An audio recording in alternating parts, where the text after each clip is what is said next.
Hello, hello. Hopefully people can hear me. If you can hear me, please let me know.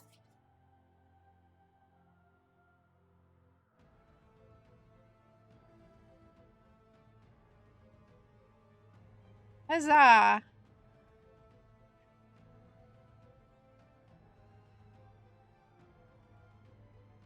All right. So today, as the topic says, we will be discussing Mayong Mistmoore, and we will be delving deep into his history and his future. Fair warning. Hi everybody. I'm very excited as well. You can't see my hands, but my hands are cheering.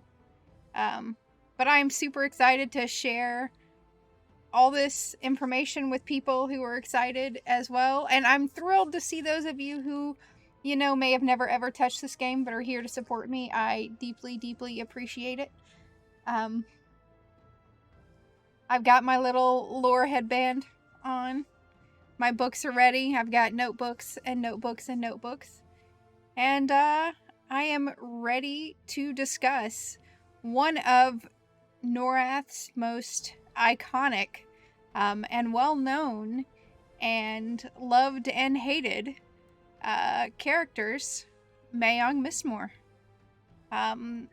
So to get us started, we're going to pop over to some of my notes. So let's do that.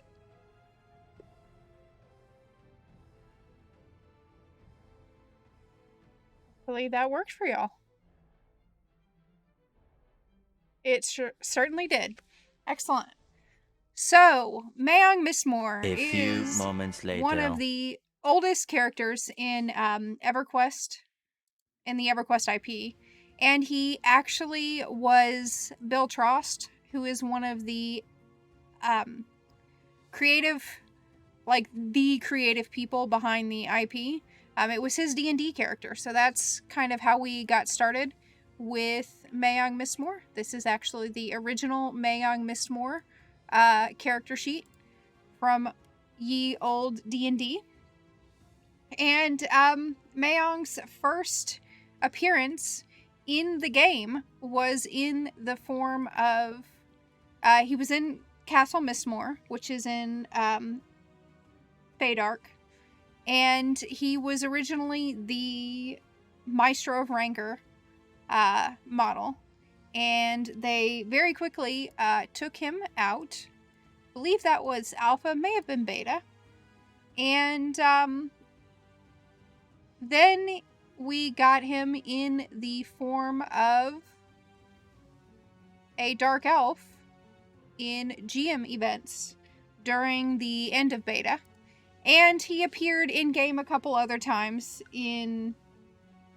oh yes, he flosses all the time. He appeared as a Dark Elf model. But beyond that, we actually never really saw Mayong. We went to his castle, and that's kind of where we're going to start out today in EQ2. Or excuse me, in EQ1. And if you are new here and you are not used to me and you're not used to how I discuss and talk about lore, this is your fair warning.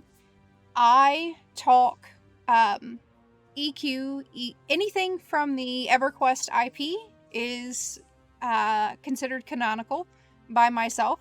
I consider it a bunch of interconnected and slightly differing histories. So, I connect the dots between the two. And the plots of EverQuest and EverQuest II, which are the only two games still actively being supported, both of those games are interconnecting right now in a lot of ways.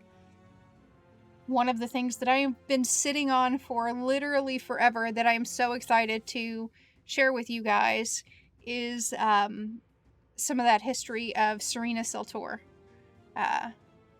So we are going to get started, and we're going to go back to EverQuest I. Right now I'm poking around in the plane of knowledge. But you're going to get a sneak peek right now as we enter Bloodfalls in EverQuest I. Bloodfalls happens to be part of the demi-plane of blood. Look, we support all EverQuest here, Gamer41. But thanks for joining. Yeah, I'm excited to talk to you guys about Serena. I hope, deeply hope, that you guys find things as interesting as I do. So this is the plane of blood. You're just gonna ignore me here because this is a little shortcut, and we're just gonna take that little shortcut right there. EQ next was never in the world, canonically in the world of Norath, but I don't not support EQ next. And you know what? Where we're going right now, we can suspend the mercenary. We don't need you, little Othmir, for right now. All right. So, yeah, EQ next was canceled. So, again, if you are new, this symbol right here is all over EverQuest. It is all over EverQuest II. It is at the gates of the city of Nariak. It is incredibly iconic to the games. I call it, again, thank you, Benton, the evil bunny of doom. And, you know, we were told in EverQuest II that it was part of this doomsday calendar. And as part of this doomsday calendar, that it represented Carathim. And that never really aligned very well, in my opinion, because how could it be Carathim and be the symbol for Anoric and be the symbol for Dark Elves and be all over anything related to undeath? And I think I'm really excited because I think I have some of those answers. Who knows? You're also gonna venture deep, dark into conspiracy theory territory with me. So, you know, welcome aboard. I'm sure tons of people out there are going to tell me how wrong I am, but that's okay. As long as we're talking about lore, we're having fun here. So, here we are in Castle Mistmoore, deep in the Fadark woods. Nearby, the Hills of Shade are close by, Loping Plains, all these places that we actually didn't get to see on the base game. So let's look at the atlas here and look at Fadark. You know, it's spread out. We've gotten a lot more of it now. But originally we didn't have as much of this area. So we would go Lesser Fadark to Castle Mistmoore. And this is what you got. And my pet is just going to take care of lots of little things while we're meandering here. So, Jabarn, why don't you turn into a giant scarecrow for me?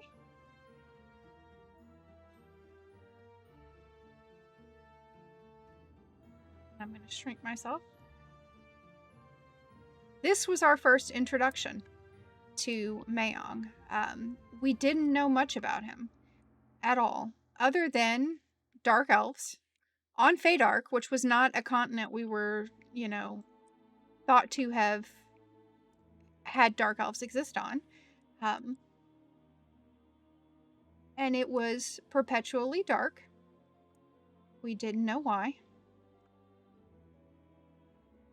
We found out through the factions, which you guys can't see right now. Here, let me move that over there for a second. You can see, for instance, and yes, I'm very sorry, Lady Mom, but Mayong hates me. But Mayong does not like the League of Antonican Bards, and he does not like the Ring of Scale. So Mayong doesn't get along with dragons, and he doesn't get along with bards.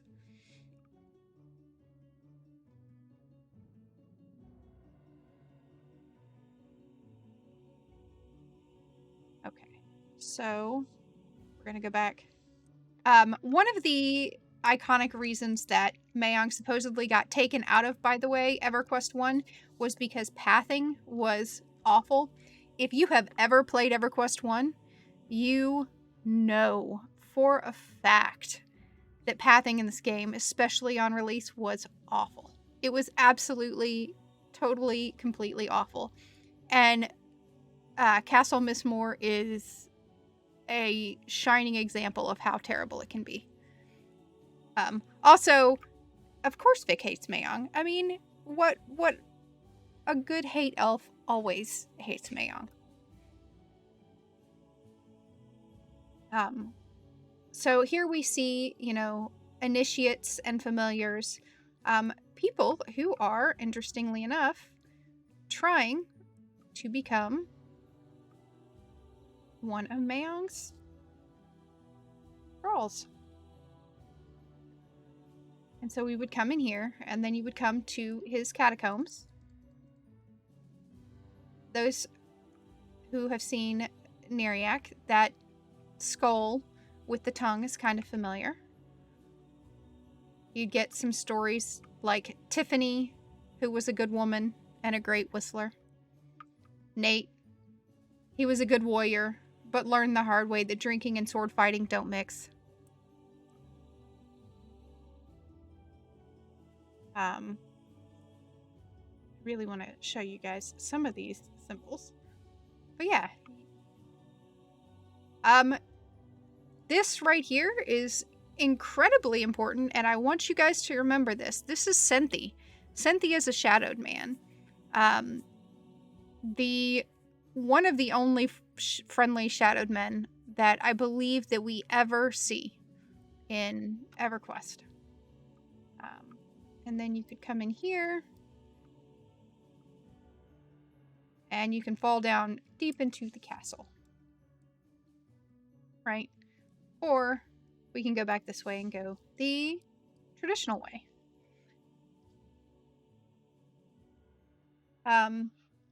If you got the maps of Myrist or the maps of Myrist, you got this story. Eternally blanketed in enchanted darkness, the foreboding towers of Castle Mistmoore rise from a thick haze of mist enshrouding the whole of the Lesser Fadark. This castle has stood since before the elves fled to Nariak, now called Antonica, before the dwarves had seen the light of the Norathian sun. It is rumored that the builder and inhabitant of the castle is an ancient vampire named Mayong, Lord of Mistmoore, who has lived well over 10,000 years. The elves of the Fadark know to stay clear of the castle and its surrounding lands out of a well-justified fear of the castle and its monstrous, bloodthirsty inhabitants. Few that have ventured to the castle have lived to tell the tale of the undead abominations that lurk within.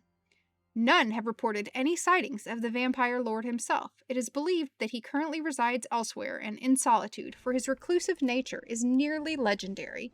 It is not inconceivable to think that some have had the unfortunate pleasure of standing within the Lord's presence, but such meetings are those between servant and master, or predator and prey. Like its master, the castle and its origins remain shrouded in an impenetrable mystery, and likely shall until the vampire lord deems it necessary to reveal such secrets, which in all likelihood will never come to pass. The castle itself is a structure of breathtaking cathedral-like architecture, greater than any noble's palace, and able to grip the heart of even the bravest of knights in a vice of unfathomable terror. The outer areas of the castle grounds are scrupulously kept by the vampire lord's ghoulish servants, gargoyle constructs of stone infused with the lord's eternal blood guard every corner of the castle. All recognizable inhabitants of the area are of Tyrdal descent, although why the lord holds a preference for this racial monogamy among his servants remains unknown. Many have concluded that the vampire lord was once a Tyrdal himself, as grand portraits of a Tyrdal nobleman adored the castle's interior walls. None have been able to ultimately confirm this suspicion. So, in EQ2, we actually come to get an answer, and it's a controversial answer, as to the nature of Mayong Mistmoore, in that he is an Idal. And I say that it's controversial because in EQ1, Anashti Soul did not exist in this Norath until the Aetherneer got tainted.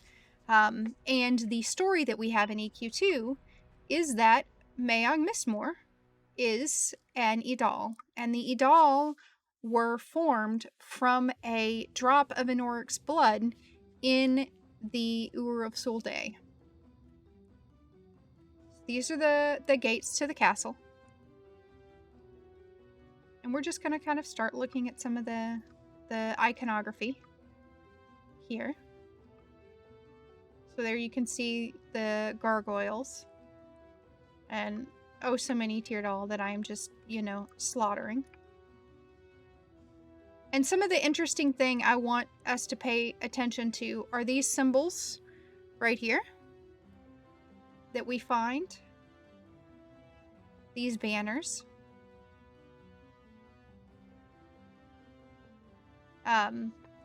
This was the original vampire model, which is a modified Teardal model.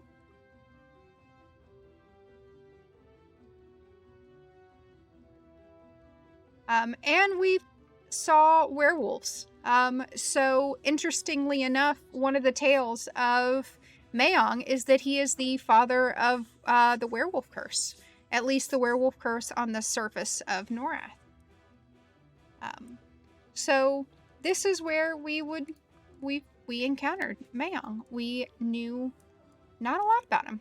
And again, these banners are all over the place. And like any good vampire lord, castle, there are secret passages everywhere.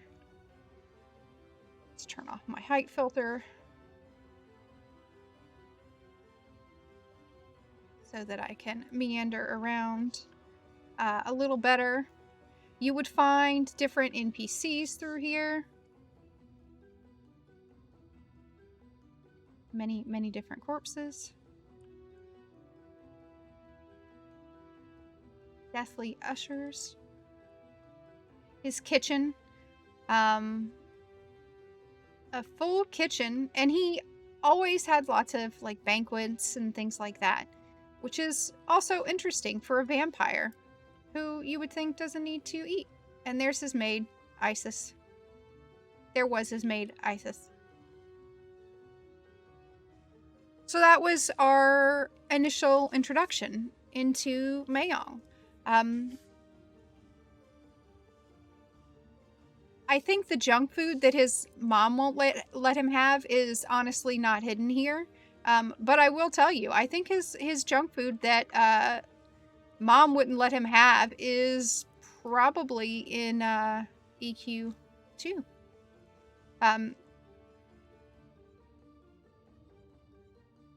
Here are some of the little vampires. You see them with the old school hideous vampire models. So he does, you're right, he does need to take care of his guests. He has a recital hall, which is interesting. And there's the picture I was looking for. So this is the first kind of picture that we get of this is what Mayong potentially looked for or looked like, and then this is that traditional crown with like a older British English kind of king's outfit with the curly Q hair. And this was presumed to be the lord of the castle. And you have your garden out here with your homo enologists.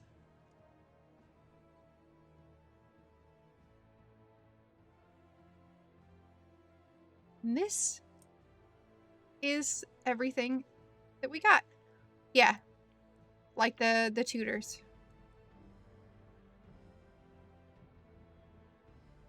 It's quite possible. Let's see. The next chance that we got, really, to see Mayong, or to learn anything of Mayong, would come in the form of Kunark. And I'm going to cut us down and go into the bottom through the catacombs here. Oh, I didn't know that. So the hidden wall in the picture room is where they spawned him as one time for the event. Are you talking about, which event are you talking about? Because there is the event with Lannis Teville, and there were a couple other events too. Like one of the events was in the beta, which predates the release of the game. And then there is the... Okay, so the original events. Because I honestly don't remember where we found him when we did the Lannis Teville event. I remember the event. I remember Malevolence. I remember that whole event. And participating, but I don't remember where he was, because it was over months, and we traveled all across the place.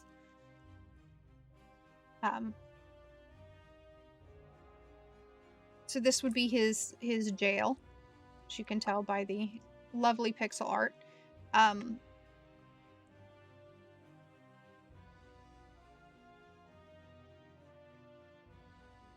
mind me. I have always been directionally challenged in this game. That has never changed in the history of the game.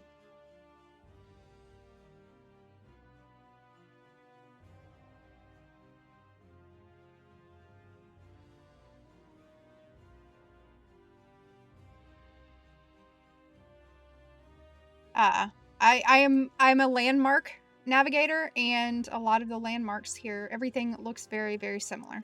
So the next story, as I was saying, that we kind of find out about Mayong is that we know he's related to the Drachnids. So the Drachnids are spider and dark elf hybrids. And this is interesting because here you can see the runes on the wall. Hi, Axie! Thank you for lurking. By the way, when this was put in, this is where you saw me come in earlier. But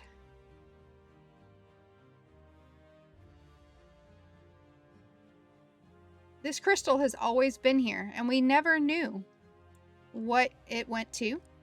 And again, there were rituals that were clearly being performed here. And this is the symbol. This symbol we are later in EQ2 told as part is half of the Chelsith stone, or the Chelsith calendar, kind of the symbols. And the evil bunny of doom is at its center. And I would like us all to keep this in mind. Again, the evil bunny of doom, where you can see the ears and then these big parts coming off the head. Okay? So now I'm going to, because I'm bound in Bloodfalls, so I'm going to use my Stein and head back to Plane of Knowledge. And as I head back to Plane of Knowledge, we're going to pop over to EverQuest II as soon as I find that tab, because yes, I am running both games at the same time.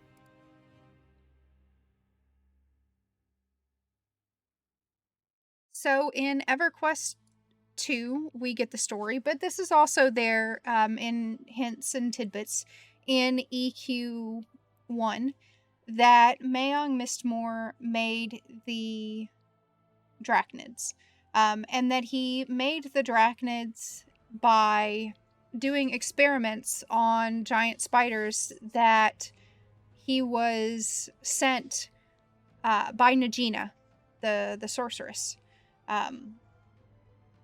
And so he did experiments to create these hybrids of spider and Teardal.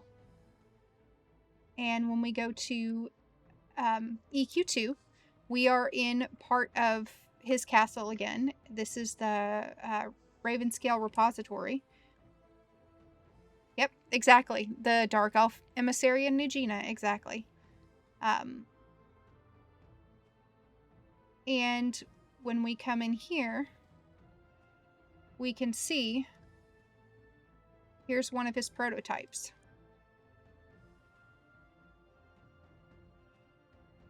Where he was trying to stitch them together, right?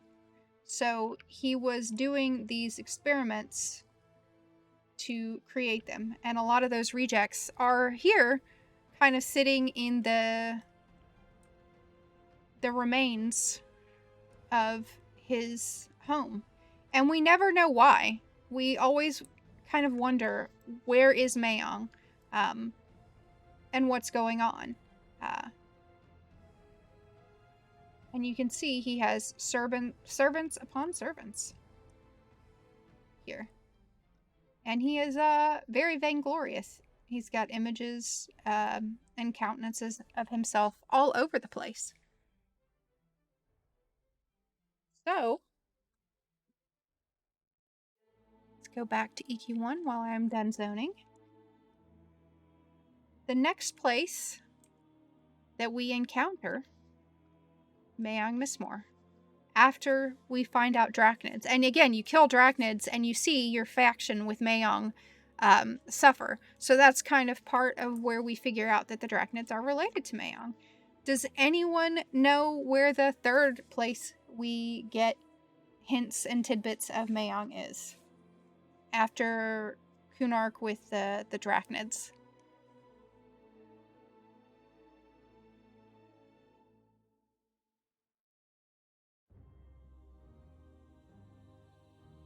I'll give you a hint. It's a major historical figure. Major historical figure. We encounter him in both EQ1 and in EQ2. And the history has always been a little bit nebulous.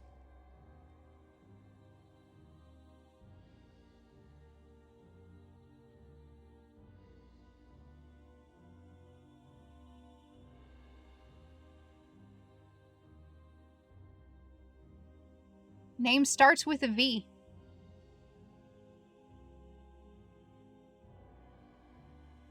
Also a Norath major player.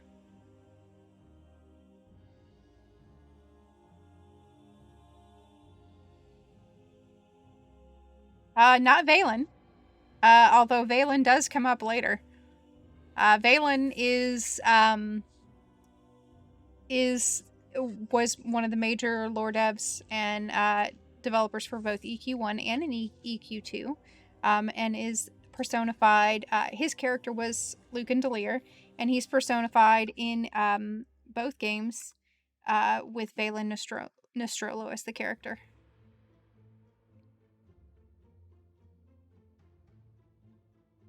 Well, let's go meander around, and I'll see if I can give you guys some hints. We're gonna summon our lizard as we dance around in EQ1. But it is also one of the most iconic characters in nope, not Vetrovia. Vetrovia is a place. Vetrovia is basically Telosia. Vexthal is where the second primary Akivan city. So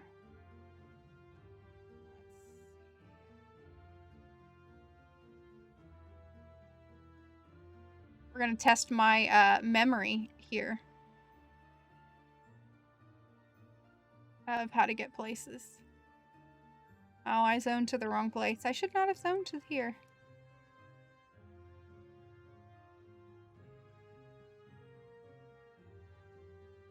We backtrack? Yeah, we're gonna backtrack. You are correct, Willikers. Venril Sathir.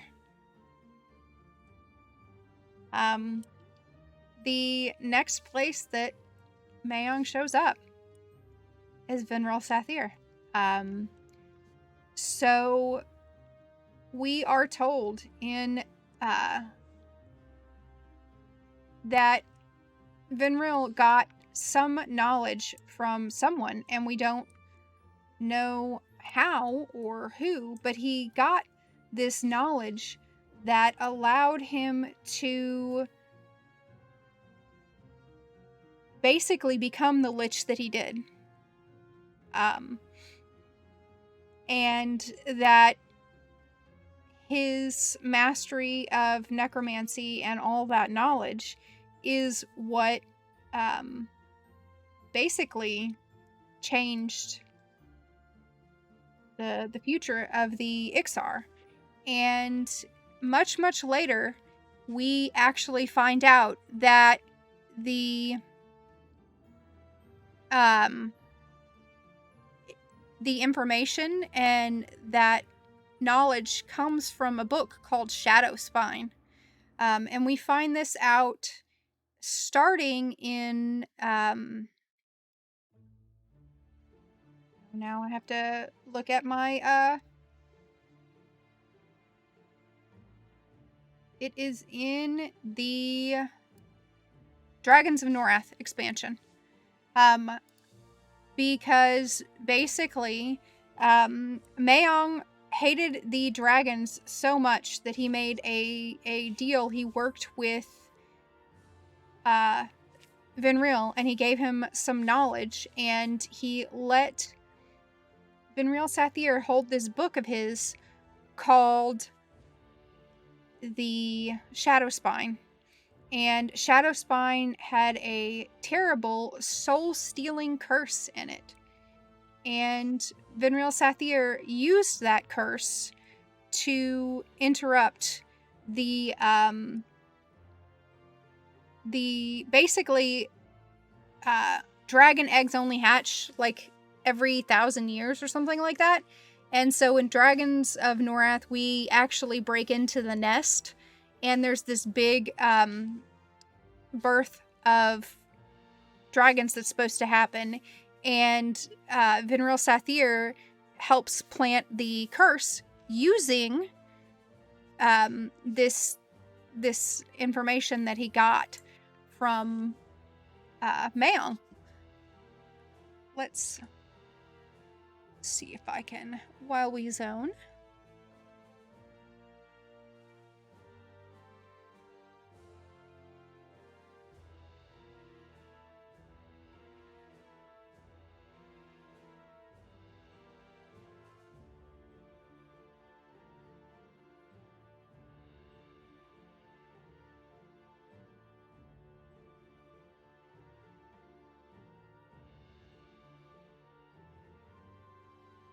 Also, so I was talking about how Mayong is an Edal, right? So Mayong is the source of all vampirism.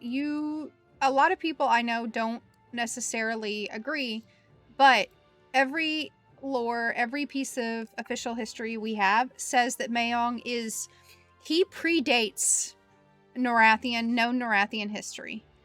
Whatever is going on with him predates Dark Elves. He talks about having seen Vishan lay her children on Norath. So he is in the Norath that was before. And we know that there was a Norath that was before because there's races like the Shilliskin, races like the Julos that we find out about that existed and predate the known existence of Norath. And Mayong is from those time periods. And him being an Edal, again, Anashti Sul.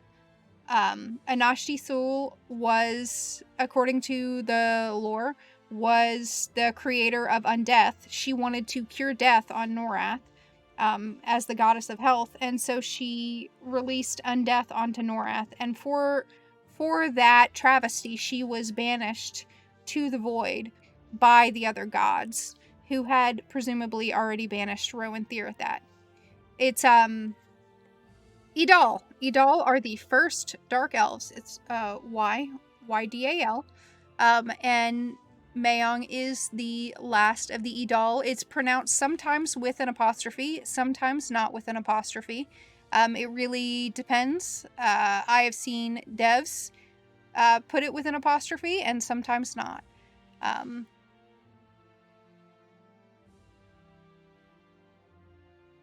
I was also going to show you guys while I am zoning. I will pull this image up too for everyone so that you can see as I just run into walls. Don't mind me. I'm multitasking.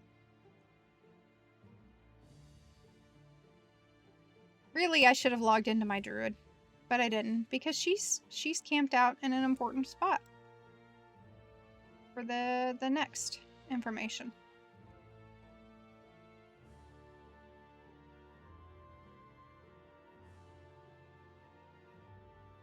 Mayong, yes, Mayong was one of the first Dark Elves, the Idal. So let's see.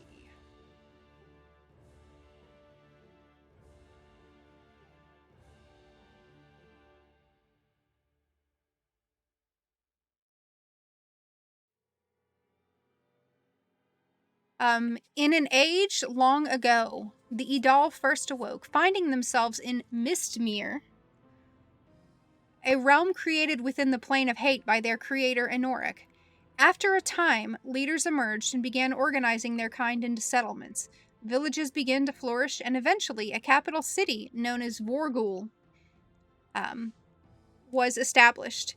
There, a council of 5 of the most prominent and unscrupulous members of the Idalian society ruled the region.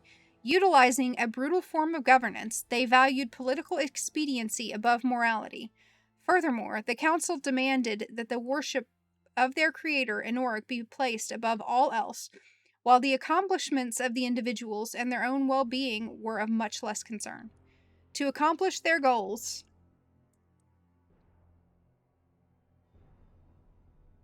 the council divided their followers into 5 clans, each being led by a single council member who tasked them with their own responsibility to help aid the betterment of Idalian society as a whole. These clans were known as the Lubesh, Bashoda, Bechoy. I'm probably butchering how these are pronounced. Rajadevi, and Isid. Later, as the Idal matured, a tragic flaw in their creation would eventually be discovered. Falsely believing this to be an extraordinary blessing from Nariak, the first Dark Elves instead became consumed by a curse, which ultimately led to their extinction. Mayong Mistmoore is the last living Idal. And, you know, one of the assumptions is that vampirism is the curse.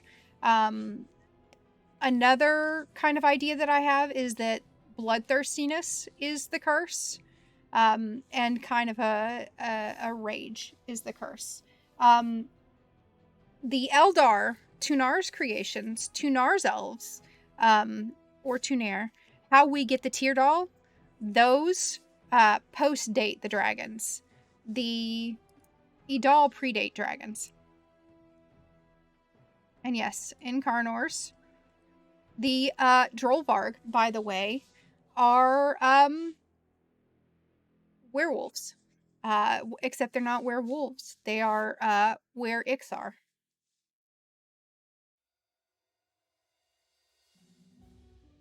There are way more than 2 different kinds of elves. But there are the first Dark Elves, which would be the Idal. And then there are the Dark Elves, which would be the Teardal.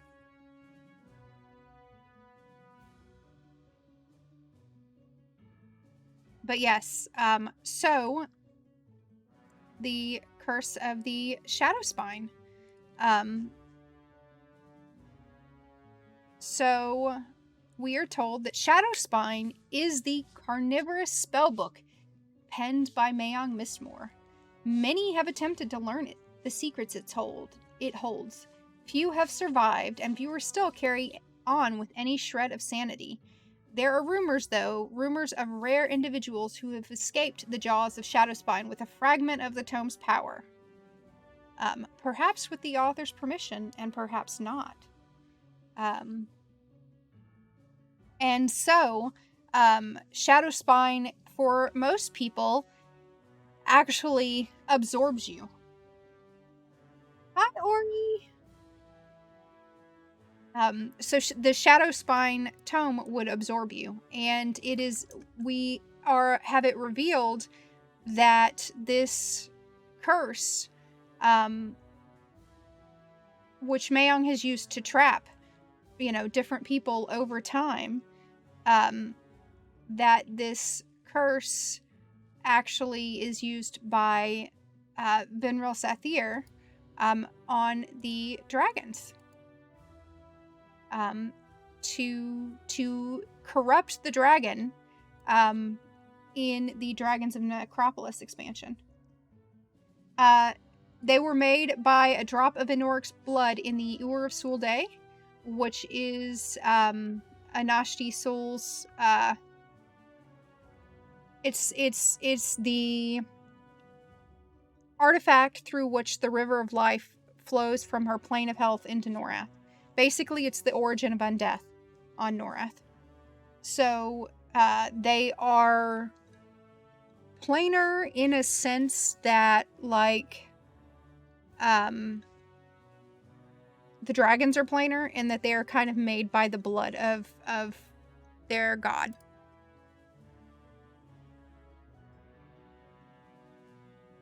And who knows, maybe this is a literal story, or maybe it's just, the standard figurative story.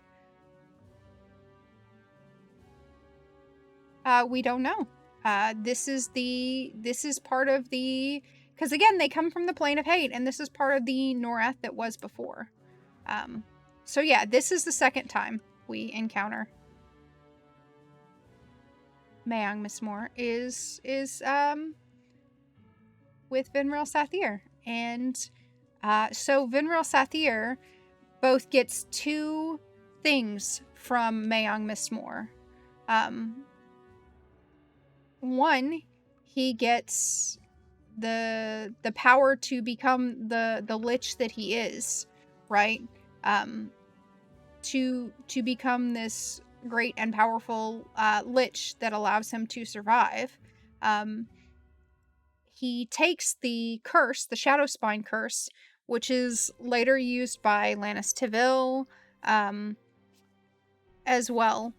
And he takes that curse and he uses it to empower himself and to survive when he should have died. And he is able to gain the Drollvarg.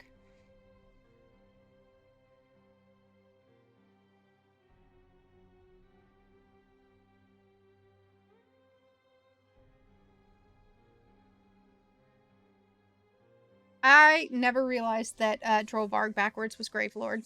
I just didn't pay attention. I wish a lot of things were written down, Sean. And my ad time has been redeemed. So in just a minute, I'm going to run ads as I get to my next spot. But one of the things that I found out is that I originally conceptualized everything very, very carefully. Hi, Nadaj! Pieced together.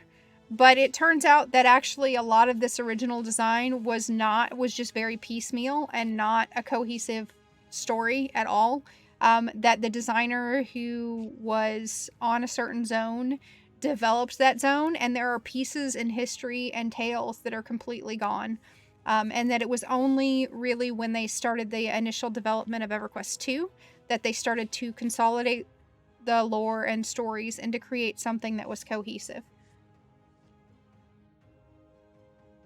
But one of the great things that you can do is there is a old EverQuest dev, and he interviews old devs and talks to them and they kind of go over the different things that they remember and the different knowledge and the different storylines, and talks about how they design things and the challenges, and how there's aspects and things that are completely lost, that just never went in. So let me be surprised by that note. Thank you very much. I deeply appreciate it. I appreciate the follow very, very much. So we're going to run a quick ad because somebody redeemed it with my points. Yay, thank you. So I'm going to do that ad, and while I do that ad, we are going to move towards the next place on the list that we see Mayong Mistmoore. And while we do that, I'm going to actually zone myself into Castle Mistmoore itself in EQ1 or EQ2, so you can see just what it looks like. So let me pop to the correct window. Thank you for the subscription. Very, very much. Thank you. Let me do a yay. Thank you. Thank you. Okay. Where's the correct and proper screen? Because also people who know me know that I have entirely too many tabs open at this particular moment, and that does not even include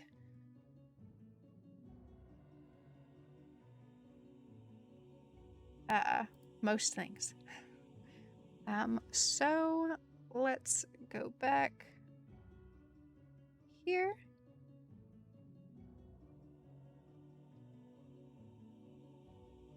One minute ad break starting now. All right. For those of you who are subscribed, you're not hearing the ad right now.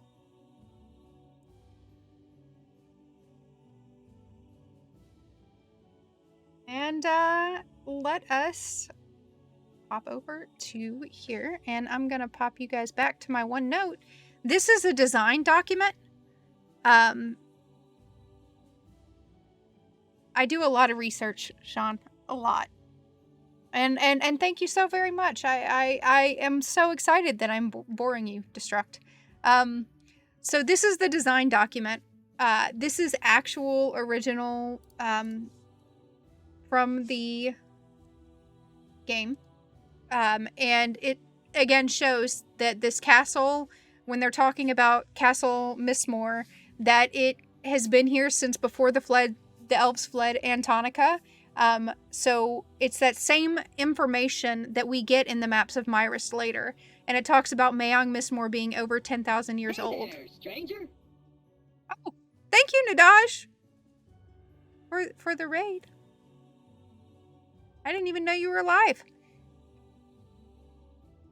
But if you notice, this is the exact same language that they use there. Let's see. How do I want to get where I'm going? We're just going to use our anchor.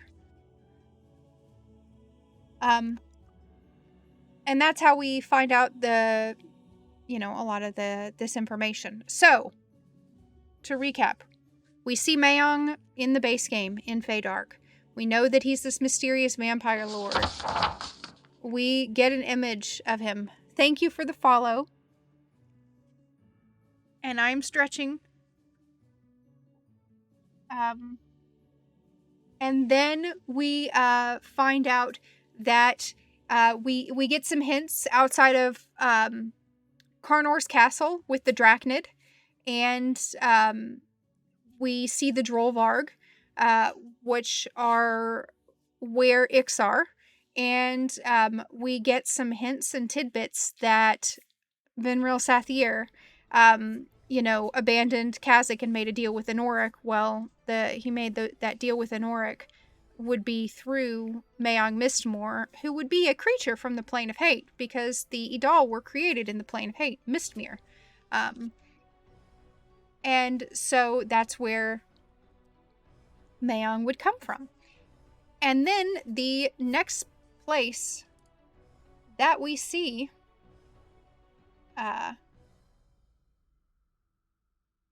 the appearance of Mayong Mistmoore is, let's go over here. Oh. Thank you for the gifted sub. Oh my goodness, you guys are just spoiling me today. We see, by the way, right here, you can see this is an image of him from the Overseer system in EverQuest 1, and it says that he is an ancient demigod, understood to be the source of vampirism. He has challenged Solusek Ro on his own plane in his desire for power. So here are some other images that we see of Mayong Mistmoore as well. And the next place that we see Mayong Mistmoore is in the ice-clad ocean. And you know what? We're just going to switch to... When Mommy and Daddy Mistmoore love each other very much. We're going to switch to my wizard, because it's a little bit easier to have her travel around. And while we do that, we are popping back to EverQuest II.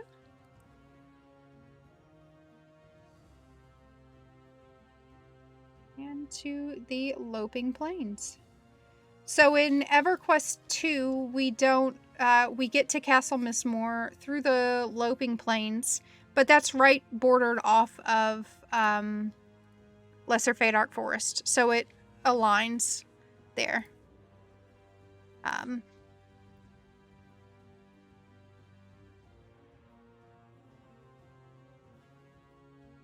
again, you're going to see the same imagery. Interesting side note, by the way, we had never found out why the Loping Plains is dark, but it's dark even in EverQuest 1. So even in the Age of Turmoil, this area is dark and gloomy. And then what happens is we find out that the Hills of Shade are called the Hills of Shade, and they are labeled that because they are cursed. And the Curse of the Blood Moon in EverQuest 1, the Curse of the Blood Moon is because basically the first Erdal was born, and the elves were very, very not pleased about it, and they actually killed the first Erdal and were cursed by Erelisi Mar. And so all of the Hills of Shade are cursed and under this eternal gloom because of Erelisi Mar. So here is that, again, the same, just like when we went into Castle Mistmoore in EQ1, you can see the catacombs out here, and then the long winding pathway up with the imagery of gargoyles. And again, everybody is a dark elf.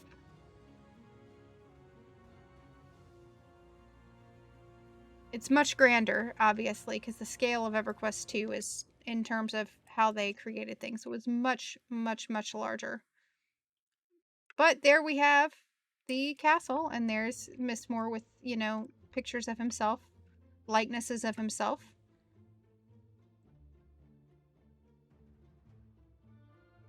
Everywhere that we go.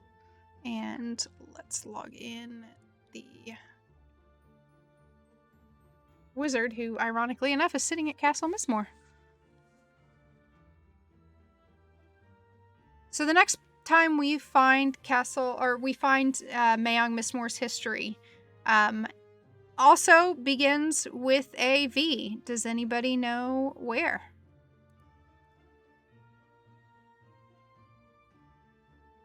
Can anybody guess?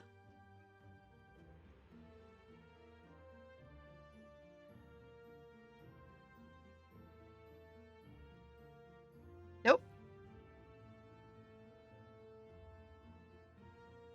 Yes, expansion.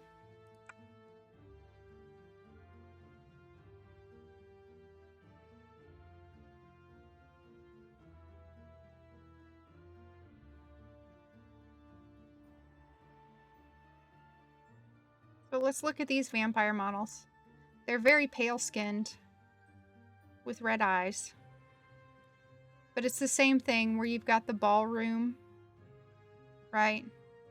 The kind of cathedral-looking areas.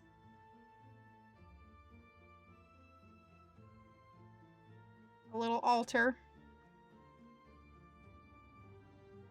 It is Velious. Williker's winning them one after the other here. Now, we're getting to one of our favorite people.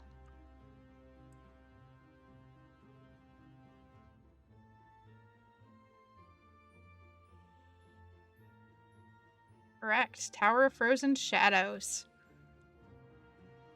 So, we get to...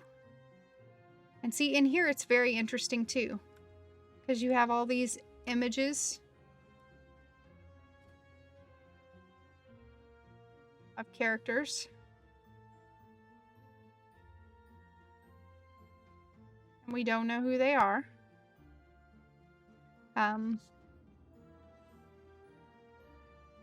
Yeah, Serena is our girl, and we know what happens to her. So again, we get the same idea that we had in EQ1. The actual structures of these... The structures of the castles are basically the same. The size and the scale is different, but they are basically the same.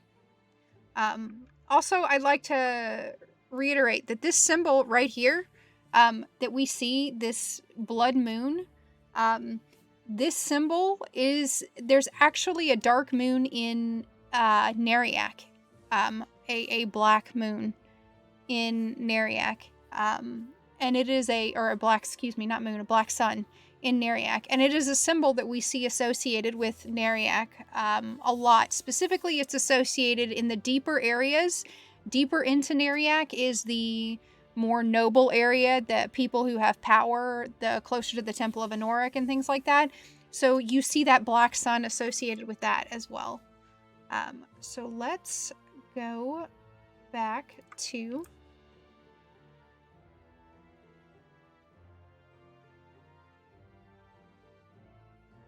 And I'm just going to say, y'all, it has been a while since I've run around this version of Velious.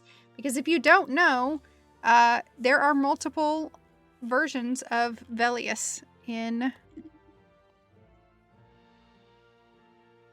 EverQuest. Alright.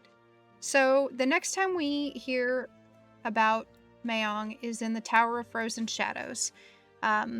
And we go through the Tower of Frozen Shadows. And as you go through the Tower of Frozen Shadows, you basically see different layers of a fortress. A veritable ice fortress. And yeah, I know. I'm not paying attention to those shinies right now. I'm such a monster. Here is that ice fortress. And it is massive. And different levels have different creatures.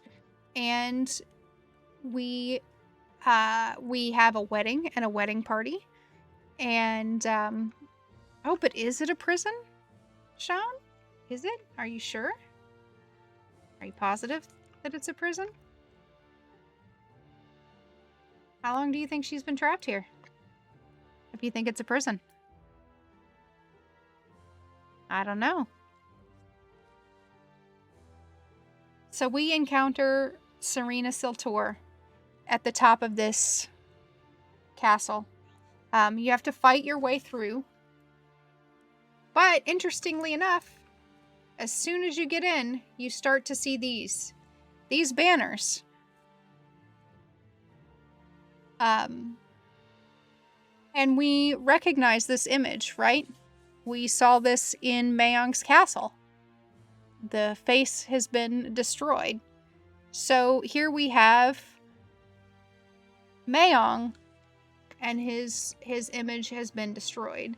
And you fight all forms of undead to fight your way up to the top of the castle, or the top of the tower. And each level is a little bit different. Let's see. I don't know if you still require the keys to do this. Or not. And look, there are shadow beasts that look a whole lot like the Drollvarg. Look a whole lot like the werewolves. And there's a wedding party here, and that wedding party was assumed to have been the wedding party for Mayong and Serena, but it actually was not. So we find out that the wedding party in the Tower of Frozen Shadows is actually one of Mayong's minions, essentially. And Mayong himself, they were hosting the wedding there. And at the wedding, basically, he was going to turn Serena Selture. Thank you for the lurk, Ori.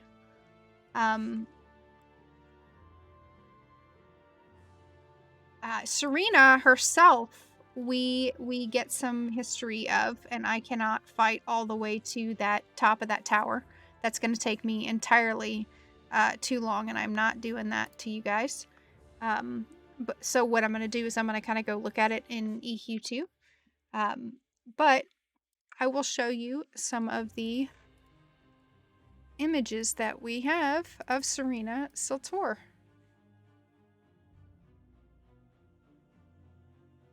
So our first images that we get of Serena Selture are this image right here, right?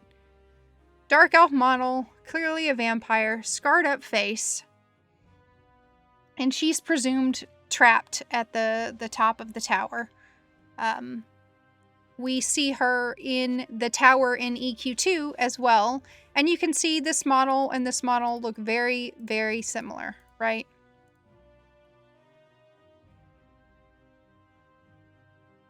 And in fact, we encounter her a little bit later in the game with Mayong himself.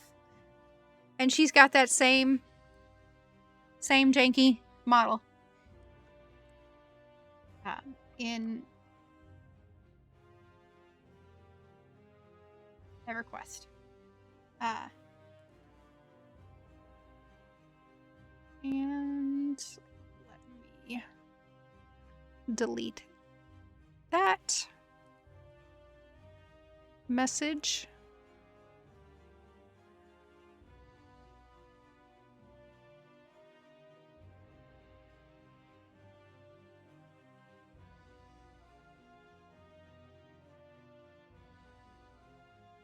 It does not want to let me delete the message, but no, I don't want to buy anything. So let's look at EQ2. Same thing. There's the ice flows, and there's the tower, and you can see the tower here is, it's a leaning tower of Serena. It started to kind of fall in the ocean a little bit, as with the destruction of so much of Velious.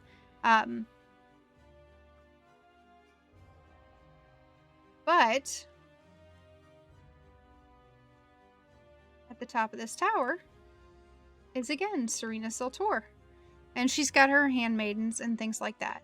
And we are told in both games we get information about Serena Selture. We find out that she was a powerful enchantress in Nariak, or at least in the Narian Empire. We know, by the way, that Nariak was not the original. It was not the first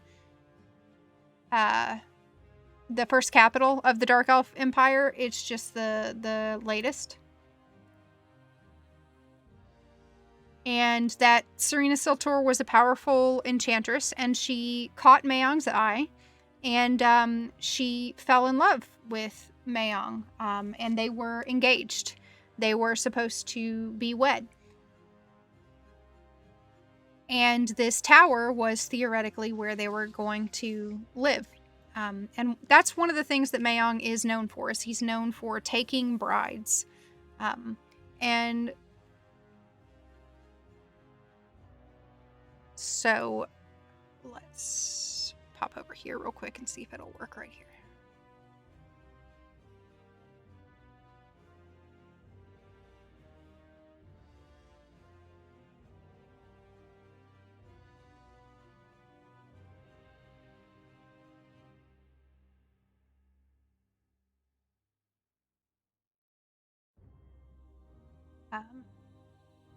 So in the haunt, we find out that Serena is presumably trapped here, right? And this is ostensibly her prison. But why was she imprisoned? They were engaged to be married, and they presumably cared deeply about each other, right? So why would Mayong imprison her here? Well, here comes the information that we have really found out about the reasoning for that. So in Dreadspire Keep, where you go in the Depths of Dark Hollows expansion, we find out that Mayong himself, he has a penchant to fall in love, and he falls in love because he is always after, I zoned into the wrong zone, he's always after his lost love. His lost love named Zane, Zanne, or Zahn, spelled like that. And he goes through women pretty quickly. And Serena was one of the women that he was very interested in. And they were in the Tower of Frozen Shadow to celebrate the wedding of one of his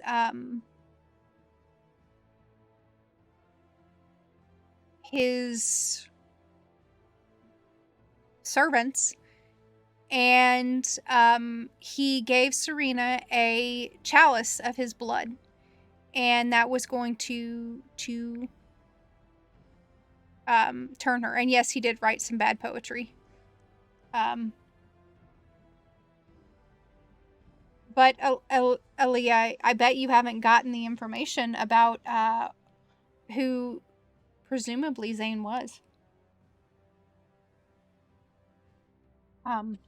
But we find out that Serena had done experiments on herself that corrupted her, basically, so that when Mayong actually goes to turn her, she is basically corrupted, and she transforms into something that he didn't expect. And again, so you see more vampire models, and those are throughout the tower.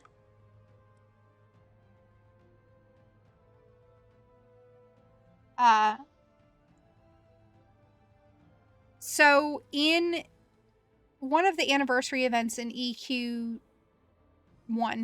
Mayong goes back to the Tower of Frozen Shadow, and plays upon leave me alone, Zhang.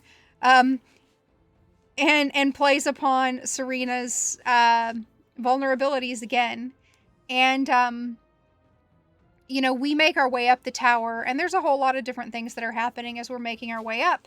But I'm going to kind of read you the interactions that Mayong and Serena have. Serena speaks with an obvious air of concern. By the way, also in this event, we see Venril appears, further cementing that idea that there's an alliance between Mayong and Venril Sathir.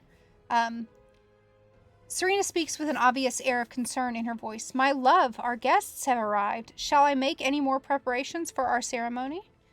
The ancient vampire stands with his gaze transfixed upon the eerie shard. His attention to the artifact is unwavering as he addresses his mistress for what seems like the first time. There is much yet to do, my love. Entertain our guests for a few minutes more. Serena nods. Very well. She turns and addresses your party. Mortals, I applaud your efforts and your willingness to ascend my home just to bear witness to the most wondrous day of my life. I shall reward you all with the suffering you so actively desire. And then you attack her and almost, take her out. And she says, my beloved, these pests are becoming more than I can handle. Please help me. Mayong violently strikes the crystalline formation, causing a number of shards to break off and fall to the ground. He draws his blade and turns. His demeanor is uncharacteristically hostile. You have no idea the danger we're in. And we fight them both. And then Serena stumbles, losing her composure. I do not think I can continue much longer, my love. I fear our guests may get the best of us. Mayong continues fighting as he addresses Serena. Us? Us? Does your incessant chattering know no end? Has your mind deteriorated to the same horrific state as your tired husk? Serena recoils in horror, tears welling in her scarred eyes. But, my love, we are to be wed today. Why would you act this way? Mayong laughs. Because you are unnecessary. It was simple misfortune that this shard landed in your icy prison. Serena cries, we were destined to be together. This form, my body, this was your doing. I gave my life to be yours.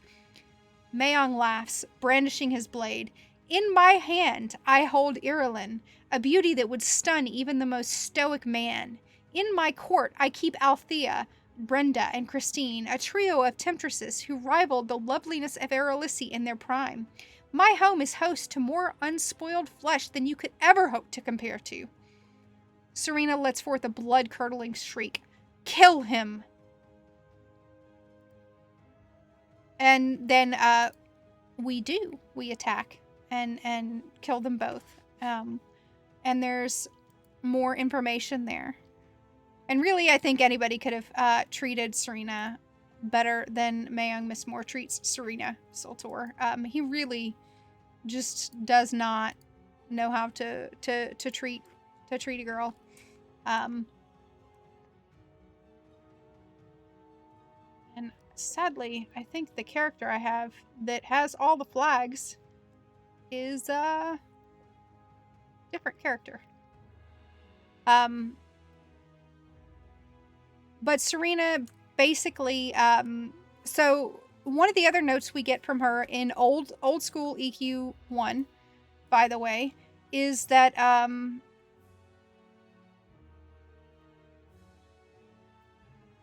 Serena, Miragul has notes of hers. And in Miragul's notes, Serena was figuring out how to basically store simulacras and make simulacras and scarecrows, and to store souls into basically inanimate objects. And then most excitingly,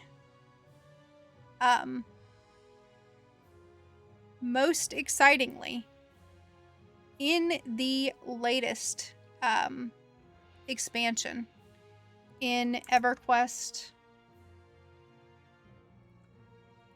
1. We go to the moon and we do a quest. We go back to Lucklin. And as a side note, too, before we do that, when we go to fight Serena, we fight her twice in EQ1. We fight her in that anniversary quest, but we also go and we fight her during the Torment of Velious expansion. And in the Torment of Velious expansion, Serena tells us basically there's a corruption that's spreading across Norath, and we think it's her, and we go to fight her, and it turns out it's not her.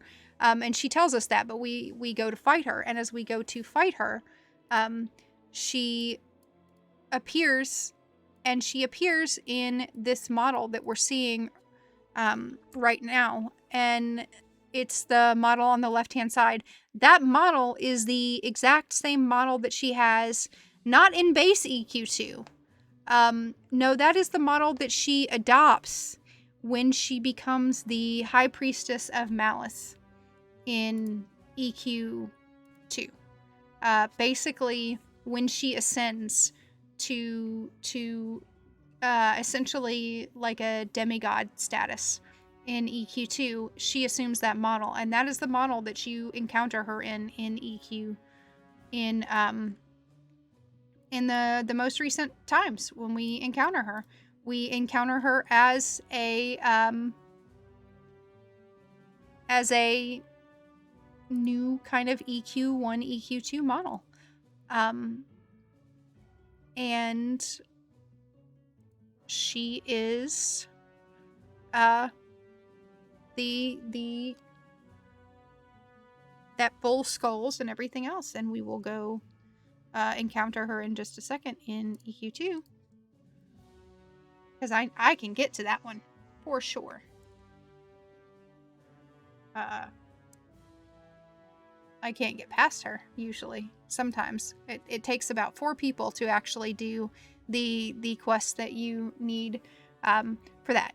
But as I was saying, we go to do this quest on Lucklin, and the quest has incredibly interesting dialogue. So let me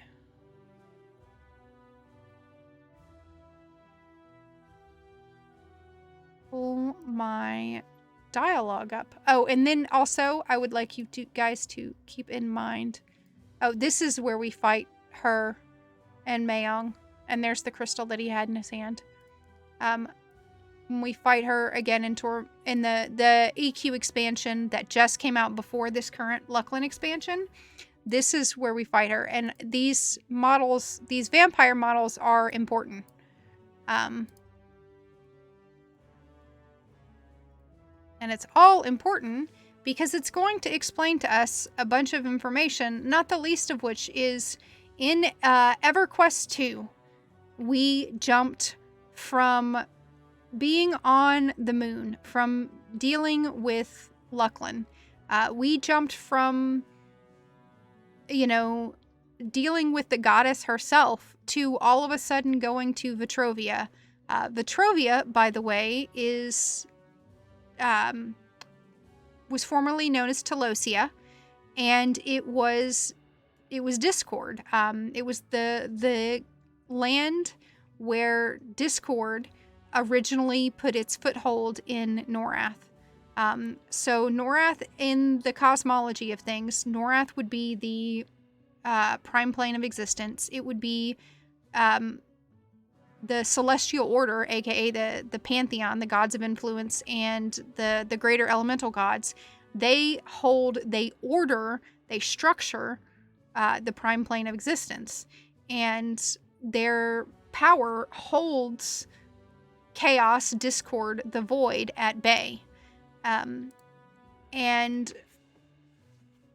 that's how things are structured. And Mayong goes to we get a book in this latest game update where they tell us that Mayong has gone to the has gone to take advantage, basically, of this discordant energies that are latent in Telosia, and they drove the rest of the Muramite army off of Telosia and killed them and took over and claimed the continent for his own. And Mayong is utilizing those energies in whatever it is that he's doing, and we find out that he's done that. So I am trying to find my little teleport stone, and finally I found it. There we go. So that I can head over to the appropriate places for you guys. And as I get where I need to get and go where I need to go, which I can do in multiple places, I'm going to kind of skip around in history. So we know that Mayong tried to turn Serena Selture, and he failed. The other reason that we're kind of given for the rejection of Serena is not just her transformation, but it's also that she made the Drachnids. She made the first Drachnids, and it's assumed that he is going to that he's afraid of taking the heat for that.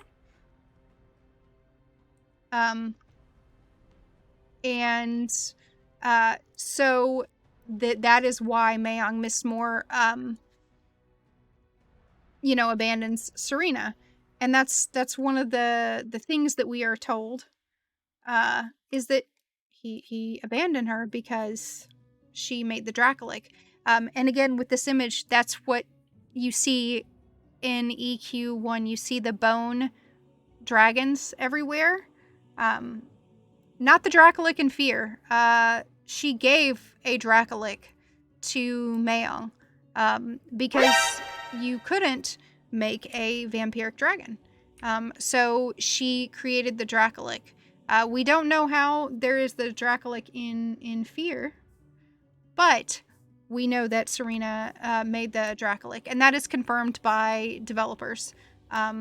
In both games, by the way, it's confirmed by developers, and it's confirmed by storyline that she did in fact make the Dracolic, and that was her wedding present to Mayong. You guys have to redeem the ad break if I'm running an ad. Thank you very much. Otherwise, I'm on a roll here. Right? We gotta get over there and show you guys Serena Selture in her full corset glory. All right, it's time for an ad. I got 2 minutes, 2.5 minutes before I can run an ad. By the way, if you guys remember when I was talking about Mayong, there's the city Vorkul, and then we go to Gorkal, which has that same kind of similar linguistic style. When we are in EverQuest II. Here. Is it the Altar of Malice? I think it's the Altar of Malice that we encounter her in.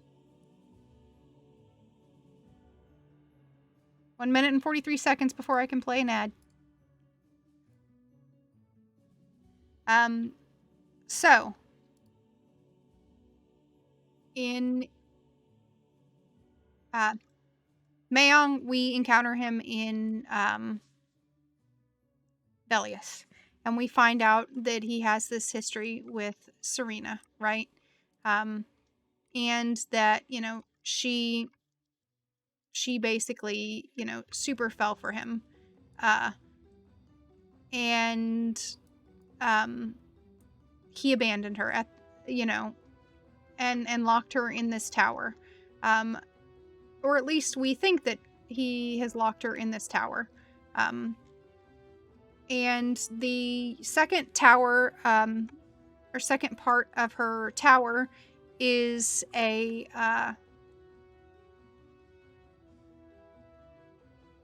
library. And she was said to have pulled a bunch of the ghosts and spirits of the erudites who were going to die in the Eridan-Panial War. She yanked them here, and we find that out from here. And it says she took us during the battle. She could feel us dying during our struggle with the heretics. She brought us here, far from home. Do you see why you must go back now? Look at what she has done. They do not see. They think they are home. She feeds her captive souls with knowledge to power her tools of domination. Soon they will be bricks and steel, used for nothing but war. So again, she's stealing souls, and this gives us some history too, right? So we know that Mayong and Serena had this tower built, and it predates the Eridan and Panial War, right? Which means it predates, for instance, Sharval being sent to the moon, right? So this is, you know, Miragul kind of time periods.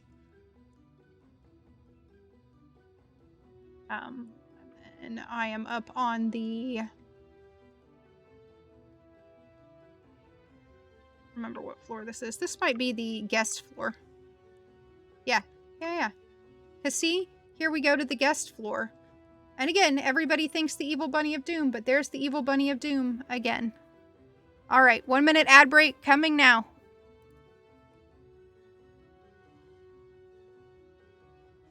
The Evil Bunny of Doom is on the pillows. Right? Why are you not killing this thing? Thank you. Okay. So, this is the guest quarters, and more boxes, just all kinds of stuff with the Evil Bunny of Doom all over it. Here.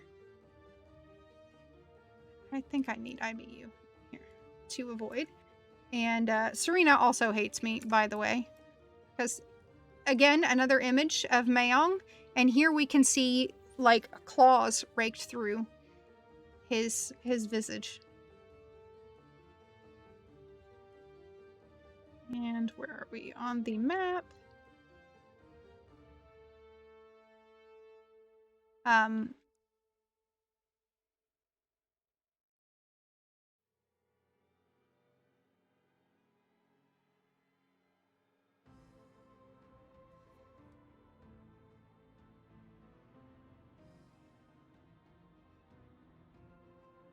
Right. So you guys hopefully are on the correct screen and are seeing me. So we've got the blood pool, which you also see. Zombies, images of Serena before, presumably. A giant feast table. And I trapped myself. Right. So this is, and again, that same imagery, which further supports her and Mayong. I just had to get my character. We go on to this floor, which is the maze, by the way. And in the maze, we are surrounded by shadows. And again, in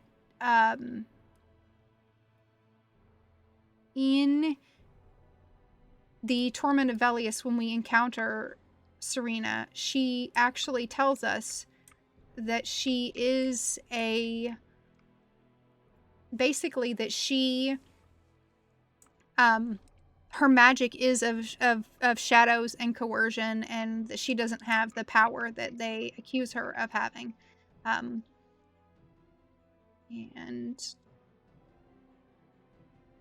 so we are ascending the tower. And it's an undead tower. Goo flesh. Shadows, again. Skulls, death. Lots of death magic. My pet, you know, doing whatever he can to cause trouble. Kara Omika would be here. She is usually a mummy, but again, evil bunny of doom. Kara Omika in EQ1 base, not attractive. She's just a mummy. In EQ1 base, we see her again later when Serena gets the updated model, and she gets a model that's very similar to the zombies that you see in Loping Plains. And then we see her in Tower Frozen Shadow in EQ2, and she's attractive. So here's the wedding party, and again, braziers with Evil Bunny of Doom. And I just noticed that. So in EQ2, one of the things that's going on with Mayong is he's trying to align himself with Anashti Soul, who is the peacock, and represented by a peacock feather. Don't know if that has any significance. But here's the two servants getting married and the wedding party.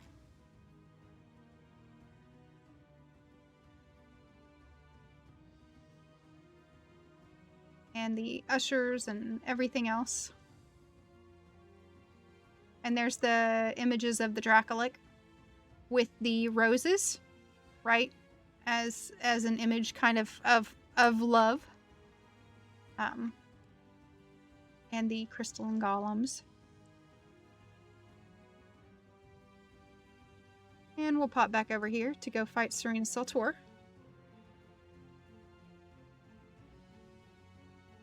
And hopefully I can find where I just literally, before we went live, I put my, I copied and pasted a bunch of text so that I would have it at my fingertips so that I could read to you guys the text of Serena Selture.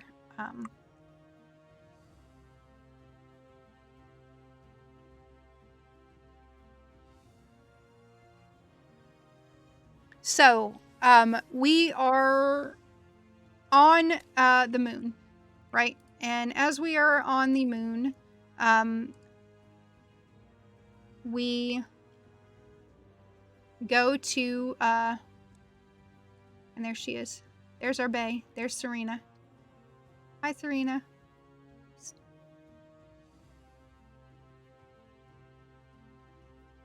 She's here resurrecting Lannistaville. And she's, you know, still got like a skull bra, but she's kind of changed out the skull bra for more skulls, different bra.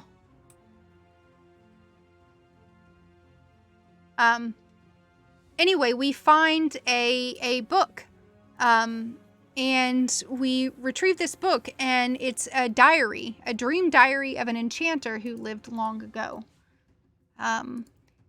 And we ask who the enchanter is, and they basically tell us this, and there's a whole bunch of information that this relates to.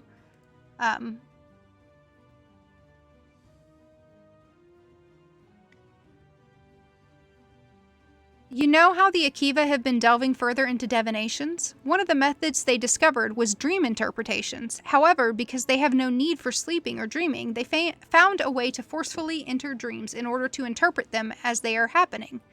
And they determined that in those dreams they can take complete control of a being. They have a ritual to do that.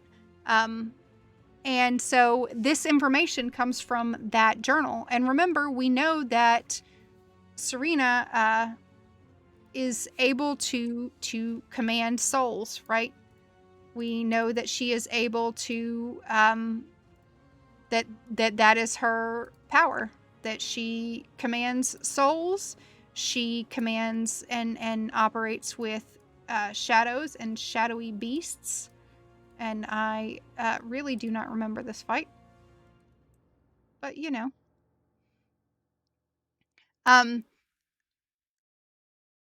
So in we ask them what to do with, you know, the instructions that we find, because we find instructions on how to do these rituals, and we're trying to stop the basically the Akevans, the other Akevans. There we go. Now she's down. And now Lannis Taville's going to show up and claim her priestess. And if you listen to some of my streams on like the on Lucklin as a whole, you find out that in Maiden's Eye there's a giant torch that is sacred to the Akevan, and they believe that it's, you know, it's has to be kept ever burning because their goddess says so.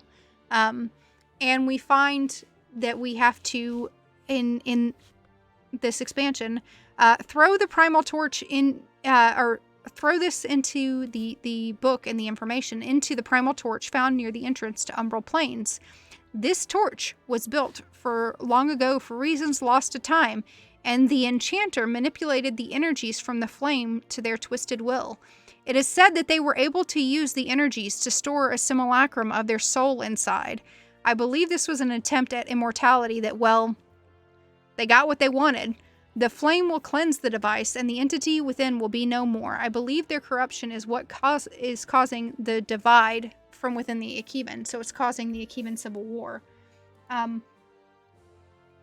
But an ancient enchanter who was seeking immortality, who was going to desperate lengths, and mind you, Lucklin, you know, Grieg and the humans built or were able to transport to Lucklin, absolutely. But transport to Lucklin was possible predating. The spires actually predate the Combine Empire. And it is said that when Lucklin aligned with Norath, then mortals or people from Norath could transport over to Lucklin on occasion. And so the Akevan, it's possible, and I believe that it's likely that Serena Selture went to Lucklin, and she, in a bid for immortality, she did experiments, and drank the blood of the Akevans. Or if she didn't drink the blood of the Akevans, she did experiments with the blood of the Akevans. And then that blood interacted with Mayong when Mayong fed her his blood, and she transformed into what we see today. Also, Luclin is saying hello. For those who don't know, Luclin is my cat.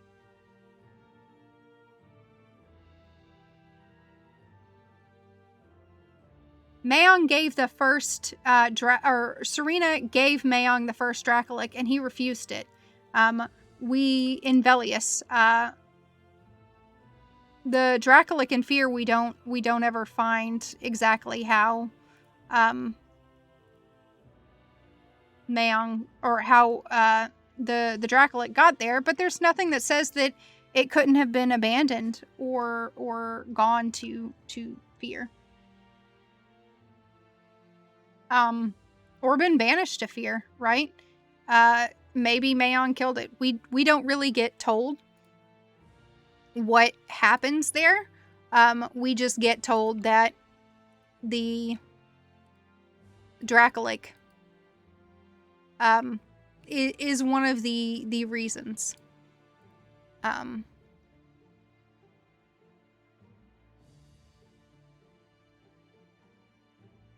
So, kind of, I've got another thing, another bit of a diary from Serena. It was the beginning of the apex of my career of sorcery when I accomplished what I still believe to be my prize achievement. They were beautiful beasts with carapaces that gleamed so black they seemed to be cut of obsidian, multifaceted eyes that could see in dimensions my Teardal servants could not even begin to comprehend, and there were many hundreds, possibly thousands of times the size of their smaller cousins, the Black Widow spider. They were beautiful, deadly, and my creations. Once I had discovered the secret of raising these magnificent beasts, I sent some of them as a gift to those I admired. Among these individuals was Mayong Mistmoore, seeking to curry his favor and to let him know exactly how capable of a sorceress I was. I sent him one as a gift. Imagine my surprise when he sent it back, irrevocably changed, and my poor emissary, Ladalt, butchered for his experiment. What had left as two different beasts returned as one. He had grafted the head and torso of Ladalt onto the body of the spider, and the two walked as one. Ladalt's personality and memories seemed to have been lost in the shift, but his cunning and magical powers were still there, capable of being carried to and utilized wherever the body of that spider could take him. It was a truly formidable combination. I couldn't help but feel a hint of amazement and respect for Mayong's ingenuity. At the same time, however, he had stolen my design and used it to his own ends. The thank you he sent, "Thank you for supplying Mistmoore with suitable raw ingredients for a true servant," mocked me. I vowed to learn all I could of these creatures and create something better. I studied these creatures, which came to be known as Drachnids, after Mayong began to release them into Norath in packs. They settled into small, neatly organized colonies. The young males spun the webs, and the young females caught food for the nests. The business of the mature males was always elusive. They seemed to be carrying out orders, possibly of Mayong's, but to what ends, I could never tell. The mature females fought for dominance in the position of nest matriarch. Those widows fiercely protected their station and killed the younger females that might challenge them. It all had a beautiful, simple design to it. Mayong was truly a genius. My studies ended when I was discovered. Trapped in their webbing for days, I nearly went mad from hunger and thirst, and finally, out of pure desperate attempt to live, I managed to use my magics to get free. I evaded all who pursued me, though I know I am truly only alive because I never had to contend with any mature Drachnids, and hid beyond their borders. Before I was to truly escape, however, I confronted Mayong. He seemed to be waiting for me on the edge of their territory, and his face was without pity or humor as I approached him. Cat, there is nothing there. What are you freaking out about? You are fine. Please ask all the questions in the world, Sean. I love talking lore. My friends can tell you that I do. I do it all the time. So I felt foolish, incredibly so, for imagining he would be angry at his creations for capturing me. If anything, it was a testament to their prowess, and had doubtless pleased him. He told me then that my boon had been expended, and that I should not lurk around their nests anymore. Next time I would not likely find so fortuitous a path to safety. Nearly every hour of every day, I think of something I should have said or done to prove to him that he had crossed the wrong sorceress. Though the truth was, I did and said nothing to him. I only ran away in a wash of emotions I do not care to admit to have felt. Once back within my own dominion, however, I began to plot. I designed newer, more ferocious creatures to match and surpass his own. He, I vowed, would feel the same fear and humiliation I had, and I would not rest until he had been shamed. I am still striving. I have created creatures from all manners and pitches of nightmares. So again, that idea of nightmares being tied, because again, the enchanter on Lucklin that we hear is a nightmare. It's the Nightmare Enchanter's Diary. But none seem to have quite such deadly perfection as those beasts. I will find one, though. It is only a matter of time, and then Mayong Mistmoore will regret what he have done to me, and regret having ever made the Drachnids. By my blood, Serena Selture, Sorceress of the Teardal.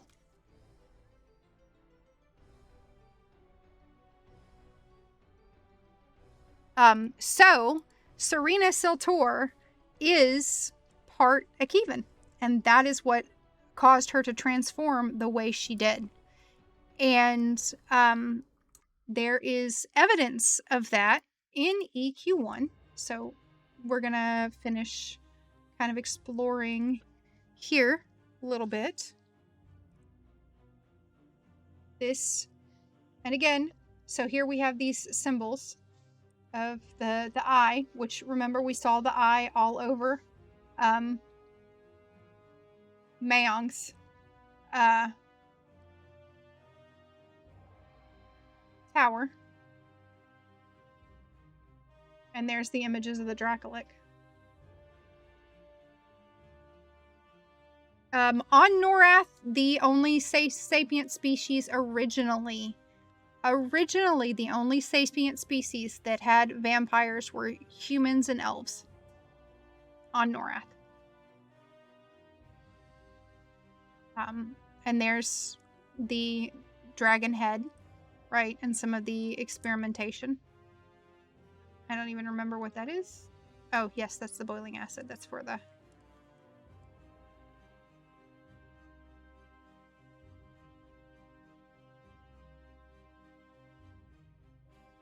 and to fight Serena here, you actually had to fight the different vampires. So there's the throne that they created. And it's still got the kind of design that you see that's similar to the Evil Bunny of Doom.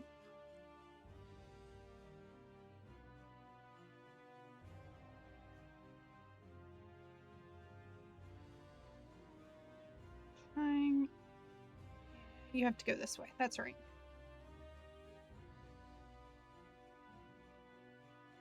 So Chosuth is not a traditional vampire. Chosuth is through necromancy and thaumaturgy. And it is that necromancy and thaumaturgy that gave rise to Chosuth. And that is a different path. He is not a... That's why in EQ2, he's the master thaumaturge, right? That you encounter.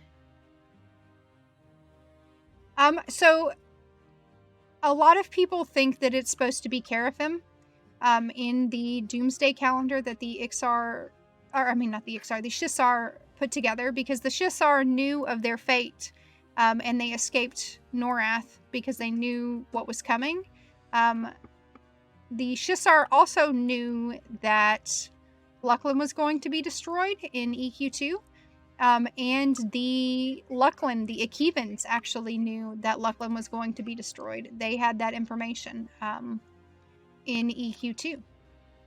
The information is there on the tablets everywhere. My suspicion, and thank you, Siren. Hi, and thank you for the follow. Hey, stop, cat. Exactly. It's surrounded in place where you deal with undeath, where you deal with evil, where you deal with, death and necromancy. I think that the symbol, the Evil Bunny of Doom, which is what I call the Evil Bunny of Doom, I think that symbol is actually either the E-Doll or Mayong Mistmoore himself.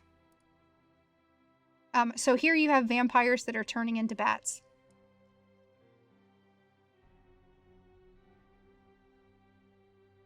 I gotta get back on doing them again. I used to do them all the time. And most of them, not all of them, but most of them are on YouTube. And I try to export. So, again, we're in Serena's castle. But it gets even more interesting. Because we get that information, that knowledge that Serena an enchantress searching for immortality on the moon, which would not be an Akevan, by the way, which is one of the few races that would have had that power, and it would have predated the Combine's arrival onto the moon. that the enchantress made a simulacrum of herself, which again is something that we know that Serena did. She made simulacrums. And we know that she did this because we get, in a different quest, a rogue quest, in fact, we get a note from her notes talking about her simulacrum, and her ability to make them is fascinating, and it draws the interest of Miragle, who was also super powerful. I'm glad you could tune in. We just got to where I think that Serena Selture came from.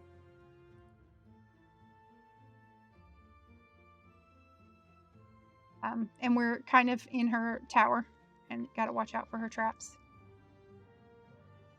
And she's got the different familiars and the different runes on the ground too. And these runes are not the same, but again, they're very reminiscent, by the way, of the ones that we found in Mayong's castle. And what is the tower called? It's the Tower of Frozen Shadow. I absolutely do have interest. Kat, would you stop? So I'm planning on when we get the new EQ2 lore server playing over there and doing stuff, and then I'm planning to go through each of the EQ expansions and go through the history and go through the storylines. So when the new lore and legend server comes out, I'll be doing it on the EQ server, and then I'll be doing it on the EQ2 server, and then I will be doing it on this character in EQ. One of the things that delayed me is I had to get high enough level on my character so that I could actually get the information from this last expansion, because not all of it's up. So I said that I would have more evidence that Serena is part Akivan. And to get that evidence, I actually need to zone out of the tower. There's Advisor Spartmane.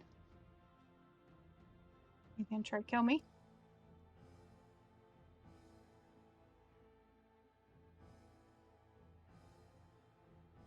You know what?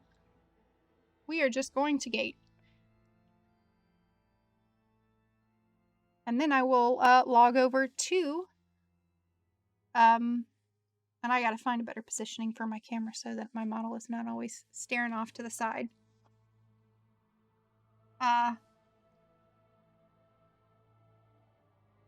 But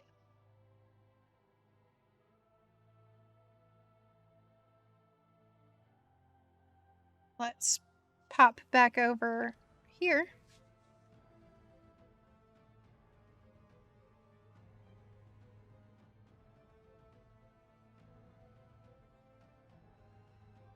And I will camp.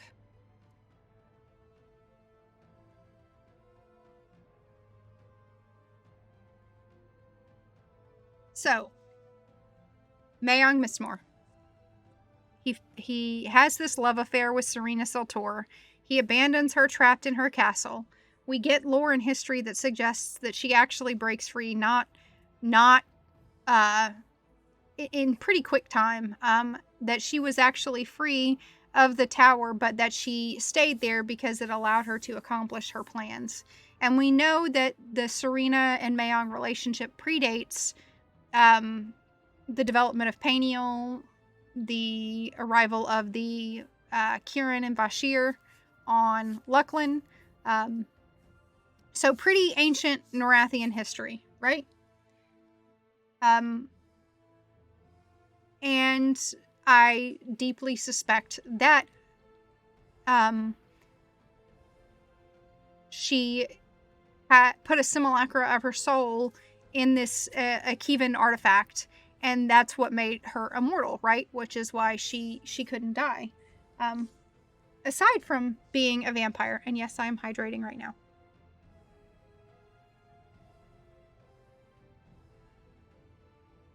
Thank you for the reminder. So there are a couple of things that suggest that. So aside from the fact that Serena's tower is the Tower of Frozen Shadows, right? And Shadows is the Maiden of Shadows. Lucklin is the Maiden of Shadows, right? So if we put that over to the side, and we put over to the side that her power is this power of death and illusion and shadows. If we go towards looking at vampires, on Norath, there is one source of vampirism, and that source is ultimately that is true vampirism, not thaumaturgy, not necromancy, but true vampirism, and that is the Ewer of Sul'Tor. In you have the Idal, which is what Mayong is, and he came from the Enoric's blood in the Ewer of Sul'Tor. And then you have the De Morte vampires, and the De Morte vampires are they managed to get the Ewer of Sul'Tor, and they managed to perform a massive blood ritual on the Ewer of Sul'Tor, and that massive blood ritual that they performed is what turned them into vampires. And then they fled with the Ewer because in the Age of Turmoil, which is the age that EQ1 is in now, Kristanos Thex, Queen of the Dark Elves, goes to hunt down vampires because she doesn't like Mayong, and she the De Morte flee. And they flee, and Mal'Konis De Morte specifically is not only fleeing Kristanos, but he is also fleeing Mayong, because Mayong hates the De Morte vampires, and this is something we find out in part in EQ2 as we are doing this current expansion. It's that Mayong hates the De Morte vampires, and he hates the De Morte vampires because they're outside of his control. So every vampire in Mayong's line, the Idalians, they all owe allegiance to him, right? They cannot disobey him, essentially, right? He is their master. And that is one of the things that he didn't like about Serena, is that she was not under his command, right? We saw that when I read the quest dialogue. He says, she says, kill him. She shouldn't be able to do that.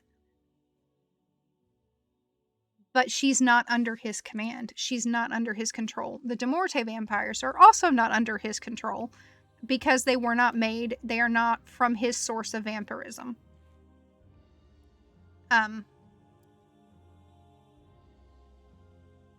So we see a second, the De Morte are basically where you get the Free Bloods, the Daril, all of that. That's a whole thing. But basically, on Norath, in and of itself, the only vampires are vampires who are derived through the Ewer of Sul'Tor. Whether it be somebody's experiments, somebody was messing around with Anashti Sul and created vampires. The same is not true for vampires on Lucklin.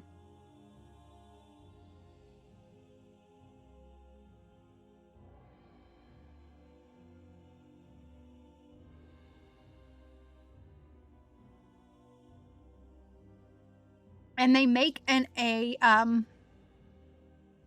a distinction between vampires and vampires, and I'm sure there's a way to pronounce it where they're different.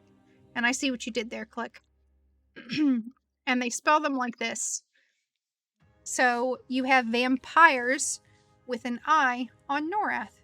You have vampires with a Y on the moon. And so let's go look at them. They're called the Coterie of Eternal Night. And they look very different than the vampires we've currently found. We don't know where vampires with a Y exactly came from. We are not completely certain. There are some hints and suggestions. There are some kind of teasers about where they might have come from. But there's not a clear answer. I don't want any of this loot. Please stop trying to give it to me. I do not have inventory space.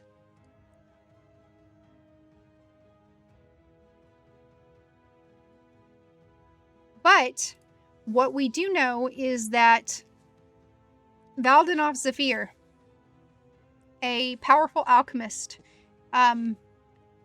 did experiments with Akevan blood, and those experiments lead to the vampire volatilis. We are staring at a vampire volatilis right now. Note that the vampire volatilis can fly. Note that the vampire volatilis have wings. Note how their expressions look more drawn and how they are more angular and how they have changed. Which again goes to align with the fact that Serena is essentially derived from Akevan blood, because the vampire volatilis, there were experiments that were performed on the vampires. Presumably, the assumption that we have is that that's how vampires with the Y came about, and they become volatilis. They become these flying vampires. They have these wings. They become these super powerful vampires by then turning around and feeding on Akevan blood.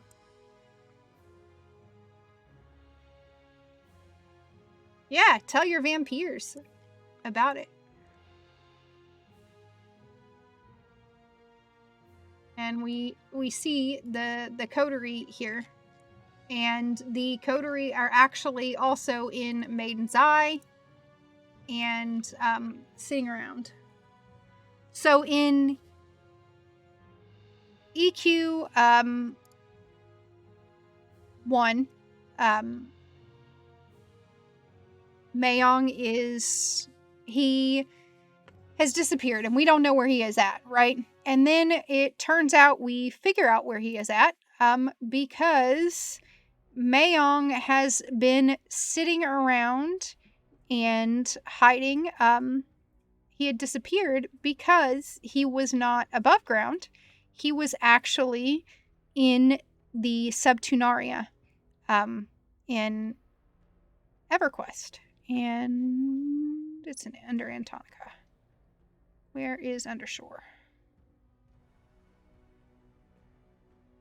I don't have a ring for Undershore. Why? There it is.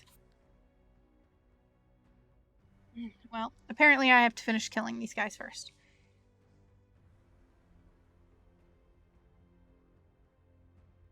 I don't want your loot. Please just let me drop the loot on the ground.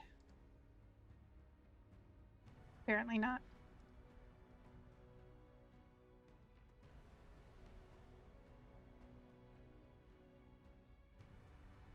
So deep in the underground, by the way, lore suggests that Nariak is actually connected to Feydark. If you were ever to play around in EverQuest 1, there was a fire pot in Nariak, and if you clicked it, it said you needed a key, basically, and you didn't have the key, and you couldn't go through it. But if you were a guide, you could go through it. And when you clicked it, it teleported you to Feydark.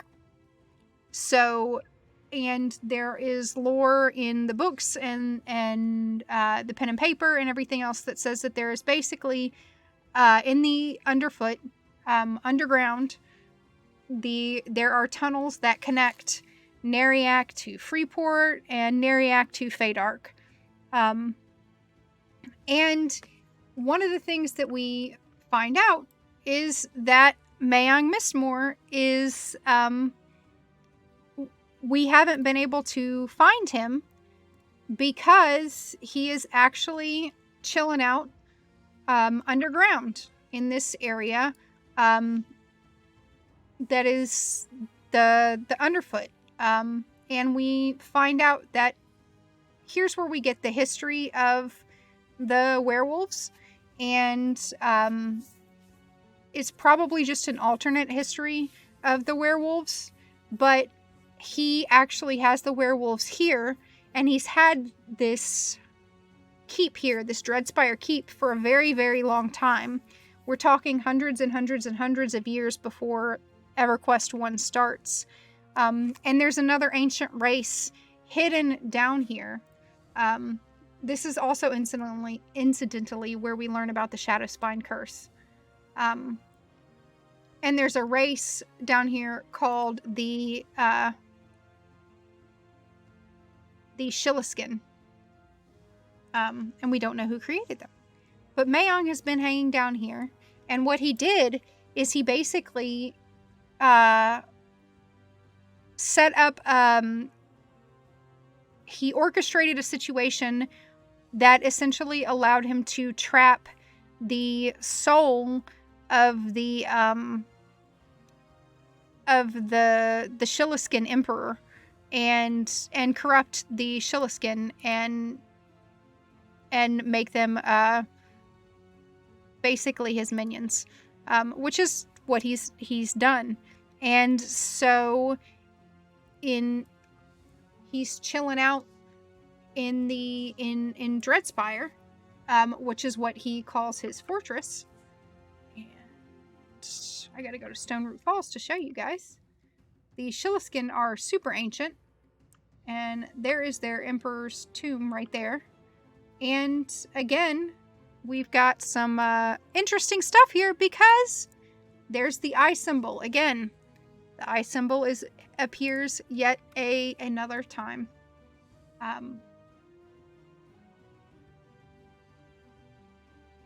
And we're going to head over to Stoneroot Falls.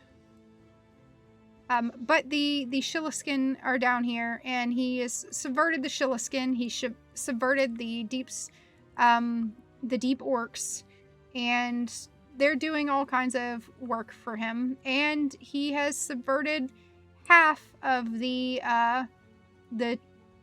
two werewolf tribes that are down here. And these tribes are presumably the ones that he brought to the surface of Norath and brought lycanthropy to Norath.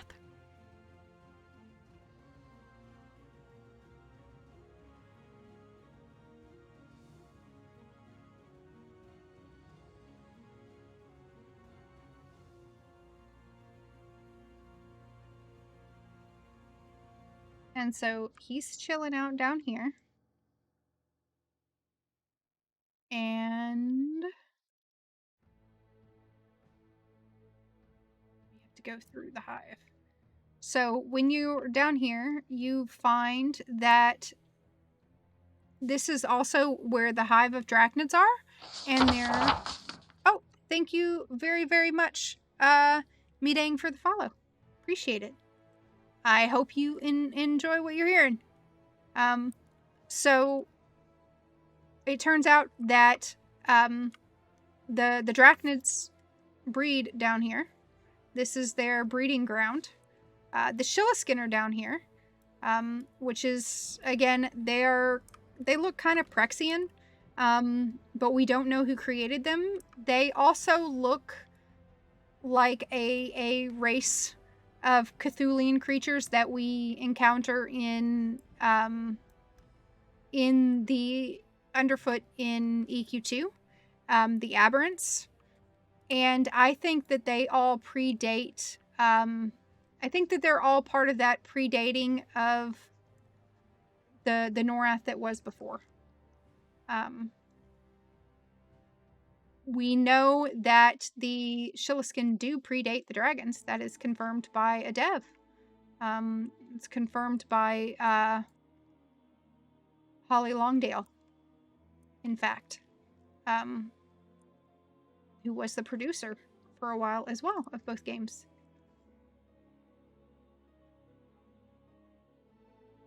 So,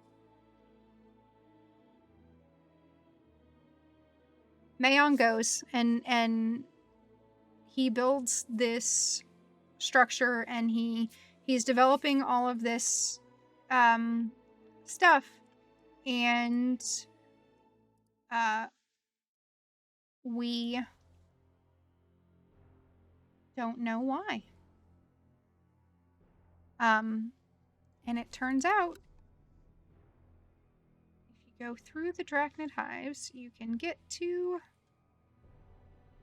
Dreadspire, which has another name. Dreadspire is called the Demi-Plane of Blood. Mayong lets us attack him in this expansion because we help him ascend to godhood. And Dreadspire is the entrance to his demi-plane.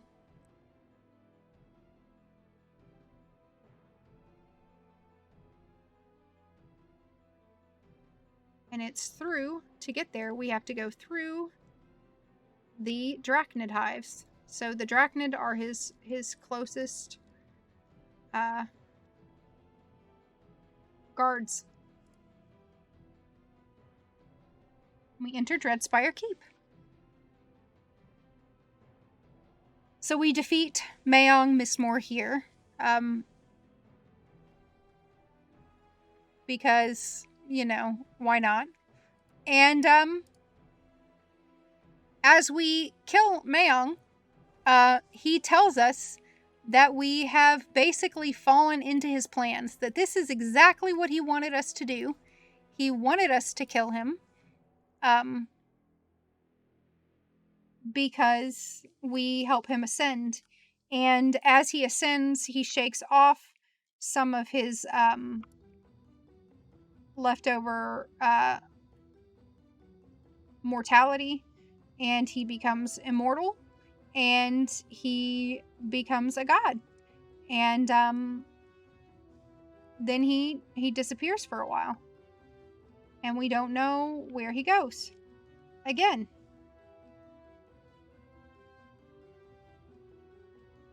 Oh, we're getting to that, Vic. We are getting to his ascending and then dropping down, right?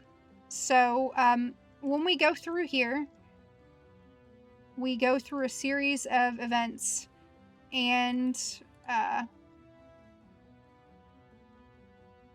trying to get us to the tower. That's the window, not the way up. I almost fell out.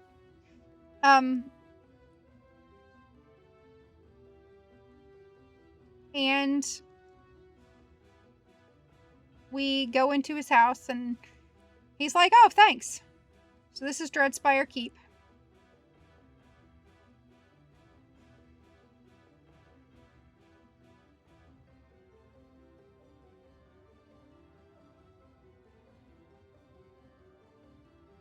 And again, we're going to look at the imagery we get here.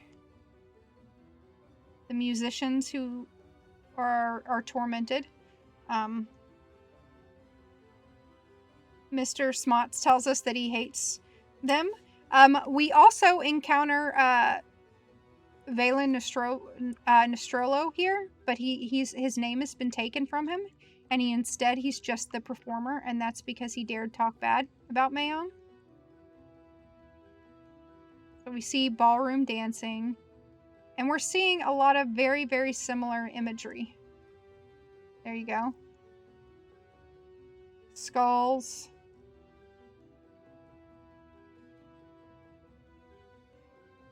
This cathedral-like imagery. Stained glass windows. Let's see if I can get to the bedrooms.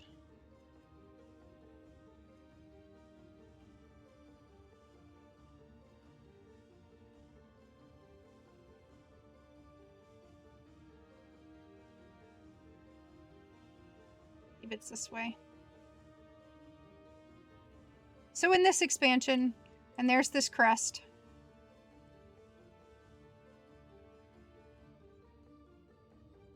We've got some really, really interesting imagery on the walls, in my opinion. Very, very pretty setups. And there's the crest. In his keep.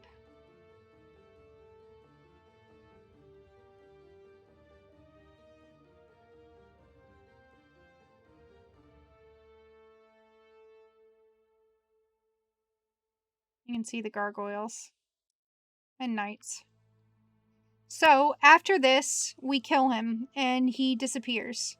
We don't see Mayong again for a very, very long time. But we hear, you know, hints and tidbits about him. And I am going to have her gate to Pock.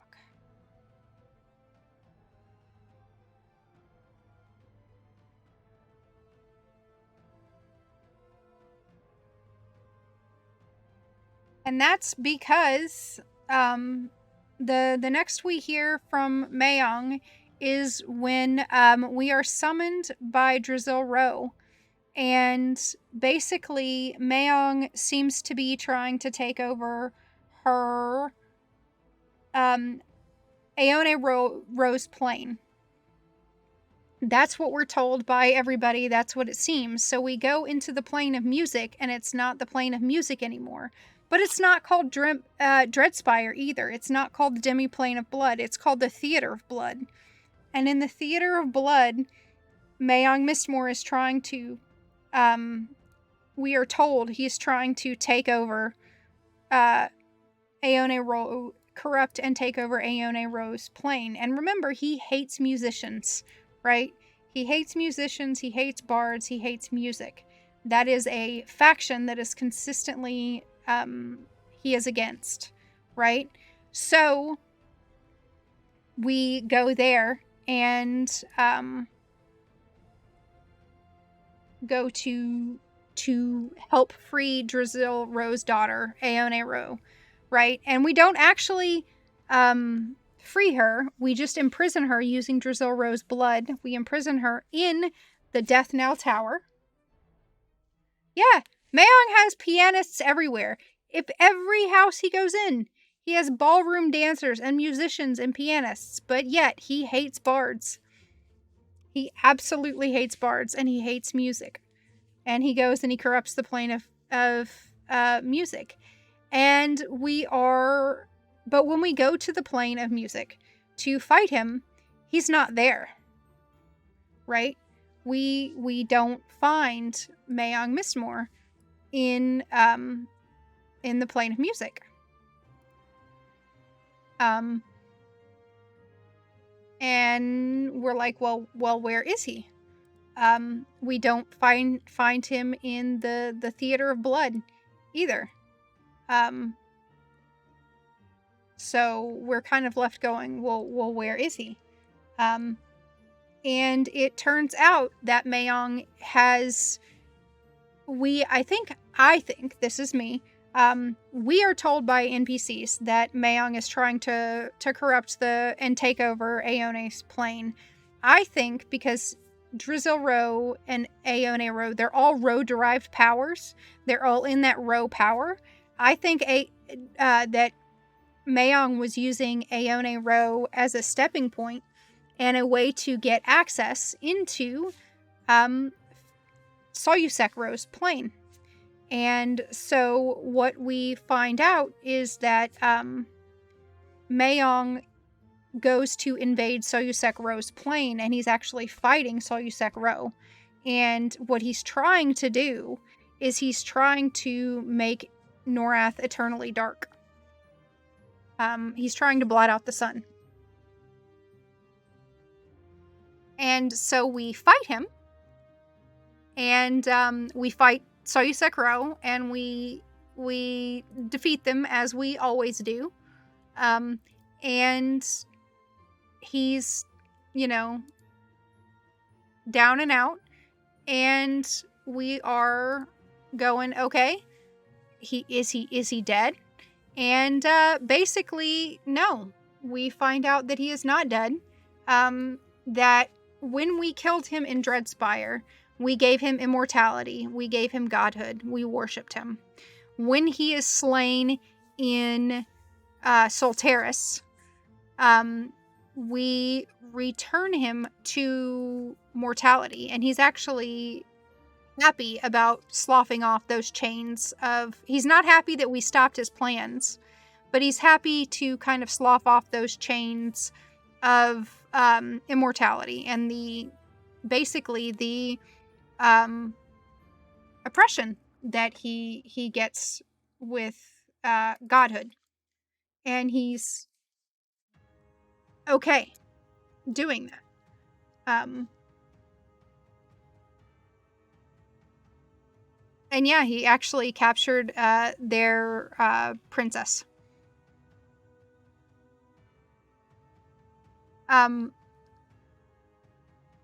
So then we kill him there, and he disappears again until the anniversary event. And in the anniversary event, we actually summon him back to Castle Mistmoore, and we find that he's been in his plane. And he's been doing something in his plane, and we summoned him back too early. So he's coming and going from his plane. And one of the things that he tells us, some of the things that he talks to us about, is the challenges and this burden of feeling like he has to guard and safeguard Norath. That he has to protect the mortals through time. And that is what is consistently on his mind. Is doing this protection and this guiding of Norath throughout the ages.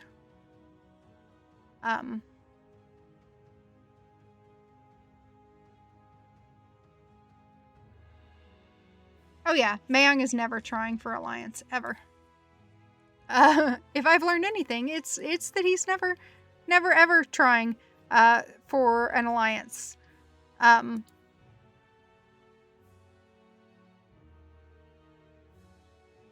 So, and he's always experimenting and doing different things.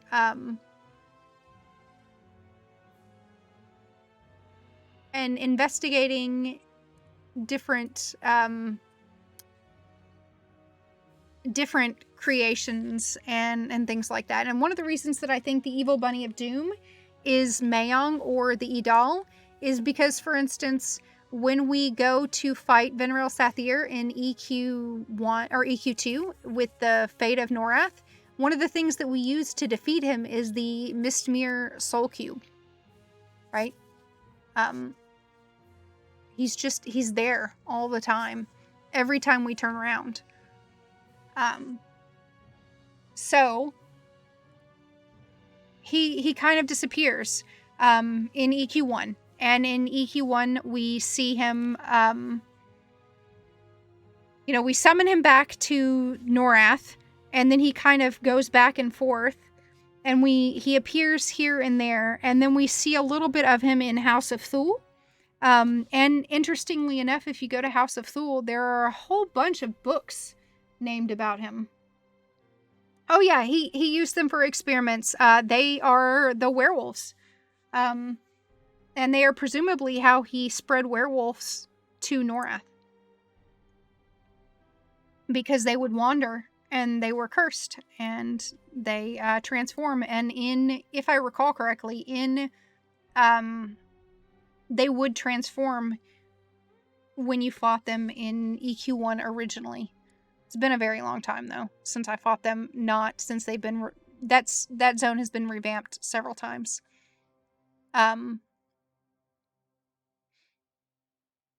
So,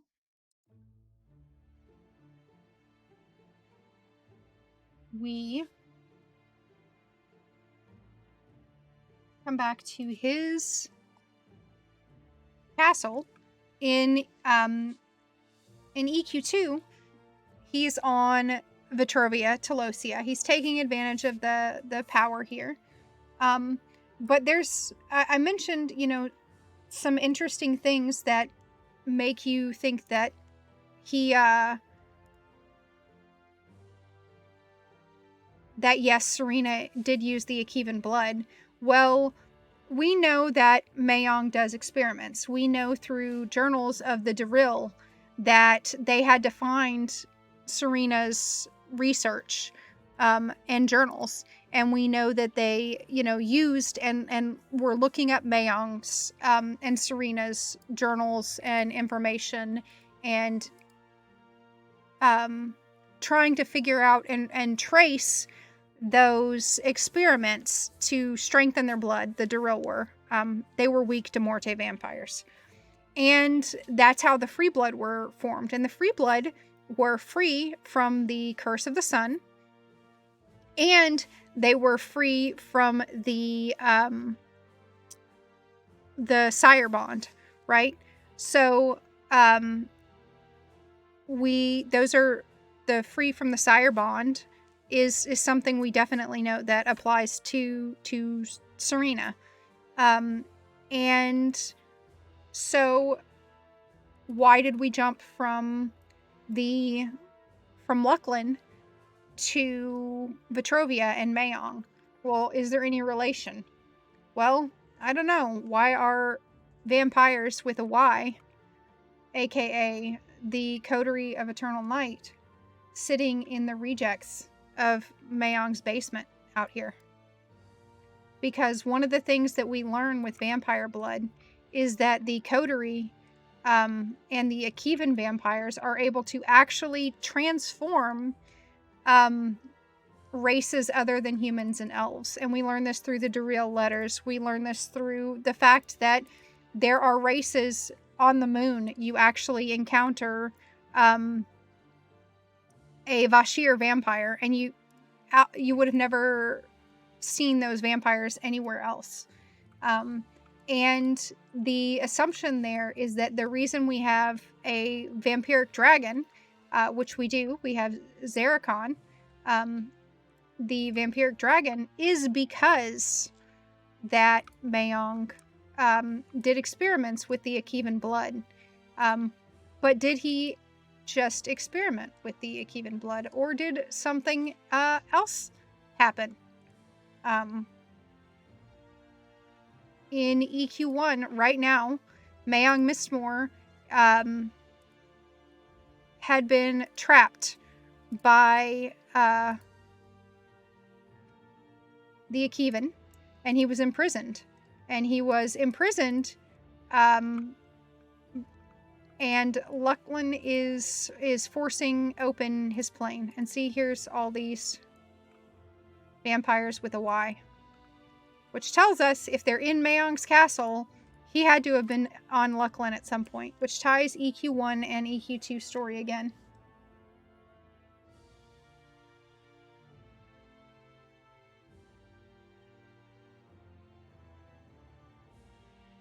I can, that is in my list, and we get a lot of that information, Sean, in one of the EQ expansions. So, going back to EQ1, I'm just gonna, I realized that I had you guys on the wrong screen the entire time. You guys were staring over at my notes about the, Ancile.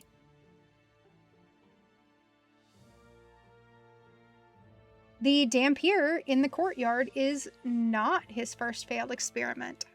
The Dampier in the courtyard is one of his sons. So, in EQ2, we learn that Mayong Mistmoore has children. And that he had He's the last living Edal, and he had 2 children. And that those 2 children were children with an Eldar elf. Presumably, because he loved her and he cared for her, it's presumed that Eldar elf is Zane, Zanne. And we assume that because we are told in a book that we get, in the lore that we get, and there was the vampiric dragon, by the way, Zarikon, who was sent to attack Castle Mistmoore and failed and was imprisoned and then transformed into a vampire and now serves Mayong, his own little eternal Drachnids.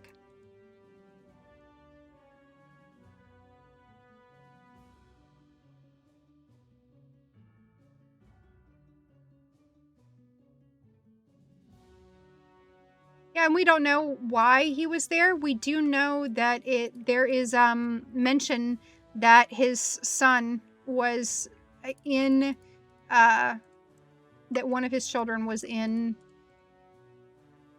his castle. It was spotted in his castle, his vampire child. So, and that would make sense, right? Because a vampire is a half mortal, half vampire, and Mayong's vampirism is innate. It's part of being an Edal. The vampiric condition, the undeath condition, is part of being a race, an Anashti-based race. The Teardal are not, but the Edal are. And so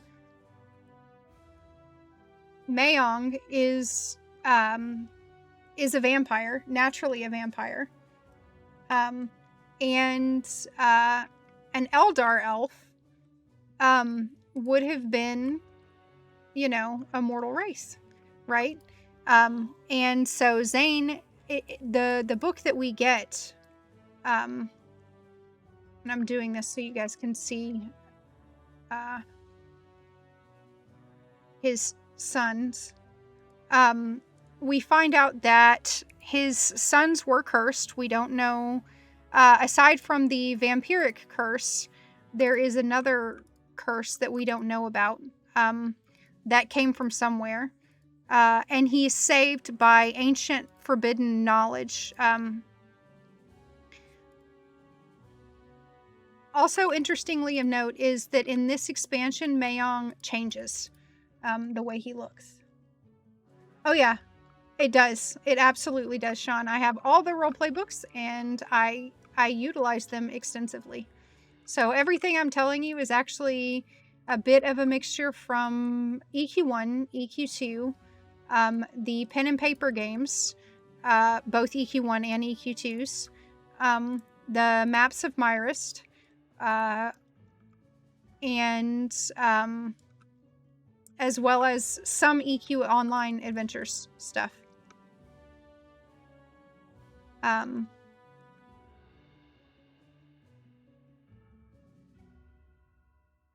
So, also these models, if you notice, the models changed. Here, some of the vampiric models changed. Oop, I was not doing what I needed to do there. And EQ Online Adventure stuff is very hard to find, and it's lots and lots of Googling.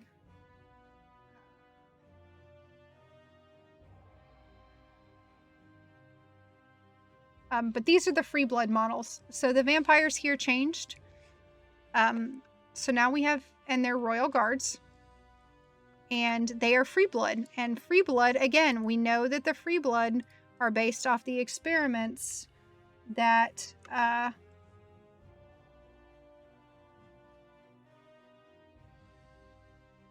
the Deril did. That free blood are based off the experiments that Serena did, which all lends into that idea that there is something of shadow in the nature of them. So Mayong had twins. He had twins. The first of his twins was cursed, and the second of his twins they did not know about and was not cursed.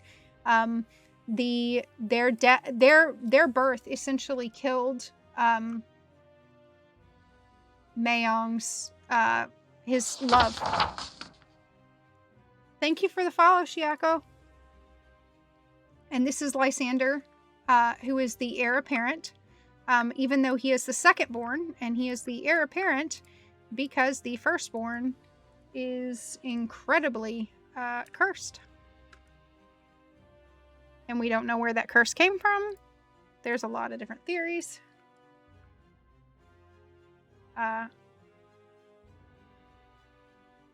Safe. Had to make sure I was safe. I bound myself in Bloodfalls, which is not safe in EQ2. The Thirstborn. Yes. We're going to get to the Thirstborn. I see. I know. And these are Myrmidians. So there's the book that we get that tells us in EQ2 that Mayong knew that his plane was going to be taken back by the gods when the gods abandoned Norath. The gods abandoned Norath and pulled back their influence in Gates of Discord and Omens of War, right? That's where Discord really starts to attack because the gods are pissed that we broke into the plane of time. And it allows Discord to actually start to influence, right? And so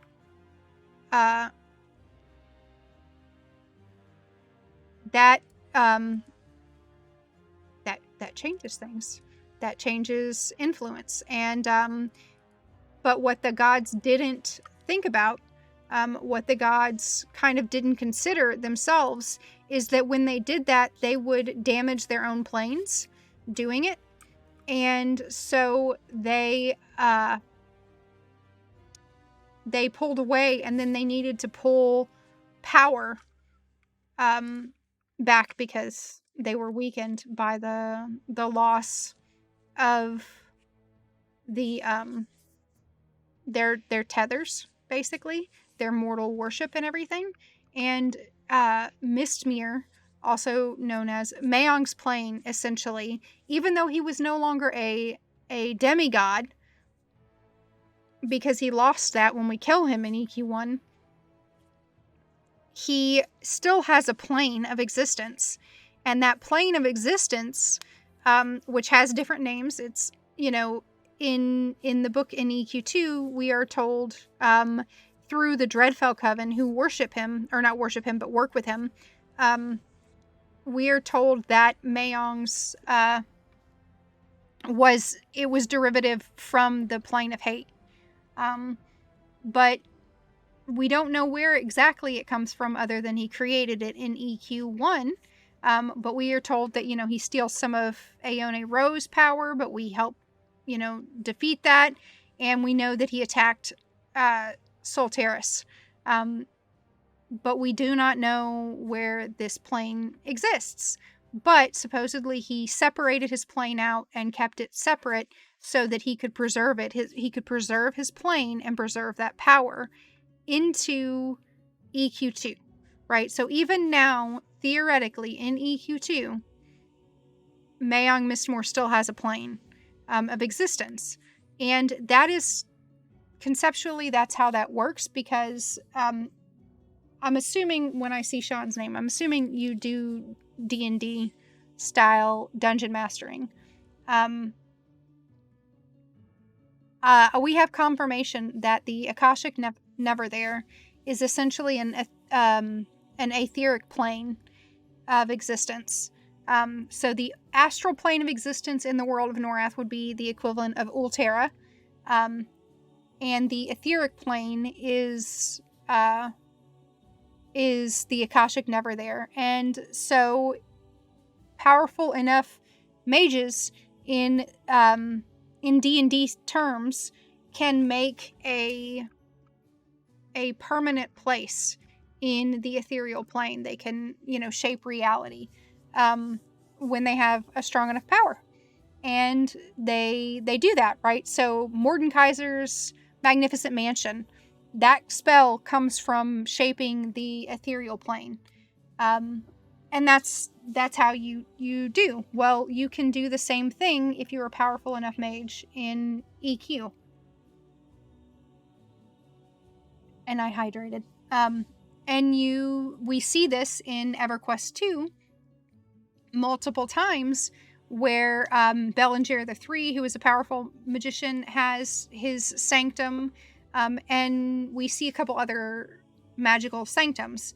So in this expansion, we go into the Akashic Neverthere, which is where another powerful mage, Mother Ballantree, I believe it is, she has her secret, basically a prison of memories and things like that, and it is hidden in the Akashic Neverthere. And I would not be surprised if we find out that she might be, or the Dreadfell Coven is related specifically to the midwife who raised Mayong's sons. But I suspect that Mayong's plane exists in the Akashic Neverthere, so that he utilized the power that he gained in order to form it and to hard and firm anchor it in the world. And now he just has that because he still retains his power. He just needed that extra, kind of deific power in order to anchor himself there. So this is his other son, the Thirstborn, aka his firstborn son, Vorrigan. And Vorrigan's not looking so great.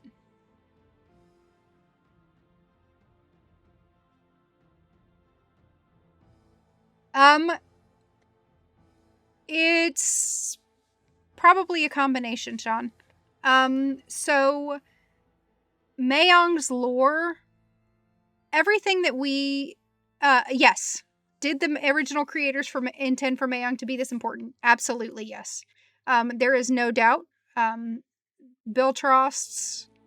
was Biltrost's insert into the world, and Valen, who was the one who really consolidated the lore of EverQuest and EverQuest II, who tried to make a cohesive storyline, who tried to pull everything together. He specifically said, one of the things that he specifically said is that when he went to leave EverQuest II, when he left, he wrote down and documented everything else with Mayong. He put his history in. Not only that, but storylines that we are seeing here, bits and pieces of it, have been there for forever, right? So, like, let's look at Serena, right? Serena and the shadows, and Lucklin, right? And the vampires. That all ties together.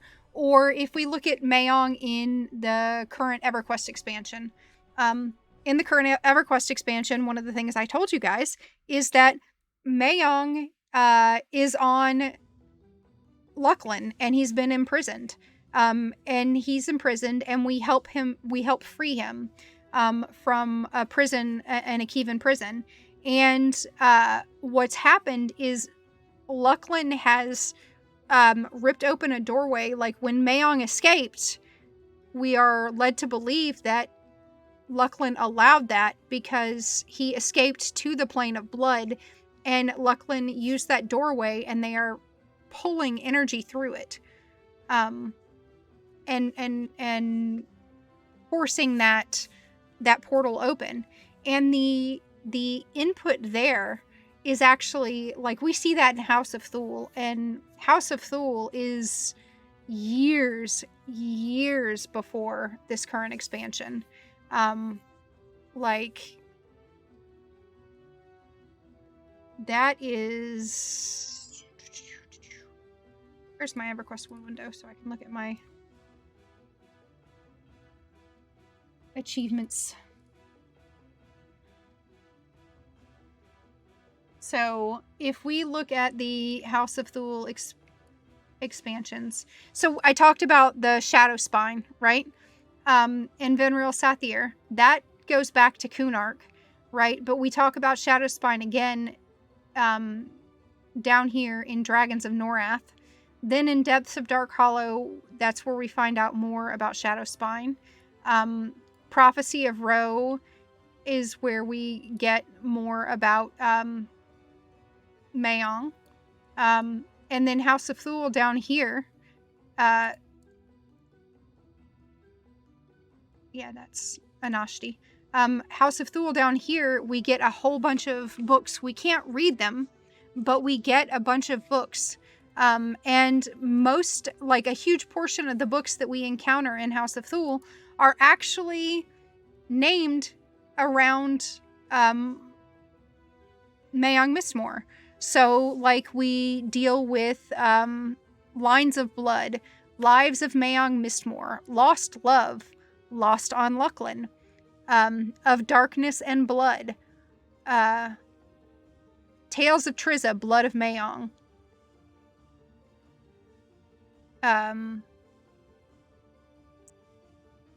Valdenov Zephyr, Blood Music, Veins of the Mother.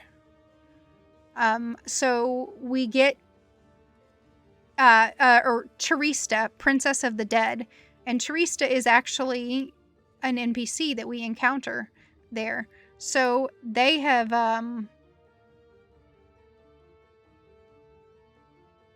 lines and lines and lines of information. It does. The storyline. Oh, the storyline is so exciting. So exciting in my opinion. So I jumped around. We were encountering Vorrigan, right? And we killed, or no, we haven't killed him. Here's, let me put you back on 2, and here's Vorrigan right here. Okay. Vorrigan is cursed. He can't, he's missing a leg. He's just messed up.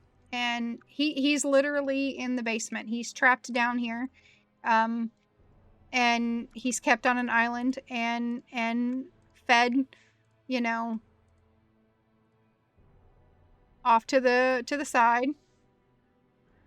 And we kill him and get a bunch of loot. But if you saw how Vorrigan looked, it's actually really interesting. So here we are dealing with Mayong and Vorrigan and the vampires. And yeah, I've gotten that mount many times. Let me buy the illusion without being on the quest. Oh, I have to be on the quest.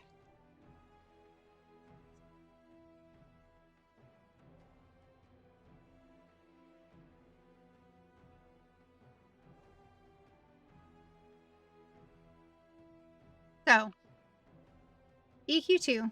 Remember I told you there were some important things to think about.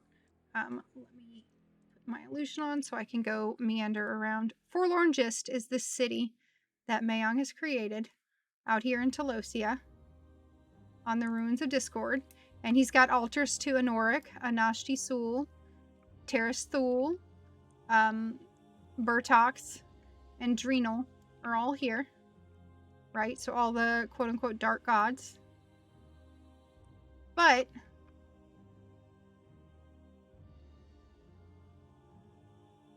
these vampire models don't look like the ones we encountered earlier. They look very, very different than the ones that we encountered in his castle on Norath.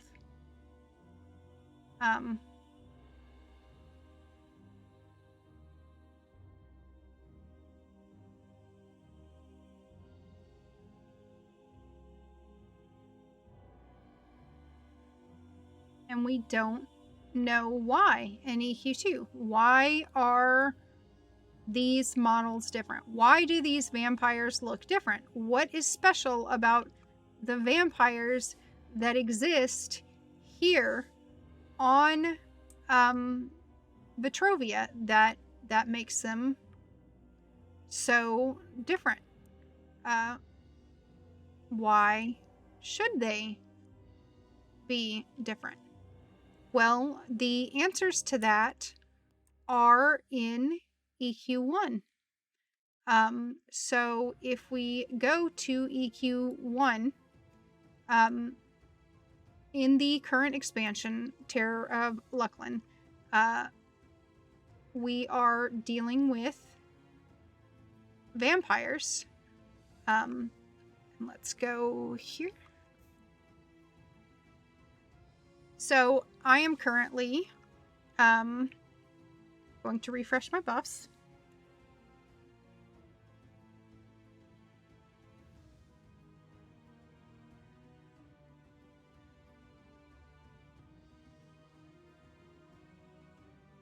So this is the plane of blood. And look at that model. That model looks a whole lot like the models that we just saw, doesn't it? It's feral, so he's a little worn down, but he certainly looks familiar. This model, Sorsha, she looks pretty familiar. Let's go over here and look at Frank. Frank looks like the vampire with a Y, doesn't he? He looks like the models that were on Lucklin, the coterie. This guy looks familiar too. He looks a whole lot like those vampires that we encountered in Forlorn Gist. And their facial expressions look the similar too, right? Look the same. These are the vampires that exist in Bloodfalls. Let's see. Can I safely get over there? We're gonna try.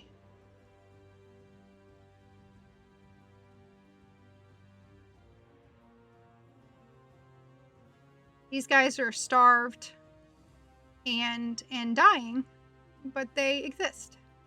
Oh, please don't see me, Blood Beast.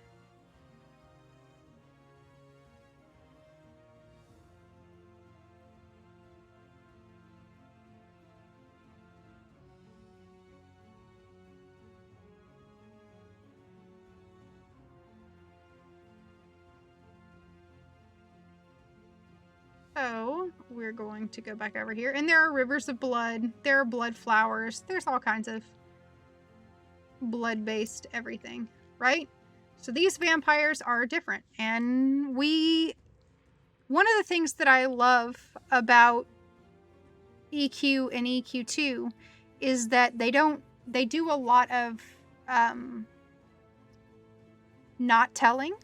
And so you have to pay attention to find the different tidbits and hints and pieces, like the image of Mayong, right, in Serina's castle, and things like that. Stuff that we don't necessarily recognize. So if we want to go to Lucklin, I'm trying to think of the best way to get to Terrors, because I want to go to Maiden's Eye. But I think I can do that in my guild hall.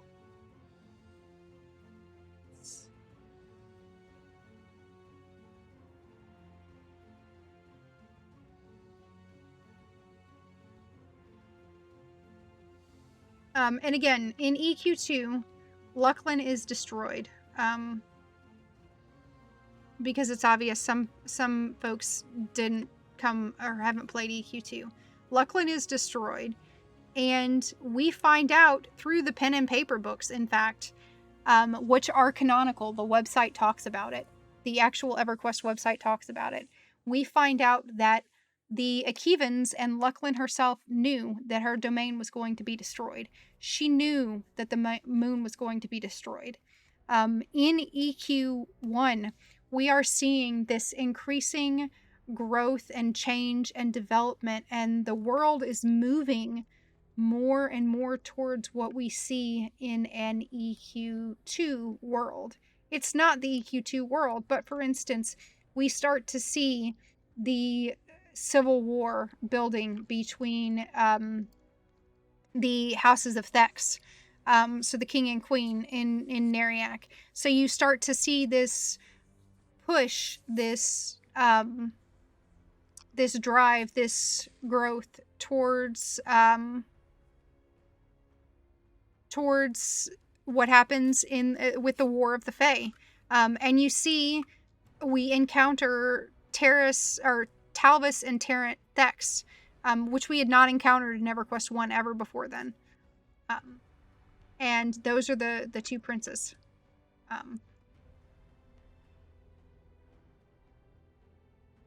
think one of these will teleport me.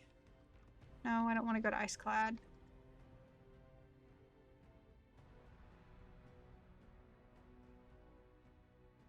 Fury. Thicket.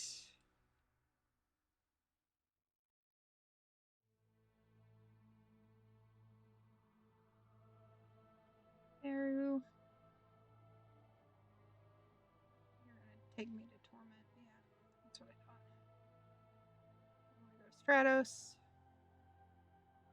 Nope. Aha! Umbral Plains. There we go.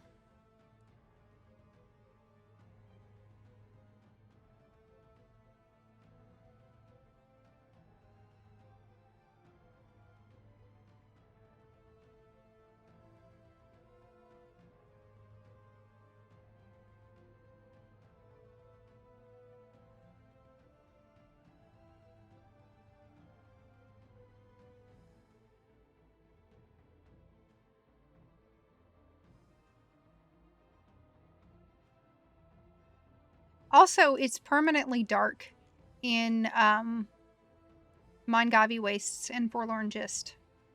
And nobody can remember the castle until we break the curse that is keeping it hidden. And that's pretty sure to be intentional. So let's see. Let's go to Maiden's Eye.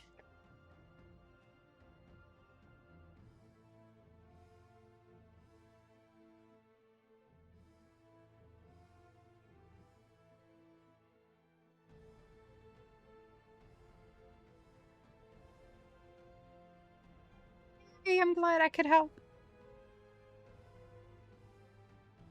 So, in, I told you about Mayong's experiments, and how he goes through things, and how we learned that, you know, Serena's blood was impure, and things like that.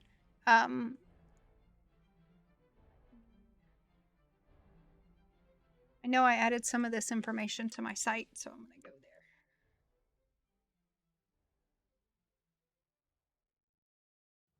Need to invis.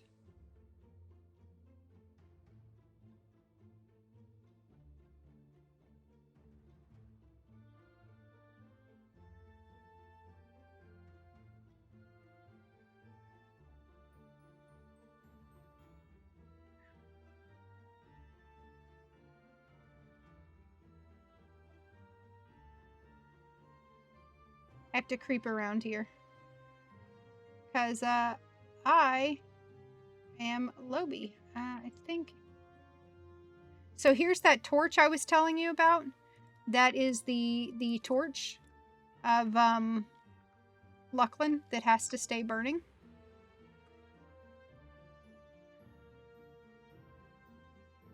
And that nightmares seem to come out of, which indicates a connection.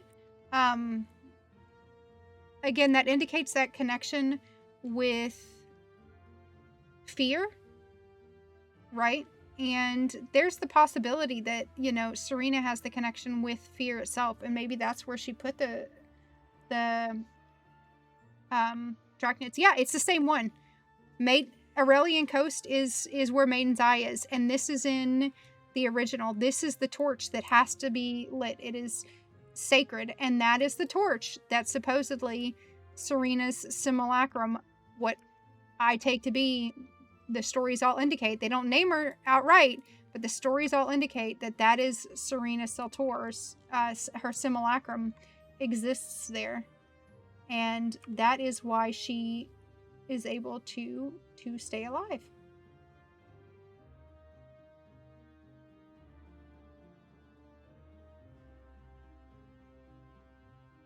And we're coming over here.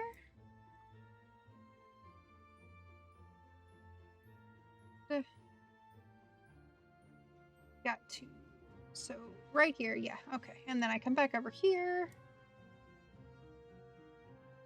And if we come over here, and we perfected IBU, look at this. Doesn't that model look real familiar? Y'all?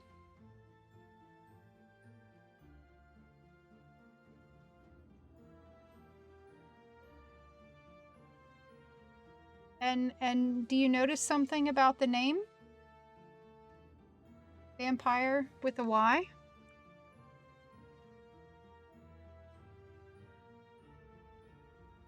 Do you notice these models? Don't they look very, very, very familiar?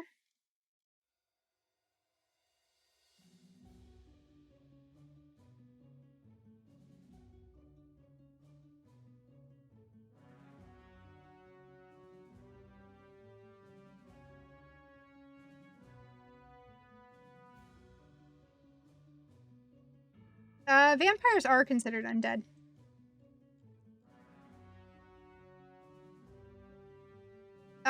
The vampires are considered undead, but they are some kind of special Lucklin undead.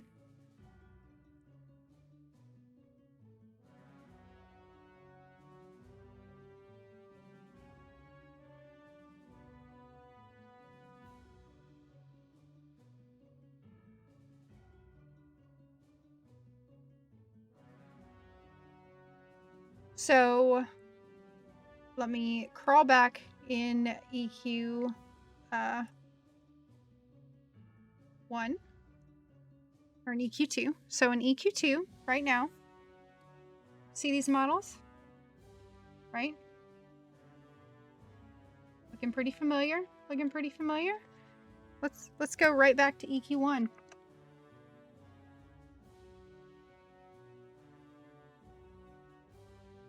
In classic, they see in the vampires with a white see invis versus standard invis, and they don't see IBU. And here, this is in Maiden's Eye on Lucklin right now, Faye. These are the vampires. And look.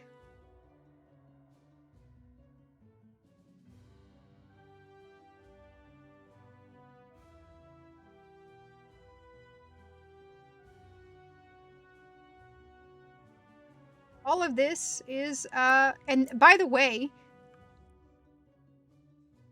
they are a later edition. Yes, they are so they put in new, instead of getting rid of the old zones because revamping was so unpopular, what they do is they put the zone in again when they want to update the storyline. Right? So those vampires are always there in Maiden's Eye. Ooh, there's a shiny. I gotta go get that shiny. I'm leaving no shiny behind, guys.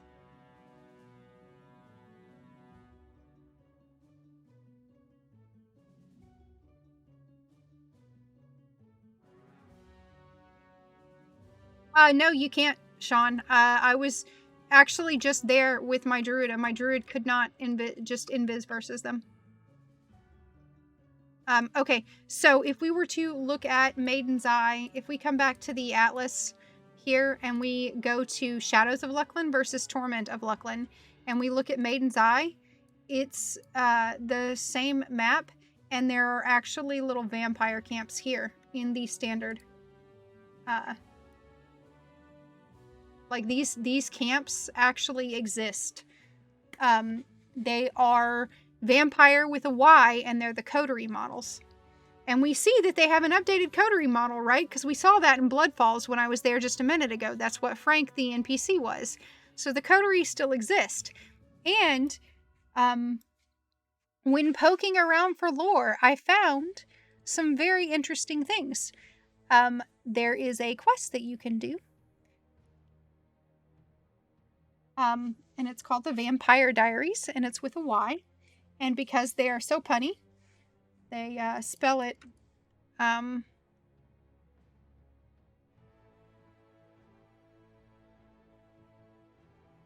like that. And I will be posting it in just a minute. And it is the diary of Luca Brightfeld, who is a vampire with a Y. The 4 armed monsters destroyed our ways out. We have no idea what their plan is. They just left us here. Once in a while, one of them will come back to take us away, and they never come back. I've heard others speak of a secret camp hidden in the Maiden's Eye. There was another Tegi attack today from the Akevans. The Tegi are just used to keep us from getting any rest. I'm so hungry. I just need something to eat. Some sustenance is all I crave. I couldn't stop myself today. They just lay there, and I was so hungry. The blood, the power, the blood, the power. Incoherent sketches about blood and rage litter the page.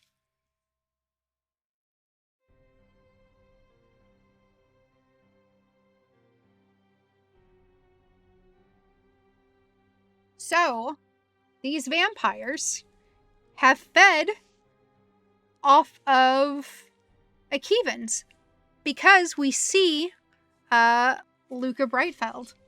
Let me find and see if I can get to her real quick.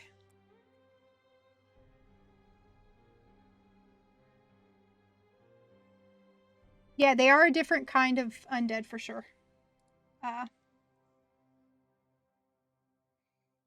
Where is she?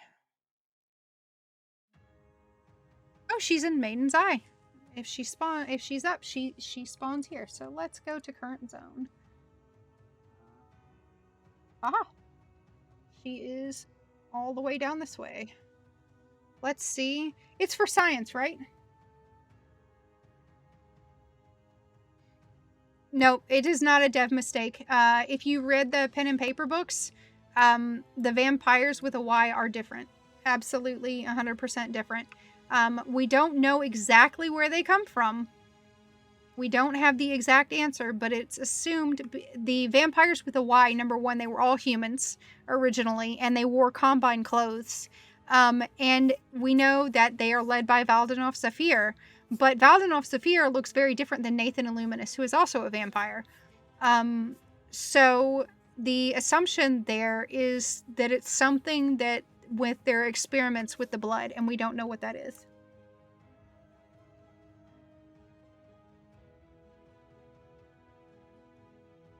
Ooh. These guys all see invis. Well, not going over there. But there is a NPC that spawns, and her name is Luca Brightfeld, and she shares the model with these broken vampires with a Y. She is absolutely there.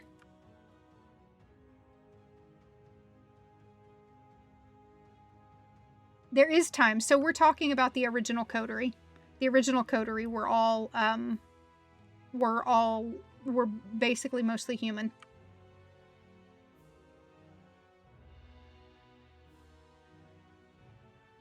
All right, I am going to take a quick break. I'm going to put you guys on a screen. I need to go get more water, and I need to run to the bathroom. And then when I come back, we will talk more about the vampires with a Y. And specifically, I want to kind of talk about where I think we're going with the expansions of both games, and where I think we're going to be moving for. And yes, I will talk about that as well as the reason why the vampire models are here. Too. I have answers for that as well. So let me put you on a different screen. If you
All right, A I'm back. few Can you guys hear moments me? later.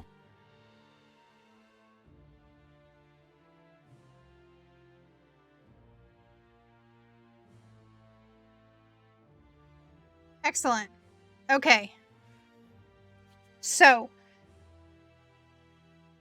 lots of exciting things. So, we know that the vampires with a Y, right? We don't know exactly how they were created. The books tell us basically that that they existed on or they were seen on Lucklin shortly after the Combine, but that's not a real surprise because we don't. Most of the history that we have of Lucklin itself comes from the Combine Empire, right? The Combine Empire or the Shissar, not a lot. We know, for instance, that there is what was presumed to be a third moon. That Norath may have had a third moon, and that third moon crashed into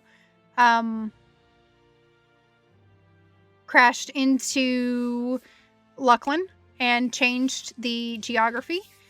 We know that there was an ancient civilization, and one of the things you might be thinking of, Sean, is the Sun Revenants.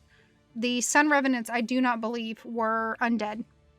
And they lived in the sun, and they have red eyes. So maybe that's where the vampires with a Y came from, but we're not sure. We just know that they showed up somewhere along the line, and that Valdenov Zephyr is their leader. And we don't know. There's more that we don't know about them than what we do know. But what we do know for sure is that that Valdenov Saphir does experiments on them, and they drink blood, and that's how they become the vampire volatilis, which is the ones with the wings.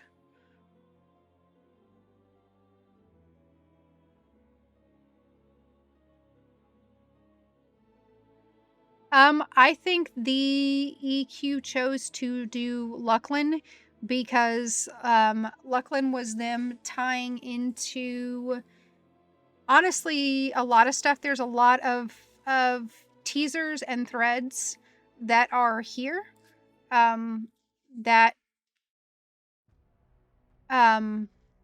I think that they were striving to tell where some of the lost history went, and to kind of continue to tell that story, and to shed some light on things. But what I think is a pity is that they actually don't tell us as much as we find out later. So, for instance, when we find the information out about Lucklin herself, the stories that we have of Lucklin is that Lucklin is a goddess that was created by the conflict of order and discord, basically. Although they call it light and dark in the story. Let's see if I can pull up my notebook for Lucklin for when I did my Lucklin.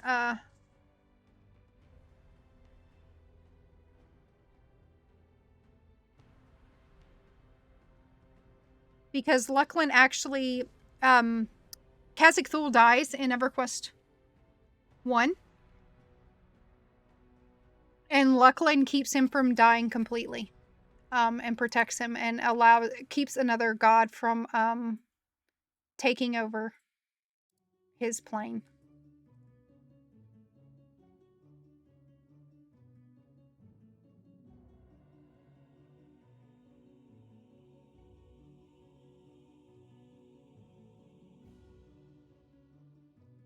And in fact, that dialogue and that line, by the way, that storyline is so important that they actually voice Lucklin for it in EverQuest 1. So in EverQuest 2, we voiced a lot of stuff, right? But in EverQuest 1, they rarely voiced things. The storyline with Lucklin is so important that they actually voice Lucklin. And I think it's to tell those stories, to tell the story of the Combine Empire and teleportation and why that civilization disappeared, and what happened with the Vashir and, you know, the whole. And I will tell you why I think more of it relates too, because we're gonna totally get to that. Let me see if I can find. Go to EverQuest 2. Let's look at EverQuest and see if I can find some of those storylines or that music. Or let's save this list.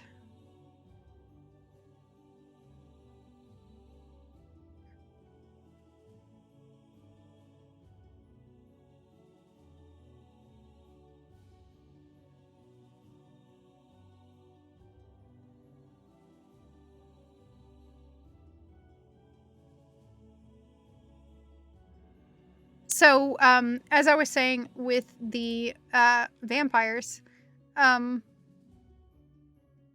the vampires are some kind of experiments with Shadowed and Akevan blood. We know for a fact that Venril Sathir did experiments on the Akevan blood, and that creates the vampire volatilis, or volatilis. We know that they are special. We know that they have wings. We know that they are more powerful, right? And that they can fly, etc.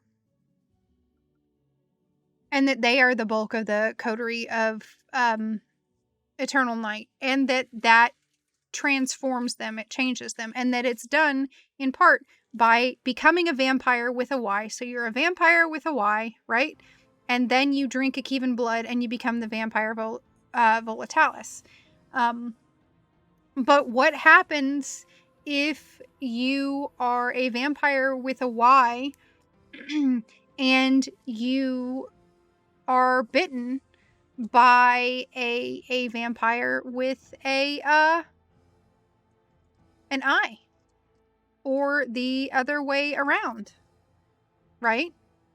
And I think that all these vampires that we are seeing now are hybrids of the coterie vampires. It's the hybrids of the two vampire types, because again, Mayong, we know for a fact that Mayong likes to do experiments with blood, and one of the key limitations was that you were unable to transform outside of humans and elves. You couldn't transform other races except for the vampires with a Y. They were able to change a Vashir, and in fact we find a Vashir in EQ1 that is a vampire with a Y, and we in fact find him and kill him. So the thought that I have is that Mayong figures it out and uses that to empower. Because remember, the Idal are cursed. The Idal have been cursed. And one of his pressing desires is to figure out a way to cure that curse. And to fix that, you know, natural flaw that is intrinsic. Let's see. I think I found the Lucklin lines. And you adventurers, you stumble into my presence, led as though blindfolded to gallows built by your own hands. I see within you. Some bear light, others carry darkness, but together your shadow walks a fated path. Will you climb the scaffolding and stand beside your dark executioner? Will you lay your necks within the noose that tightens around Norath? Know that I will not allow what you seek. The final piece of Khazak Thul rests in my shade for eternity. If you continue your journey, to you I grant reprieve from the gallows through death. So that was Lucklin herself there. You think your spirit shines in these dark hours, but I see the black cloud billowing about you, encroaching upon your horizon. You race into the moonless night, heedless of the coming destruction you hasten. That which you call light is only darkness. Can you even say where one ends and the other begins? Can you take a life that countless more might be saved? Though Khazak Thul was of my immortal kin, that which has been destroyed should never be repaired, lest he who stalks in shadows arises to claim both night and day. Those of you who cannot walk in the balance of light and darkness will be destroyed by shadow. You still do not understand? The hand of darkness guided you here, stretched you out like mindless digits to grasp for itself that which should never be taken. Kelalor Talaris, stand before your goddess.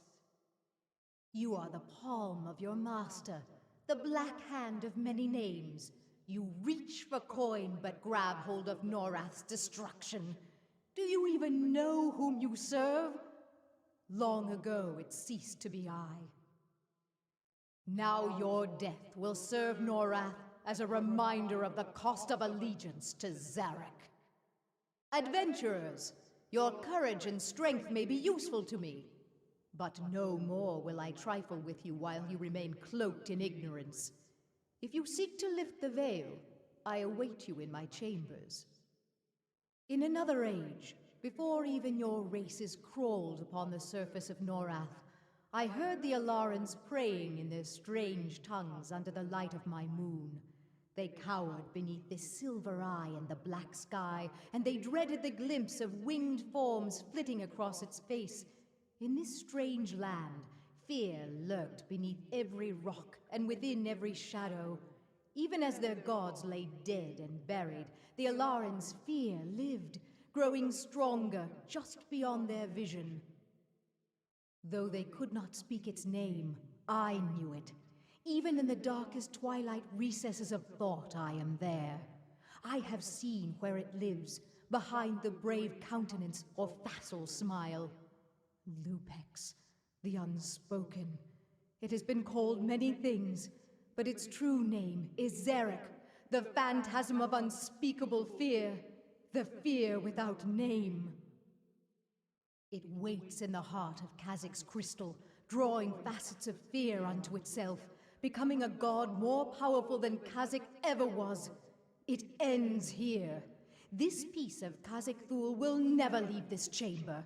If you trek further upon your dark path, I offer you no leniency.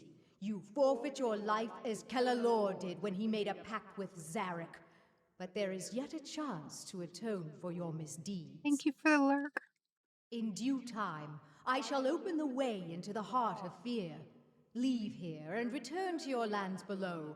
Concern yourself not with my realm, for my servants and I shall return it to equilibrium. Await the time to confront Zarek. Prepare your minds. Be not fooled by the path of light or darkness, for one is often the other.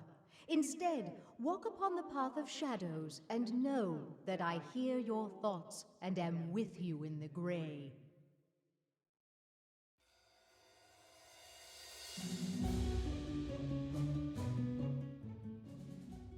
So that was important enough that they voiced that entire raid setup. And Lucklin herself is supposed to be basically, there were two planes at war, the plane of light and the plane of darkness. And that the two could not, neither could win, neither side could win. And eventually, they clashed, and instead you had what became a mix of both, the plane of shadow, that which exists in between, and in the heart of that new plane, Lucklin was born, and her creations are both light and dark, and it's order and discord.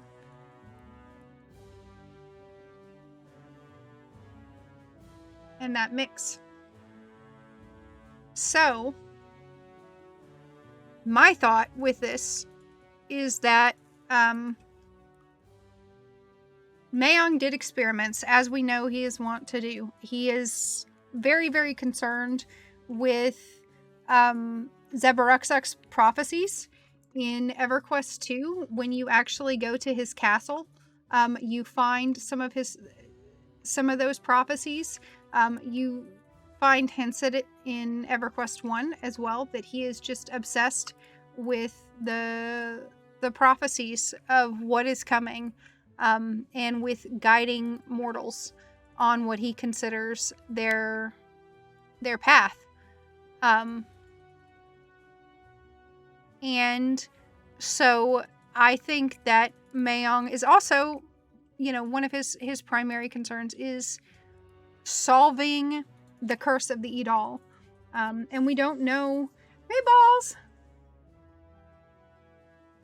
We don't know what that curse is. So to go back to my notes here, here's some of the images that we get of Mayong, right?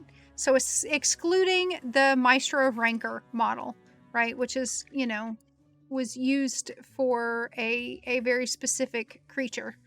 Mayong has always been portrayed, as very elven, right?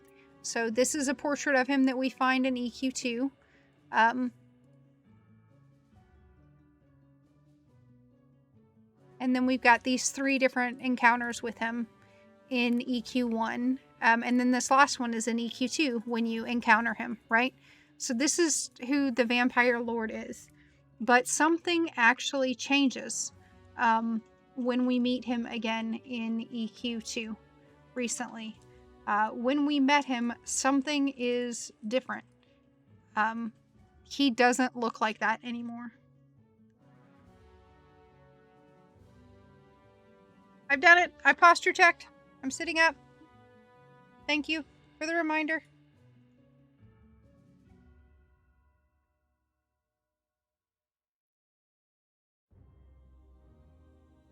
Let's go to, should be on EQ2 now for you guys. As I zone.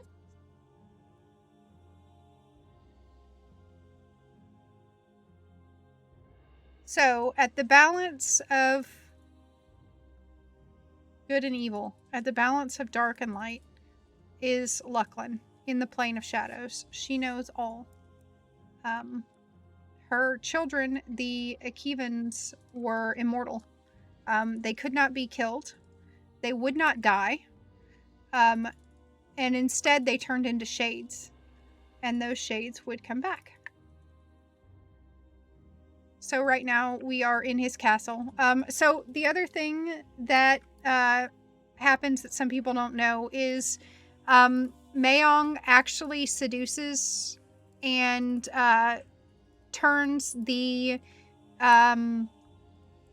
princess of the High Elves, which is Lenya Thex, and we meet her in EQ1.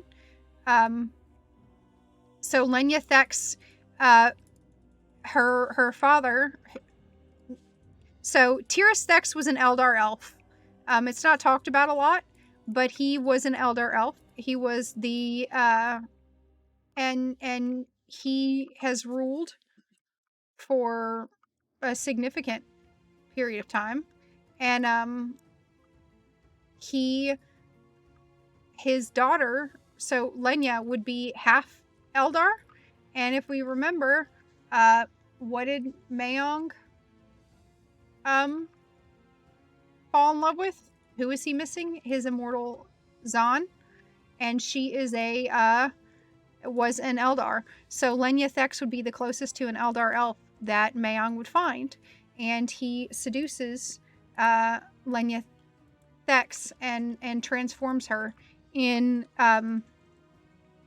EverQuest II, we find that out, and he's been controlling Felwith in EverQuest II. And she's actually the queen here. And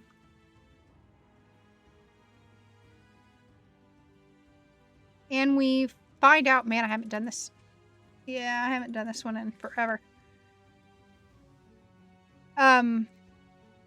But we find out that Mayong is that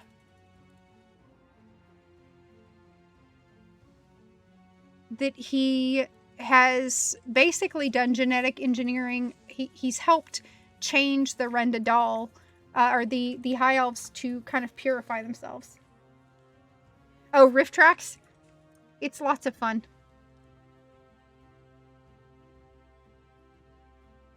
I've also got What the Dub.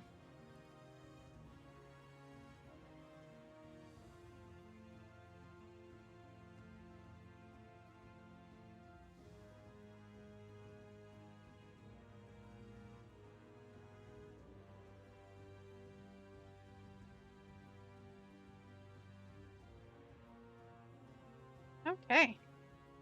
All right, you have to kill the right one. Oh well. We'll just heal through it.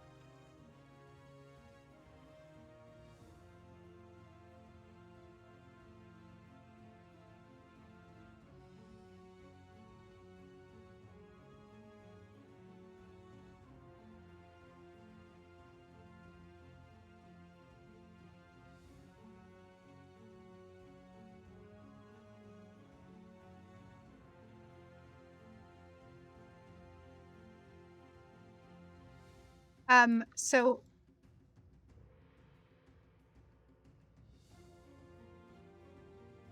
he's been doing these experiments, and one of the things that happens in EQ1 is that we retrieve a vampire chess set, and they refer, in the vampire chess set, they refer to Serena as the queen who might have been. So she could have been Mayong's queen, but her transformation made her hideously ugly, and Mayong is just petty like that. He's just a petty jerk, and he's all about things that look good and stuff. So he takes issue with that and rejects her. And like all of Mayong's castles, there are a million secret passages.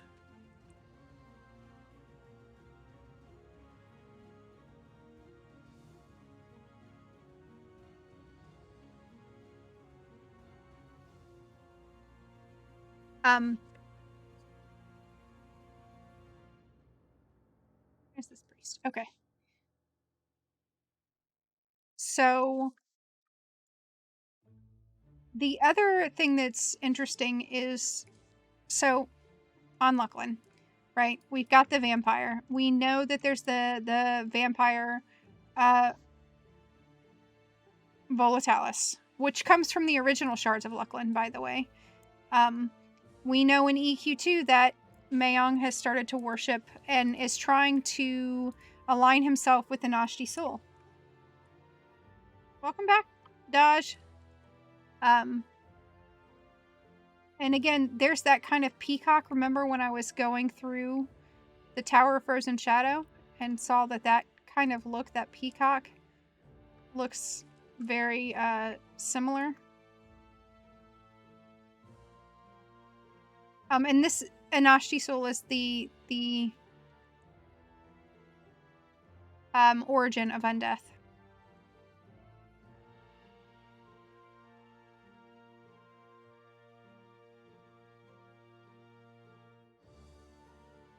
and I showed you how, like, Serena's model in EQ1 became the model that we get in EQ2, right? So we get the model in EQ2 first, and then it goes into EQ1. And remember when I showed you when we had the Serena EQ2 model, we also had the vampire models that we have now in EQ2 and in EQ1. That's where those models first start to appear. I don't know if you remember that image, but that again aligns with the fact that those vampire models are tied into what amounts to the blood of Lucklin, right? The Akevans. Or the power of shadow, right? Which I think is what is empowering them. And I think he's seeking a solution, potentially, to... Oh, I targeted the wrong one.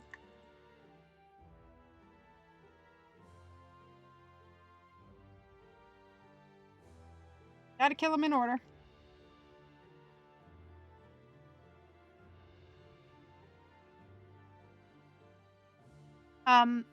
And we can't trust the information that we get here, because the information all comes through, like, Lenya Thex's minions and stuff like that. But when we come into the throne room to deal with Mayong, one, he has Antonia Bale's father with him. But two,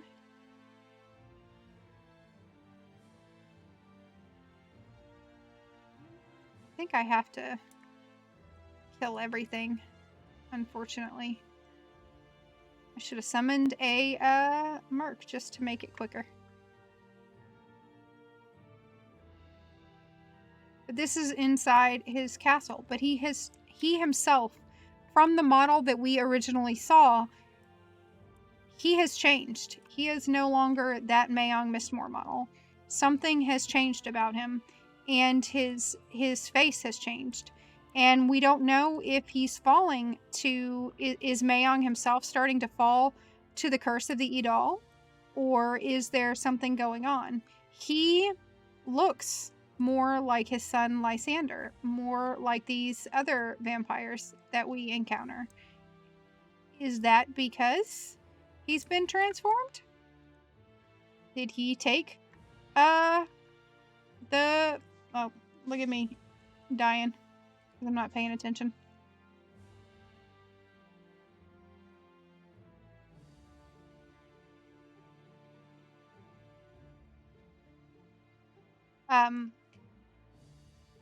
Also because I can't cast all my buffs because I've got part of my screen blocked off. Look at that.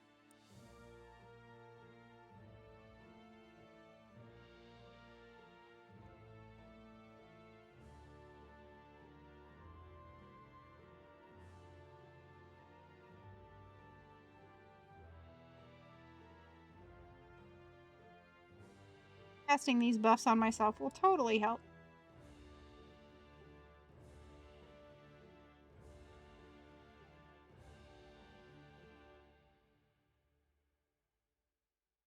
So, we are here, and we encounter him, and I think he's been transformed. And he has been transformed, I think, by the blood of Lucklin as well. And I think that because, again, in EQ1, there are some very significant and important dialogues that happen. Specifically, as we encounter Lucklin, or rather not even specific dialogues that are important, so much as important story beats that we find out. We find that Mayong has been imprisoned for stealing power from Lucklin, And one of the reasons that he, unlike most of the other people who are imprisoned, he will be freed if he will be freed if he returns the power to Lucklin herself.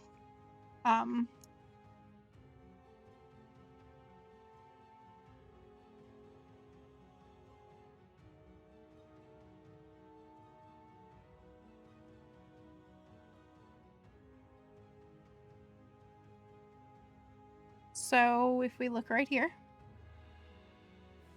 go back. For directly disobeying Lucklin and stealing power that does not belong to him, Mayong Mistmoore has been found guilty. Mayong is sentenced to a lifetime of detainment or until he returns the power he has stolen.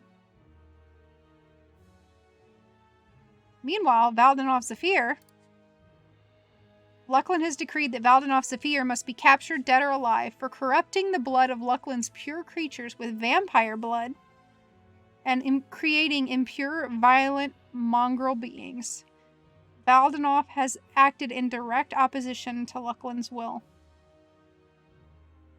So, he did some kind of corruption. And he is set to be killed. Right? So, that's where Mayong is going to be.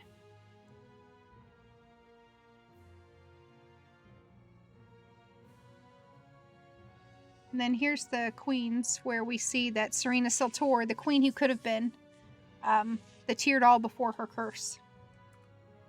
Right?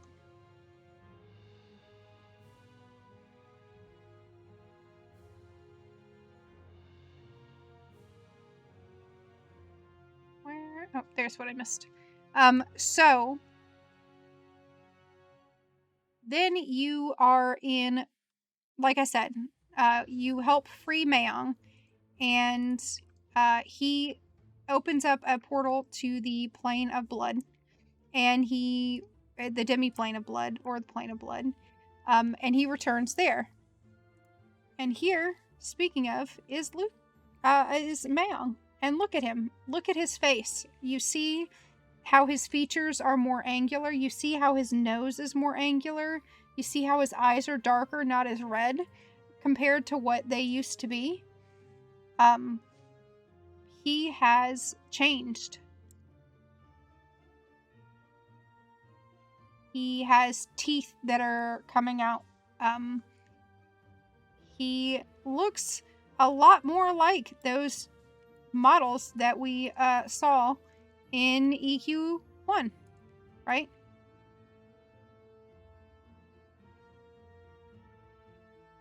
And specifically, the black eyes and things like that are very, very, very reminiscent of the coterie. Because remember, the coterie had the black eyes, the dark eyes. Come on. Die, Vitra. Right? And so, here we take down Mayong's cloak of immortality.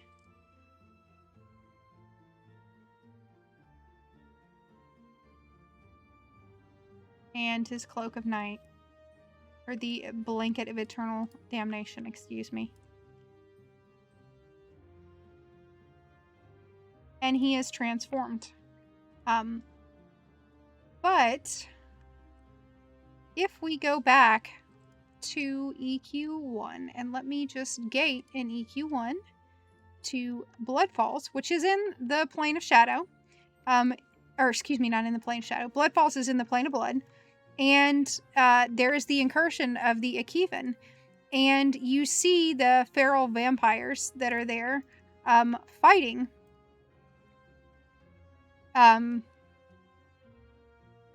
The Akivan forces. And they start to shout, "Oh, no, he's just following me apart. Good call." Or following me around. Good call. Here. Help out. He's just chilling. were just vibing. You know, Inquisitor things.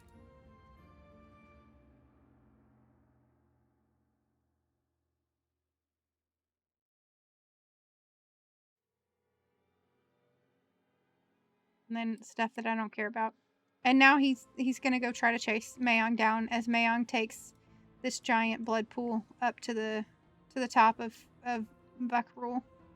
And we can go up here and see this statue of him after something. I don't know.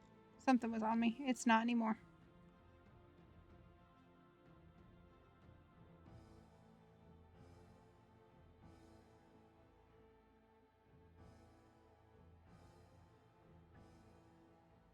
I'm hydrating right now. And as I hydrate, let's go back to EQ1.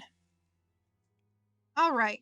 So, here in this zone, the Akevans and the vampires shout at each other, and they shout at each other in Akevan. And what they shout at each other is perhaps the most telling of all. And again, I would like you to keep in mind that Valen is one of the original people. He's one of the people who originally sat down with Bill Trost and developed the world of EverQuest. And he's the one who wrote down, and I'm not saying that everything that is going on is his creative genius. Not at all. Not at all. Because that would take away from all the other creative designers who have worked on this game since then. But he said he wrote down the bare bones of Mayong's history. So presumably some of this history is still there. And no, I think the Fedor bards didn't unionize because they are snooty elves. They would be snooty elves, and the snooty elves probably just really kind of keep it among themselves, whereas the Antonican bards take all races.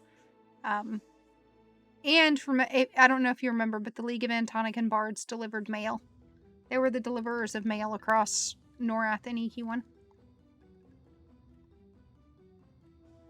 So, in Akevan, that was one of the unique things about Lucklin 2 is that they actually developed a language and they developed a syntax. It's not perfect, it's not a full language, but it's enough, and you can actually get the dictionary. And the postal service is important. I don't know why that Mayong hates it so much, but you know, he's Mayong. So some of the things that they shout are forward to the Blood Fortress, which is Dreadspire. So Dreadspire is off of Blood Falls here.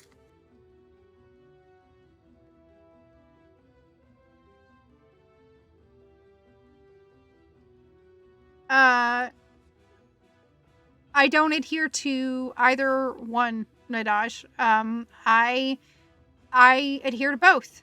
So history is told by multiple people at multiple times, and there's never a true, this is the only be end answer, right? So, for instance, one of the biggest conflicts that we have in the Mayong history story that I've been talking about is in EQ2, Mayong is an Idal, and the Idal come from the Ur of Sul'Day.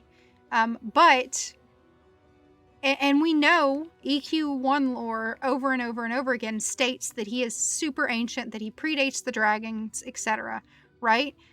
Well, the dragons, all the other history said that history started at the dragons, so how could Mayong predate them? Well, it's two different stories told from two different people. And,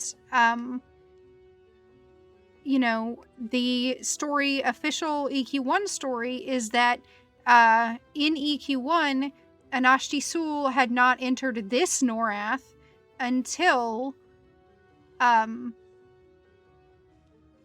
Thul and Ralazek's deaths corrupted the Aetherneer, and that's what allowed Anashti Sul in.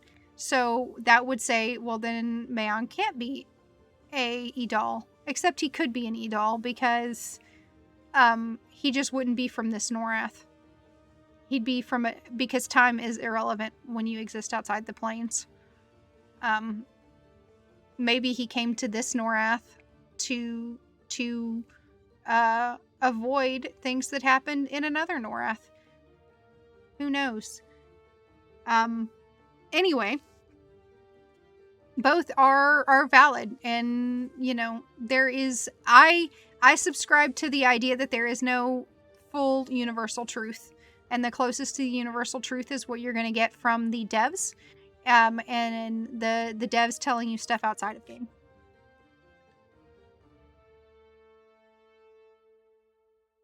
Anyway, so the shouts that are here that are very interesting.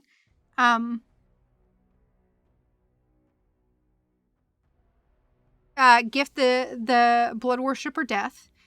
You are the desecrating illness. Your master is inferior. Lucklin is superior. But those are the small lines. Those are just some of the lines that I had to translate.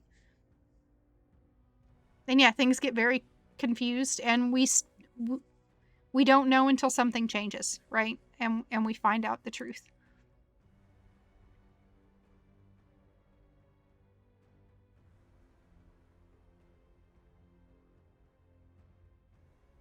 So, a feral vampire shouts, "We will tear you from the master's demiplane. He has rightfully earned his place in the pantheon." Quazin Liako shouts, "You are failing to keep your infestation. It disappears before your eyes." Presumably the infestation of shadows. A feral vampire shouts, "We hunger." Quazin Liako shouts, "And that shall be your weakness." A feral vampire roars unintelligibly at the opposing armor. Quazin Liako shouts, "Have you forgotten yourselves and lost your mind, Datiar Thox?" Which means blood servant, or something along those lines.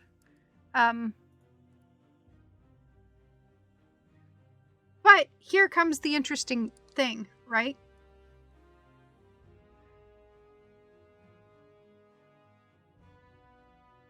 Quazin Liako shouts, "This plane will belong to Ishine once more." That's what they call Lucklin.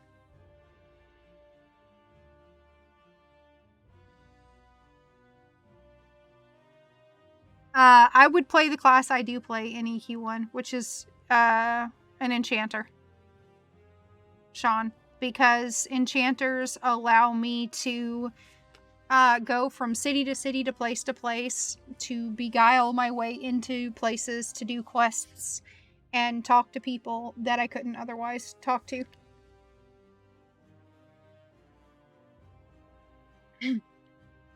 It's not just that they recognize Lucklin as the main area of the plane, it's that they're saying that the demi-plane of blood comes from Lucklin.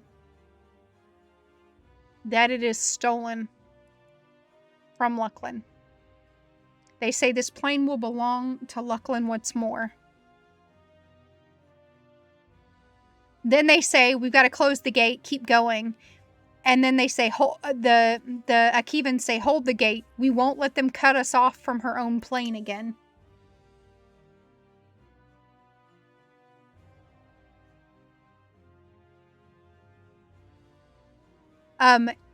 A vampire says, "You will not succeed. Blood falls belongs to the master."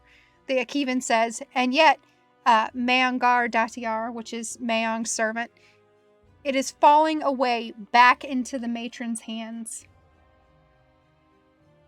So, the demi-plane of blood is part of the plane of shadows. Or was part of the plane of shadows.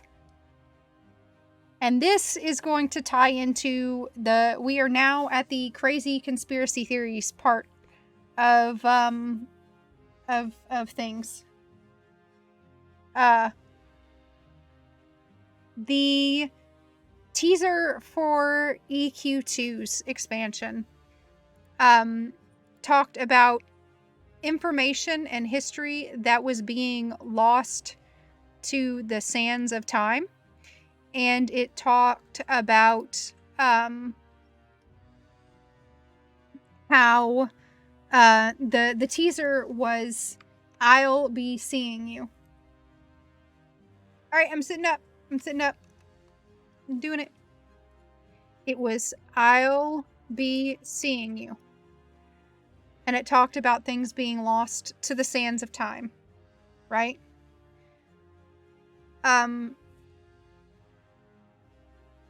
Here's where I tie a whole bunch of stuff in together. So one of the things that we've talked about with regards to Lucklin and her shadow creatures, they can't die. When an Akevan dies, the Akevan turns into a shade. And that shade then in turn can possess a new body, basically, in some way or another. There are changed the Tegi. You have shadow Tegi that have been changed by Akevan blood also. So the shades don't die, they're immortal, right? And in EQ2 we hear that Lucklin made a deal with Venril to keep his secrets in order for her creatures to never die. One of the symbols that we continuously saw, right? And I will, in fact, go back there and look again. Because the plane of blood ties directly into the Castle Mistmoore, and this crystal has always been there. Has Castle Mistmoore always led to the plane of blood and we just didn't have the power to get there? Because guess what? The only reason I can get to Blood Falls is because I've done the quests to unlock. So if I had not attuned myself to the portal, would I be able to click this and go to the plane of blood? Who knows? But the symbol that we see here, aside from the evil bunny of doom, over and over and over again, as soon as I get out,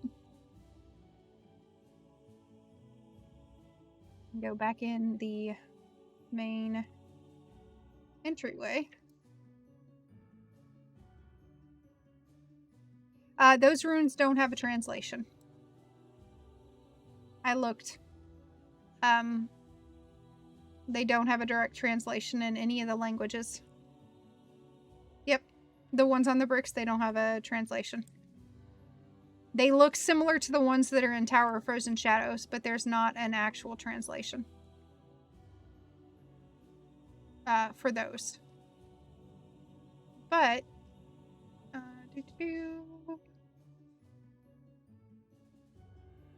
train all over the zone. It's okay. I can rune tank it.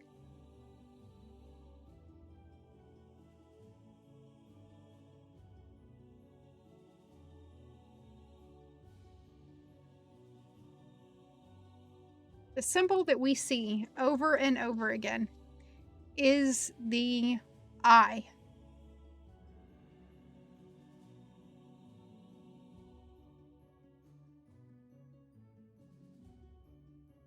This eye also, incidentally, is a symbol, and we see it here, and then when we go inside,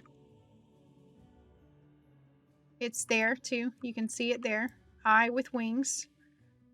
And the weird little tentacle tail thing, right? This eye exists all over Mayong's imagery. And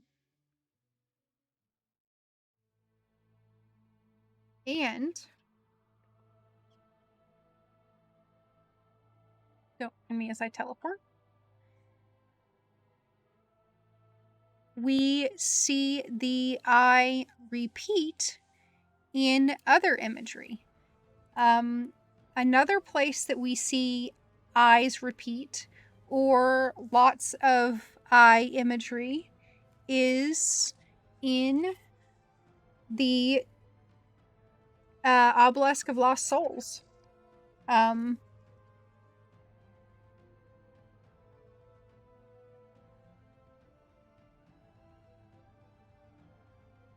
The Obelisk of Lost Souls is led by Evil Eyes. Also, right now, I would like to show you this image in EQ1 right now. Hopefully you guys are staring that. Yeah, the enchanter icon is the eye, absolutely.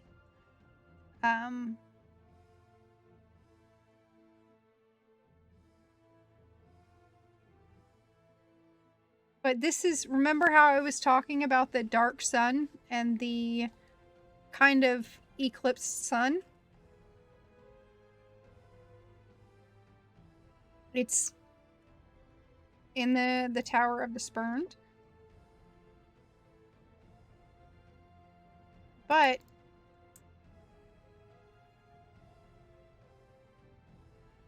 don't know why I'm opening my map. This is part of Nariak that I remember it by. And yeah, the eye symbol. There's the sun, the black sun again.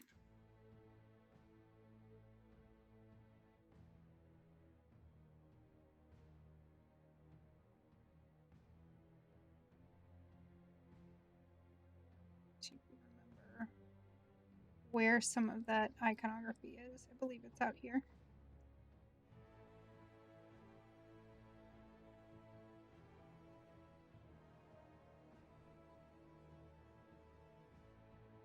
The dark sun is definitely associated with Mayong for some reason.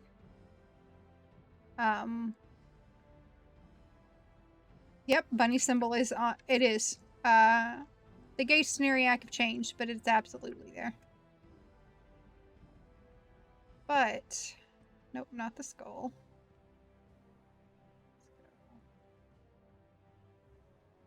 Is my third symbol.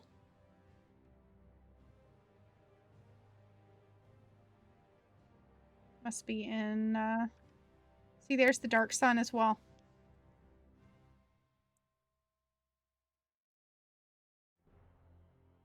We're going to third gate.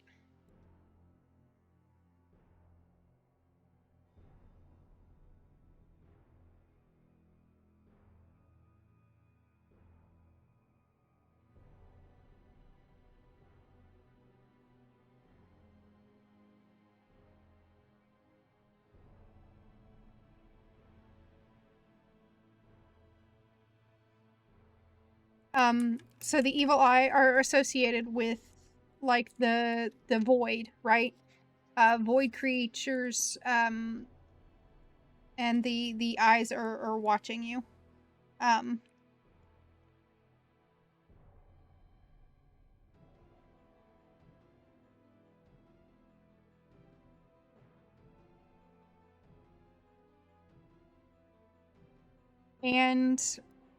I want you to keep the Obelisk of Lost Souls and information in mind there, and the void in mind there, because there's more too. Also, by the way, the land is called Vetrovia, and the land is called that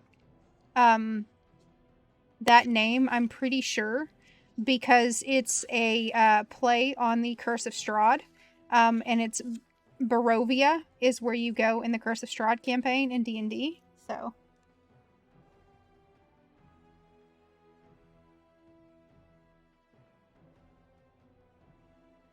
the evil bunny of doom is absolutely intentional.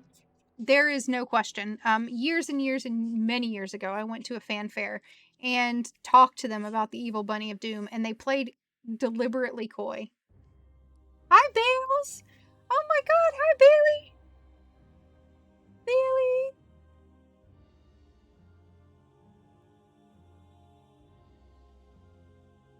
Talking about my game. I'm nerded out about my game, Bailey. I'm surprised you're up. It's so late for you.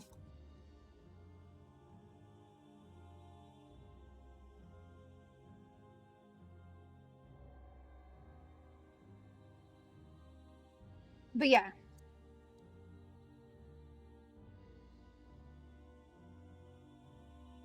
So, I have zoned. No. Evil Bunny of Doom is totally not just a popular brand logo, unless that popular brand logo is the Dark Elf brand logo. It is literally emblazoned on the symbol of Nariak. And I will fight to the death anybody's who tries to take it from me. Well, good morning, Bailey. Have you been to bed yet?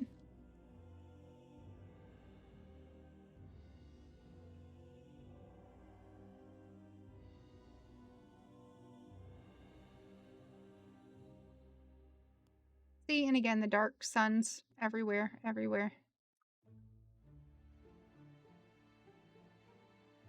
Mm-hmm. It is. It's in the necromantic power circles. If I had gone back out to the Extatempi, Tompi sisters, they all are using, like, they're all surrounded by that symbol.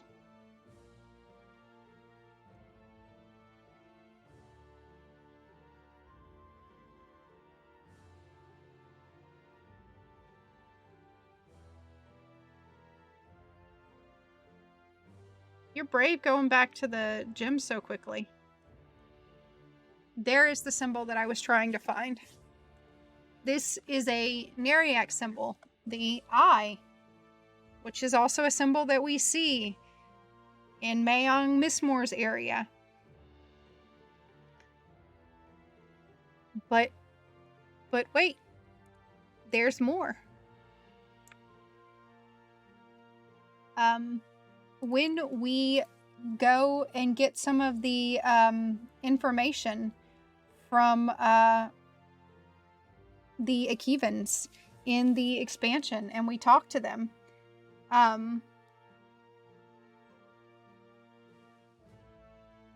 they talk about one of the things that they discuss is there is a book. So let's look here. Not alternate advancement, sorry. Achievements. You gotta take care of yourself, Bailey. I insist. I insist. No ifs, ands, or buts.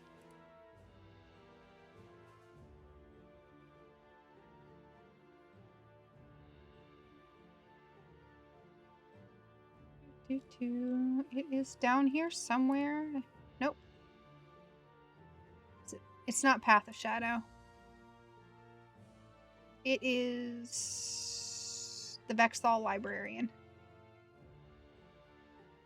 Let's see. I have those up somewhere.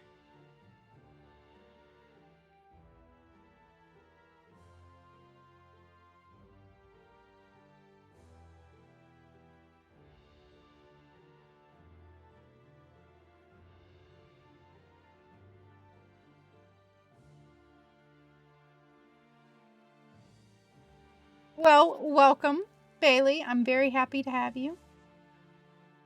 Usually it's me being up at all odd ends of the day to watch you. Bailey is... Oh, and it's Kenny! Look at that! Bailey is from New Zealand.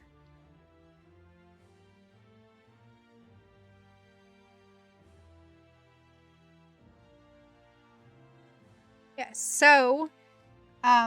one of the books that we get from the Vexthal Librarian, which I think we can... And hey, Kenny, I hope you had a good week.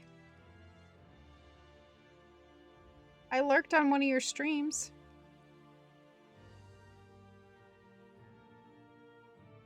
So this tome is written in an indecipherable language. It is a deep shade of black, darker than the night sky. A large eye is illustrated on the back of this book in a shimmering silver paint. Ishanir means the matron of shadow. It means Lucklin.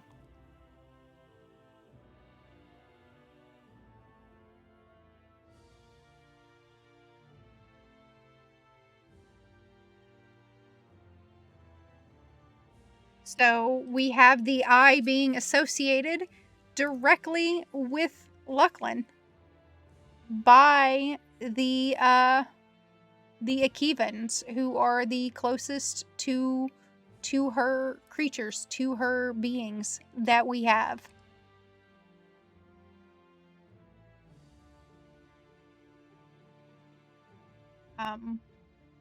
So again, there's that eye, repetitious pattern of the eye being significant and the blood being significant. The other thing is that when we talk about the path of shadows protected by blood, one of the things that is said is, when we perish, we return to the void. Lucklin blesses us with life and we are reborn. We will never stop our march. Even death cannot stop us from our crusade. When they discuss being in the presence of Lucklin herself, they say, the halls filled with darkness at her passing. We basked in her glory and felt the cold shiver of the void wash over us. Thank you very much. I'm winding down, believe it or not. I've been doing this for a while, and I've got stuff coming up soon. But I appreciate everybody being here. Oh, it's time for squats.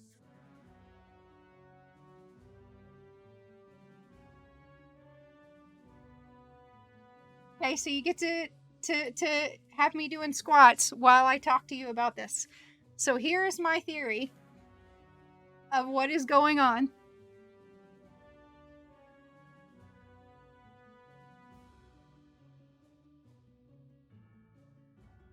We're at 9, 10. Alright, that's 10 squats. I have no idea what my model looked like there. I'll do an ad in a minute. Doodle. Okay, so talking about Mayong, here is my theory to kind of tie everything in together. Mayong. You, Swedora. That startled me. Thank you very much. I did hydrate. So, we have the eye associated with Mayong. We have the eye associated with Lucklin herself. We also have some eye imagery associated with Anashti. We also have language that associates Lucklin and Anashti both with the void. We know for a fact that Anashti, that the void has multiple factions. The void being where shadowed men come from. For those of you who don't come from EQ2. So we know that the void has, that's where the shadowed men come from, and there's multiple shadowed men. Okay, I'll get the shiny.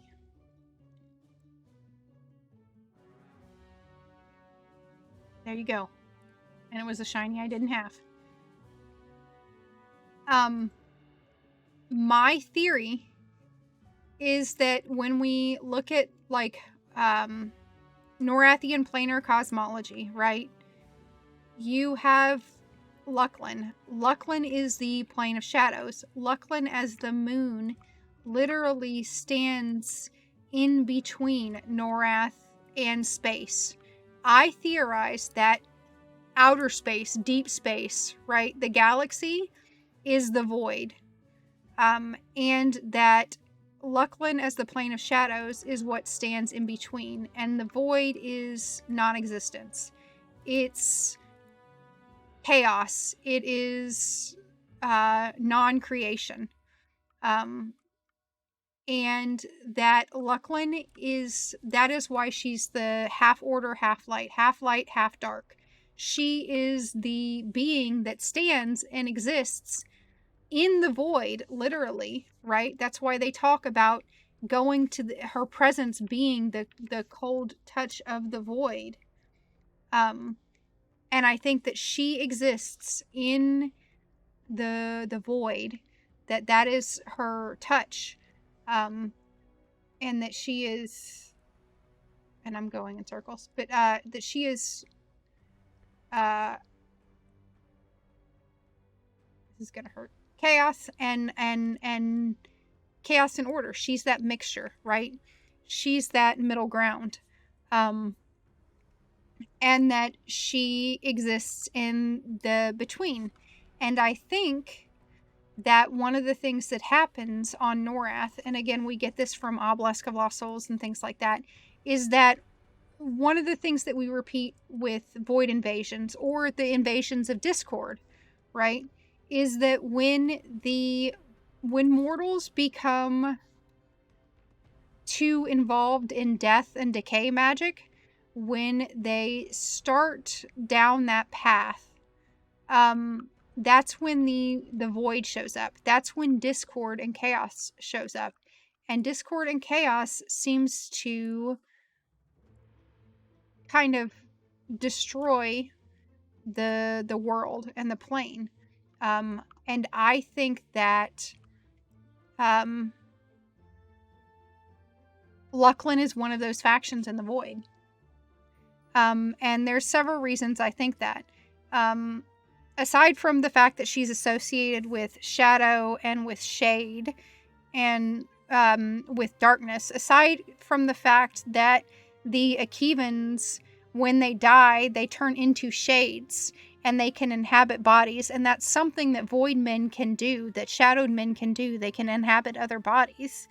There's also the fact that the shadowed men, when they're described in the book, in game, like the lore tells them that they have, 4 shadowy arms, right? They have 4 arms. Well, who else has 4 arms? The Akevans. The Akevans have 4 arms. I think that Lucklin is another faction of the void, and that Lucklin has been maneuvering things and pushing things around, and that Mayong has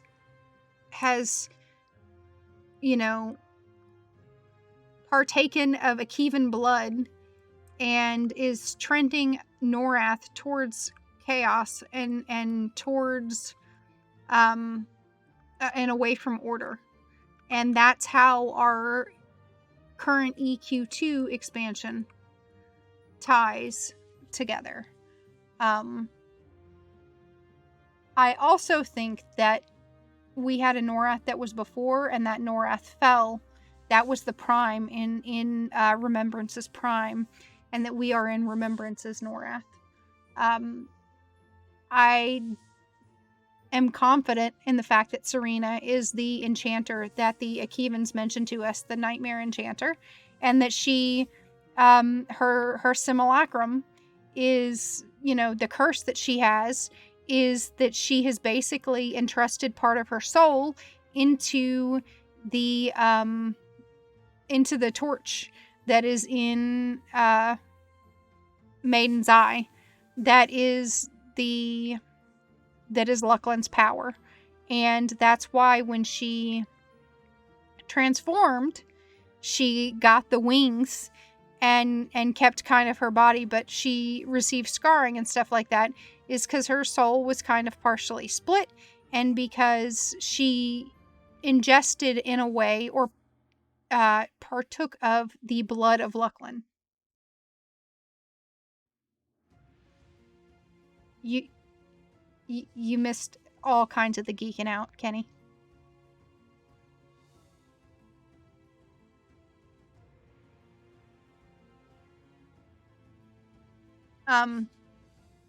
And I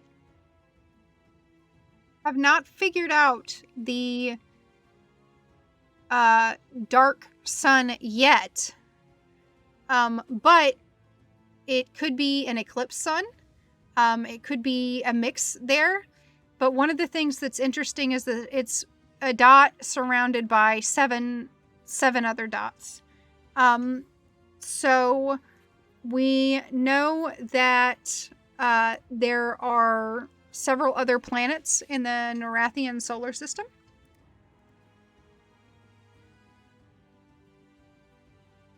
In the Rho solar system. We know that there's Trorsmang, Norath, Anbiel, and Corden. So we've got 4 planets. Then we know that we have Dreenel and Lucklin, the 2 moons of Norath. But we also know that once upon a time there was another moon. And that could be all 7 of the bodies around the center, potentially the center sun of Rho. And the dark sun could be that kind of idea of light and dark and being, existing in the in-between. And again, this dark sun is, the deeper you get into Nariak, the more prominent it is. And it is very much a Narian and and see, there's the evil bunny of doom again. It's very much how an important symbol of Mayong's as well, because they're, again, the dark sun. And I talked about see, there's the eye again. And this, way back when, this is where the old temple was in game.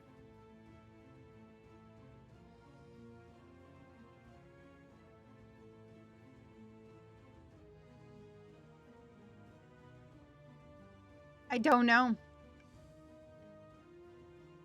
But there is a story. If you in EQ2, if you're reading about the Voidmen, there is a Voidmen story, and if you read the Voidmen story, they talk about creatures that were basically eyes, perfect spherical shapes.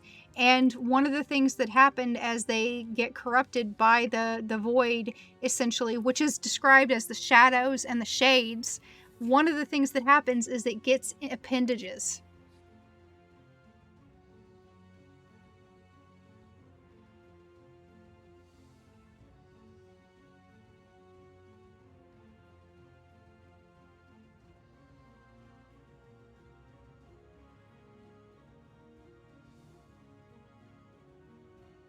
Yeah, that spiral has, I believe that's the Rune of Sunder.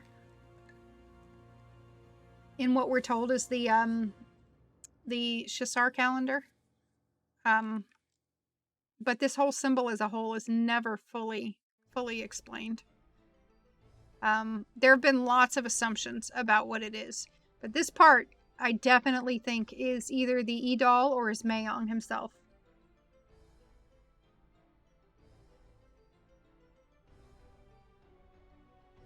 And I think that we are going into another Discord phase. Norath is chased back towards a Discord phase. And I think that we see that Lucklin, by trying to protect Fear. Fear is one of the discordant planes, right? It is one of the planes that falls under the discordant subheadings. And I think that Lucklin is being pulled towards darkness, being pulled towards the void. And one of the things that happens is Lucklin naturally pulls towards Norath and pulls away from Norath as part of her rotation. And I think that she's pulling more towards the void, and that void is representing darkness, discord, chaos. And Norath is trending towards chaos. And that's why Mayong is on Vetrovia, which was where discord appeared. That's where Telosia is. And it's why and I think in EQ1, the reason that that Lucklin is taking Mayong's power or her plane, that she clearly, oh, by the way, the devs confirmed 100% that the power, the pact between Lucklin and Mayong is ancient history. So we don't know why it happened, but we do know that it happened, and she's now trying to take back that energy from him in EQ1. And I think she's doing that because, remember, the Akevans and Lucklin knew that the destruction of Lucklin was coming. And again, in EQ2,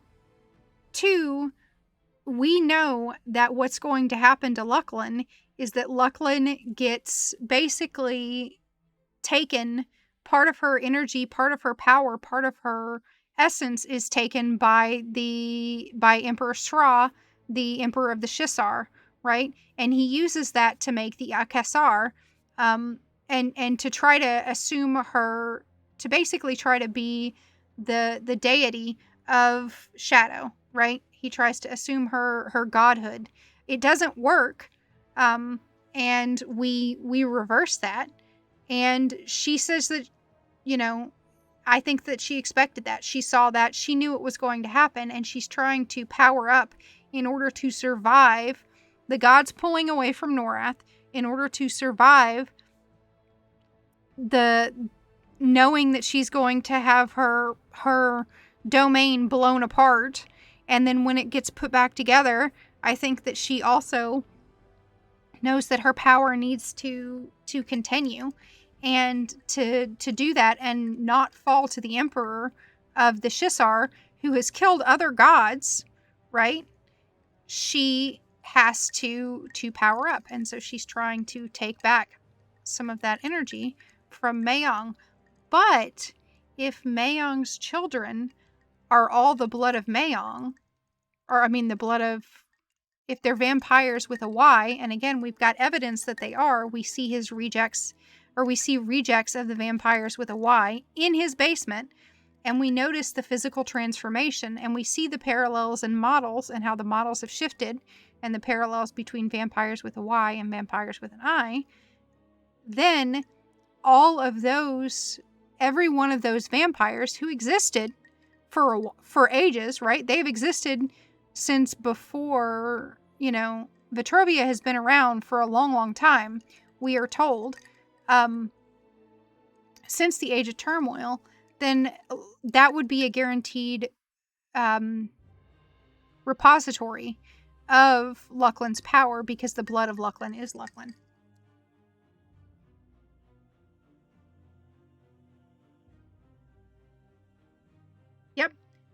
Yep, exactly. Mayong has a castle, but he doesn't spend time there. He spends time, then moves on. So the original vampires with a Y were not Tyrdal. That would be the coterie. And the coterie of night actually still exists in EQ2.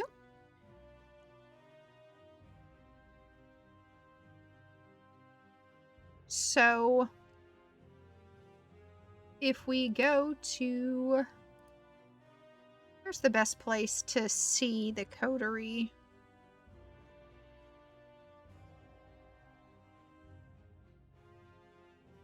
Well, we can see one of them in Savage Weald.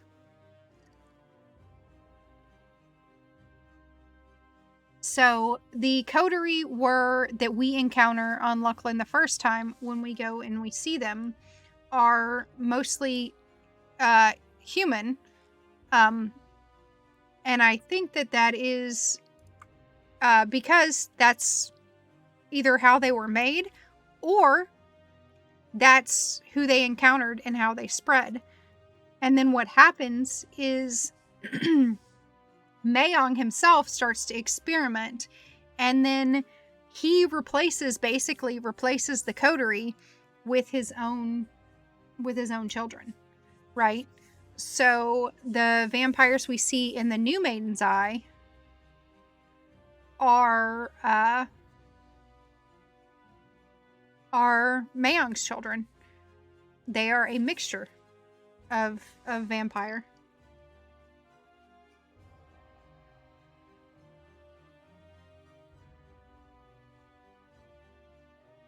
So the coterie looks different. We don't ever see any of the standard coterie. We only see the vampire volatilis in EQ2.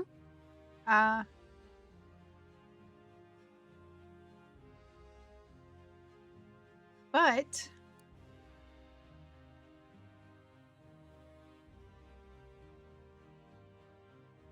oh yeah, he is a god. The vampires worship him for sure.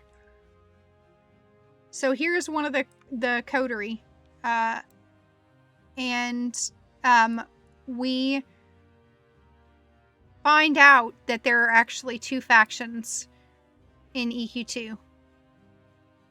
So the coterie of the Eternal Night, which would be led by Venril Sathir, and the the Kovasari, I believe it is. Exactly. Yeah. And again, they had wings in EQ. The coterie had wings, and the models are technically free blood models. But yeah, they have wings. I suppose I could have done that as well. I think I have. Where is she?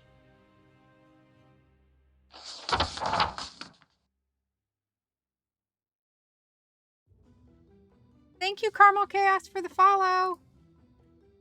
Let's see, where is Monilla?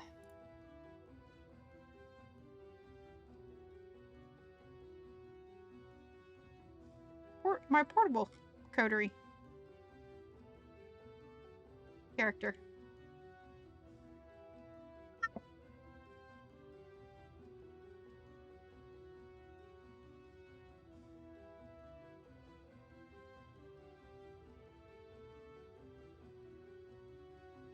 So there is one of the zones. It's been too long since I've done these, but one of these zones out here, one of the dungeons, you encounter the coterie and you fight them, but they're not coterie, they're a different faction.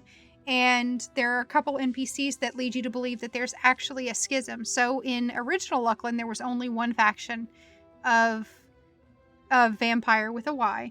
I think in EQ2 there are two factions, and I think one of those factions might be a Mayong faction. Because it was always very, very interesting to me that we never saw Cata Castellum in EQ2, and we never, we see some members, like some of the vampires with a Y, but we don't see many of them at all. And hell yeah, that's impressive. That's the raid.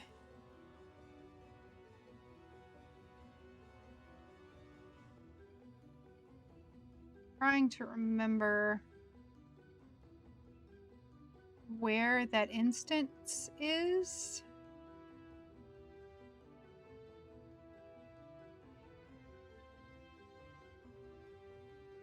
Might be a Savage Wield instance.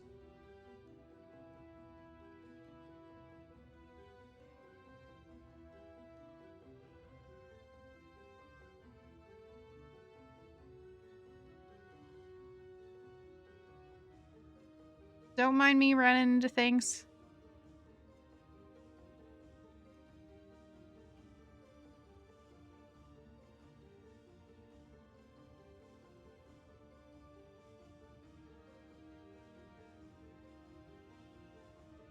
Thank you, Zuko.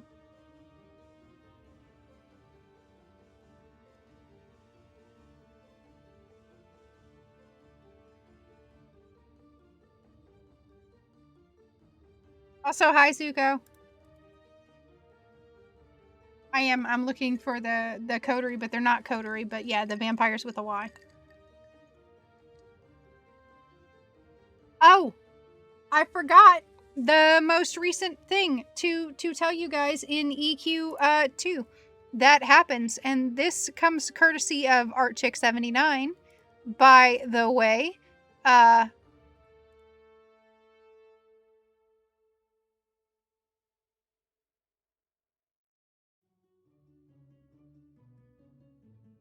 Also, Alea, I really like your burn book. It's great.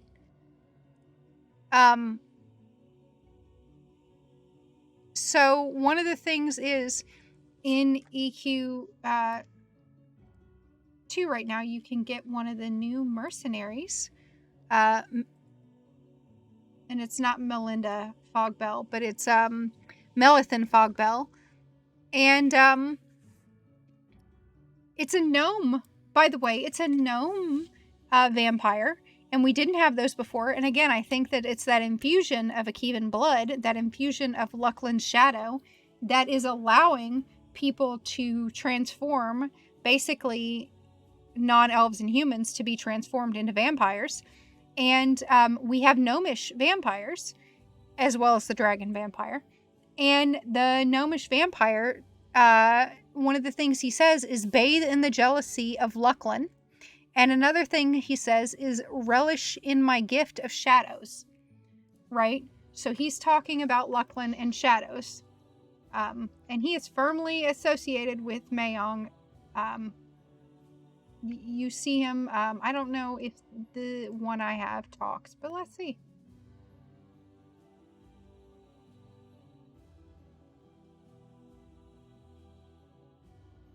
Totally a vampire.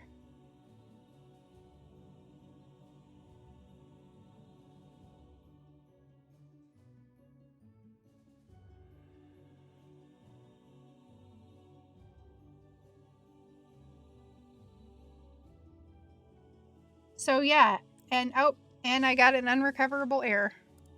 Because of course I did.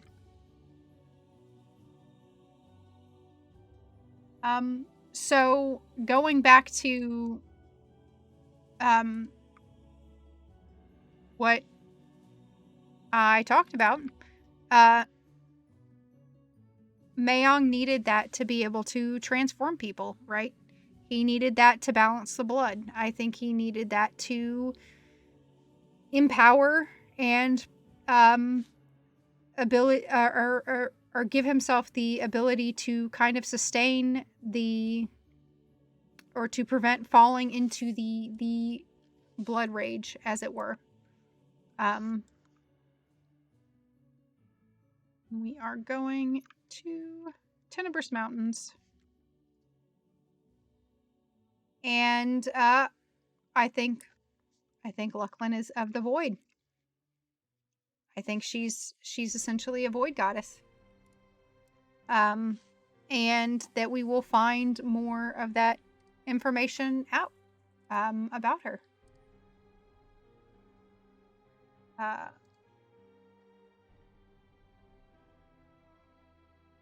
As we go along. And yeah. And I think that we find out more about the Norath that was before, because again, there was a moon. The lore tells us there is a moon that has crashed into Norath, or into Lucklin, and just absolutely devastated and changed the way that everything worked on the moon. That's why the Scarlet Desert is the desert and everything else. And that's presumably where The more discordant, sleep well, whatever don't. But that's presumably where the discordant creatures came from.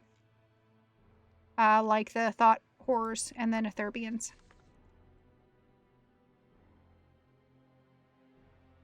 I will be ending shortly. Myself. Because I have to raid.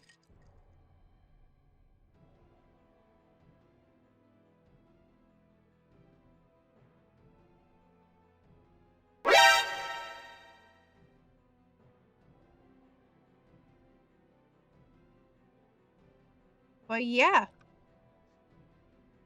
There's Norath. Hi, Norath. Look at that dashing planet.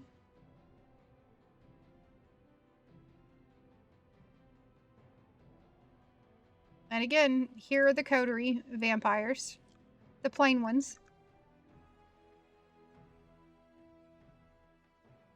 And again, Mayong his face looks a lot more like theirs does now.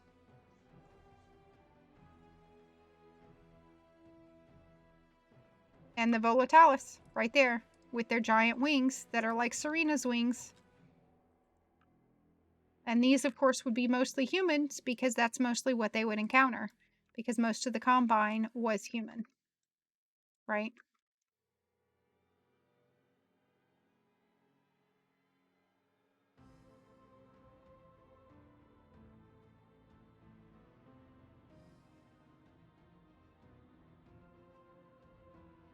No, I don't want any of this. Thank you. Alright, let's see if I can get in EQ2. I'm zoning slowly but surely.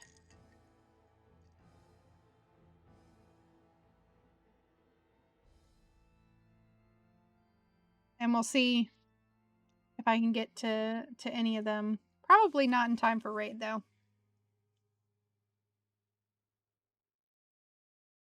So before I wrap up, does anybody have any questions about anything? Questions about where I got information, or anything of that nature? Some of this information will be going up on my site, which is on Oscurus, which I will link. I also have a Discord. Oh. Thank you, Literal God, for the follow. I also tend to put my stuff up on YouTube. EQ1 has a lot of shiny. A lot of shinies.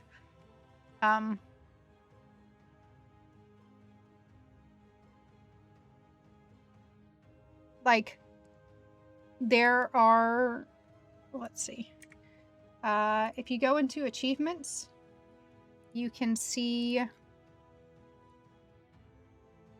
each has a collection. It's being slow right now. I don't know why. But you can see the different shiny collections. And there's all kinds of lore and history and stories. And again, the shinies are how I found out the story about freaking Mayong and the diary of Luca. I mean, there's all kinds of stuff in here. All kinds of stuff. Yes, I've been sending them to you. I just haven't transcribed them all yet, but I'm on it. I'm sending them to you in EQ2.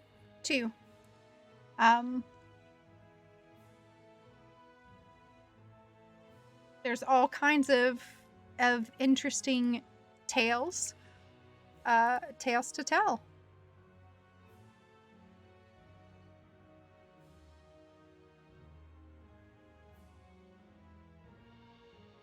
But yeah, in summary, Serena Selture comes from comes from the Akevans. That's the reason she is the way she is. Mayong Mistmoore got his plane. He became a god because of some deal and some agreement with Lucklin. And then he pissed her off. He's using that blood, that power in EQ2. And we see that in his rejects. We see that in his minions. That's why we now all of a sudden have vampires that are not just humans or elves. And it's related to Discord because Lucklin herself is a balance of light and dark, of order and chaos in the cosmology. That's, where she seems to fit. And Mayong is a really in Norath standards, Mayong is basically a prehistoric being who has influenced all manner of things. He, he's watched Norath rise and fall all kinds of civilizations. He has been alive for eons. He predates, he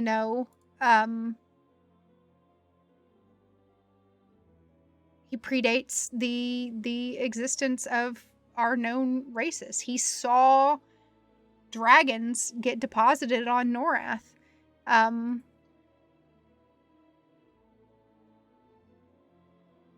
He has, homes all over the place. He thinks that it is his role to guide and direct for his own nebulous plans, but to guide and direct Norathians on their path. For that matter, once upon a time, Lucklin was on Norath. She was deep, dark in Norath, so she was underground in Norath. That's another thing that we're told. So maybe that's when Mayong made a deal with her. We don't know. But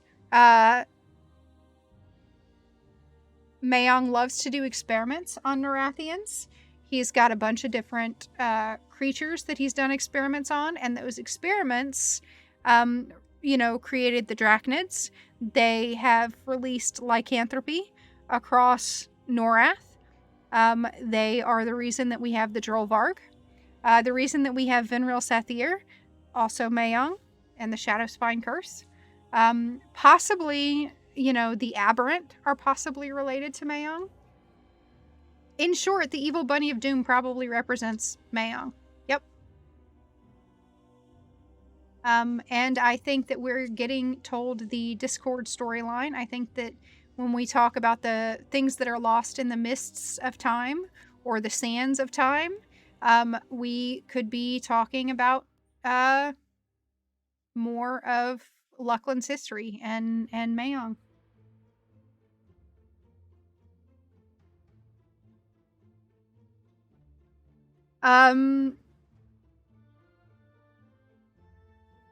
There isn't a specific vendetta, to my knowledge, between Tiras, Thex, and Mayong. The vendetta between the High Elves and the Dark Elves are that... so Mayong is an Edal. He predates... He's the original Dark Elf. And then you have the new Dark Elf, which is the Tyrdal. And the Tyrdal were created by taking Eldar Elves and corrupting them in the plane of hate. And that's how we get Tyrdal. And the Eldar Elves stayed... they were on Norath and Antonica, which is also called Tunaria. And then they, when Solusek Ro raised the Serpent Spine Mountains and turned Takashiz and the forests to desert, they fled across the Ocean of Tears to Fadark, where Mayong already was. He already had his castle there. And they settled there. And over time, they kind of differentiated. The Eldar Elves, they were attacked multiple times. And they differentiated into two different factions. and that would be the Wood Elves and the High Elves, but they're basically the same race. So the dislike among the Dark Elves and the High Elves and Wood Elves is that they view the Light Elves view basically Dark Elves as corruption, and the Dark Elves, we want to hate everything.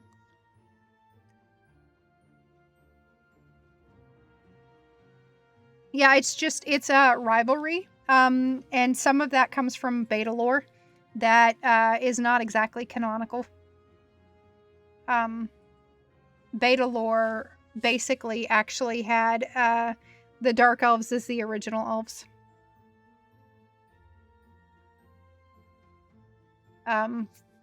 But it's basically the Dark Elves. We hate everybody. They're impure corruptions, and they view us as corruptions. The High Elves view us as corruptions of, what Tunar wanted for her children.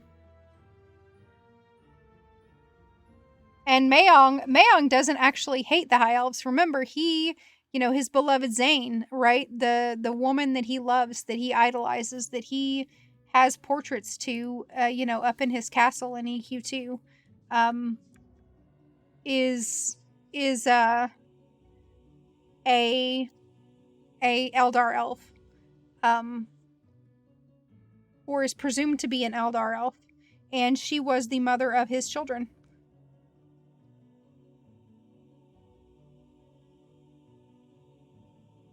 Look, if they hate Dark Elves, they do believe in Anoric, and they're, it's glory to Anoric. That's the beauty about being a Dark Elf, because you can't love us because we're quote-unquote corruptions and we're hateful creatures, but if you hate us, it's all to the glory and to the will of the Father.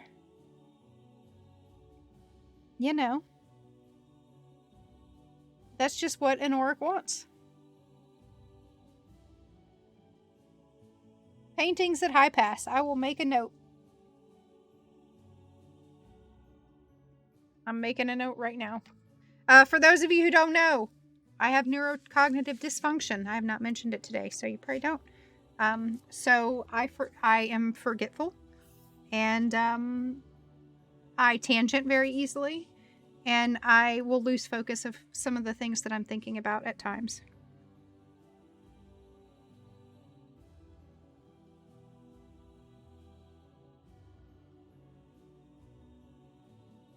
I know that some of the High Keep in that area, some of that information is lost, but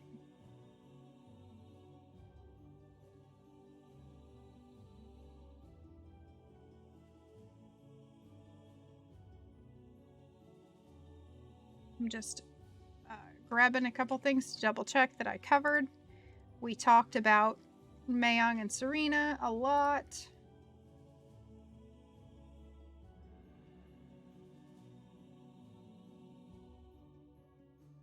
Talked about the Shadow Spine curse. And how Mayong is very interested in Zebaruxx's his prophecies. Well, I am glad you enjoyed it. I always enjoy people who enjoy the lore like I do. I geek out about it. I get super excited. Some of my real life friends are sitting in this room right now and can tell you that I get really excited, and then, bless them, they are not nearly as excited as I am. And I feel bad because I just can't not geek out about it. It's too much. So, all right. Oh, that was the other thing I wanted to do. I wanted to do a short-term link to the Discord that you guys can join. If you like talking lore,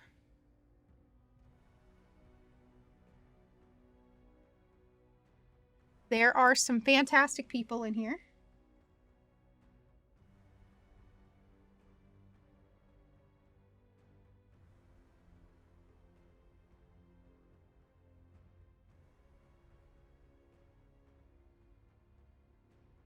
Pop over to the right screen. Yeah, you were on the ball with the answers, Willikers.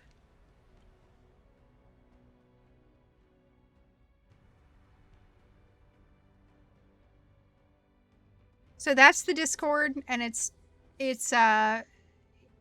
just put together with people who are interested in lore of the EverQuest IPs.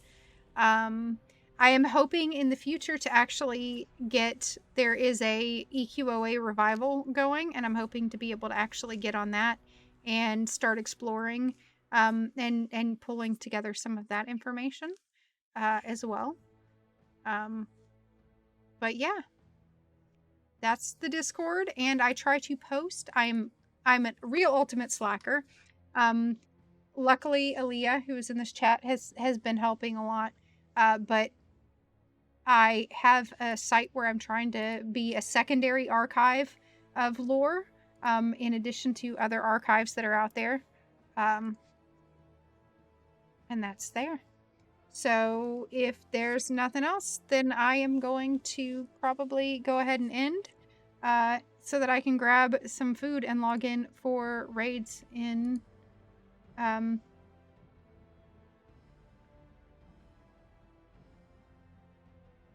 Oh, excellent. I will.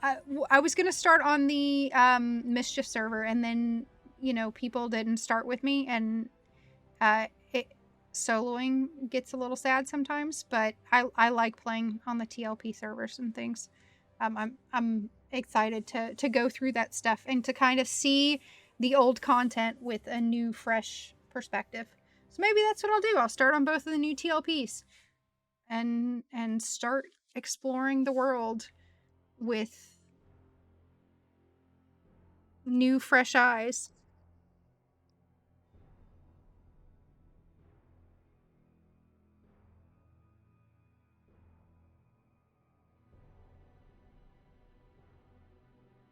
Well, I have to say that I'm really excited, and I love the expansions that they've been putting out. I love the way that lore is both more cohesive, but also not. They still kept that hidden aspect of the EQ lore in there, even while they give you a lot more of it than they did in the past. But they do tell storylines. I think they're doing a magnificent job with such a small team.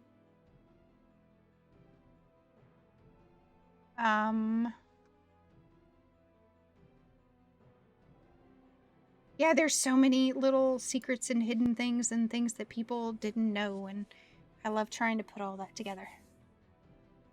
Putting together the puzzle pieces.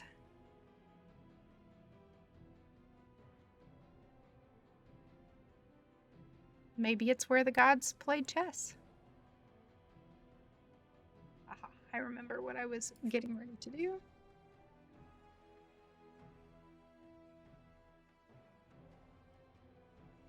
Also, always picking the stream, what game I'm going to put it under. I switch between EverQuest and EverQuest II because I use them both. We are going to... Oh, I got another follow right there. Thank you. Thank you, Caden, for the follow. I am, actually, we are going to do a raid out. And I am going, because I always like to pass on the love.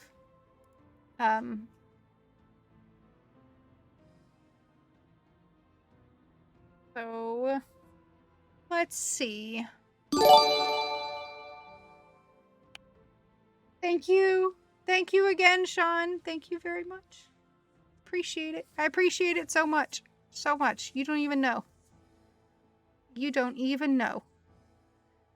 Let's see. Who do we want to do? Do we want to do EverQuest or EverQuest II, y'all? Oh, there's nobody live, really, in EverQuest II. So we're going to go with EverQuest. And I think that we're going to do the Mischief Raid.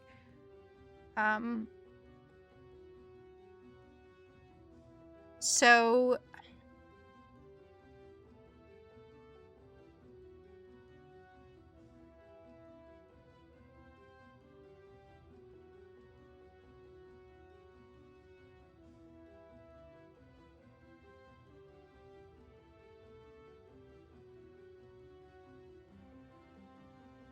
That is exactly who I was looking at. So this is Nadaj the Bard. One night. Exactly. We didn't always have healers back in those days, and we wore onions on our belt, which was the style at the time. That is who I will be raiding with shortly. No. Okay. You'll see me there as Zorithia. And we are going to go ahead and raid Anth.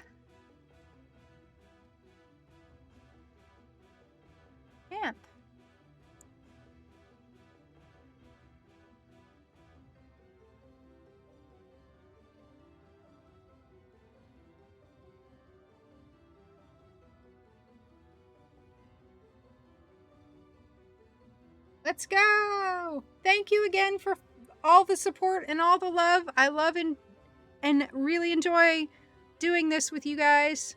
Thank you so very, very much for all the love, for all the support, for, nerding out with me, for hanging around, lurking, for the subscribes, the follows, and just helping encourage me to keep doing this. I really, really appreciate it. Y'all have a great night.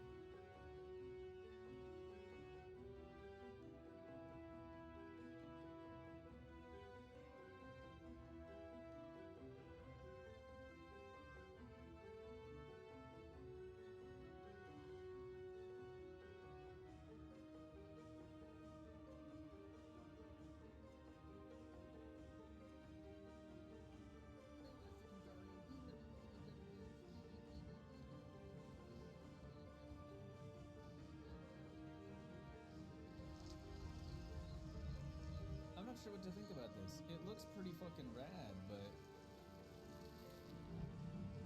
they were just starting to get into talking about the PvP, but we're moving again here in the raid, so I'll come back to that. Lore Warned! What's up, dude? How's it going, man? Thank you very much for the raid, man. Obsidian Lore Warned has become one with the forest. Sean the DM has decided to stay with us for 25 months. Thank you very, very much, Sean. I appreciate that, dude. Thank you for coming in here and not only just chilling out on the channel, but for deciding to subscribe to the channel for that long. That's incredibly generous of you, dude, and I really appreciate it. My man, looking forward to the new TLP. Hope you're gonna move to one of them. I am not, Sean. They're just like, they're not that interesting to me, dude, to be completely honest with you. If I was gonna move to one, it would be Jelinek. The special rule set server Vanicky just does not look good to me, personally. And Jelinek is just a standard time-lock progression server that I've already done 4 different times. I'm gonna mess around on the EverQuest II TLP for a little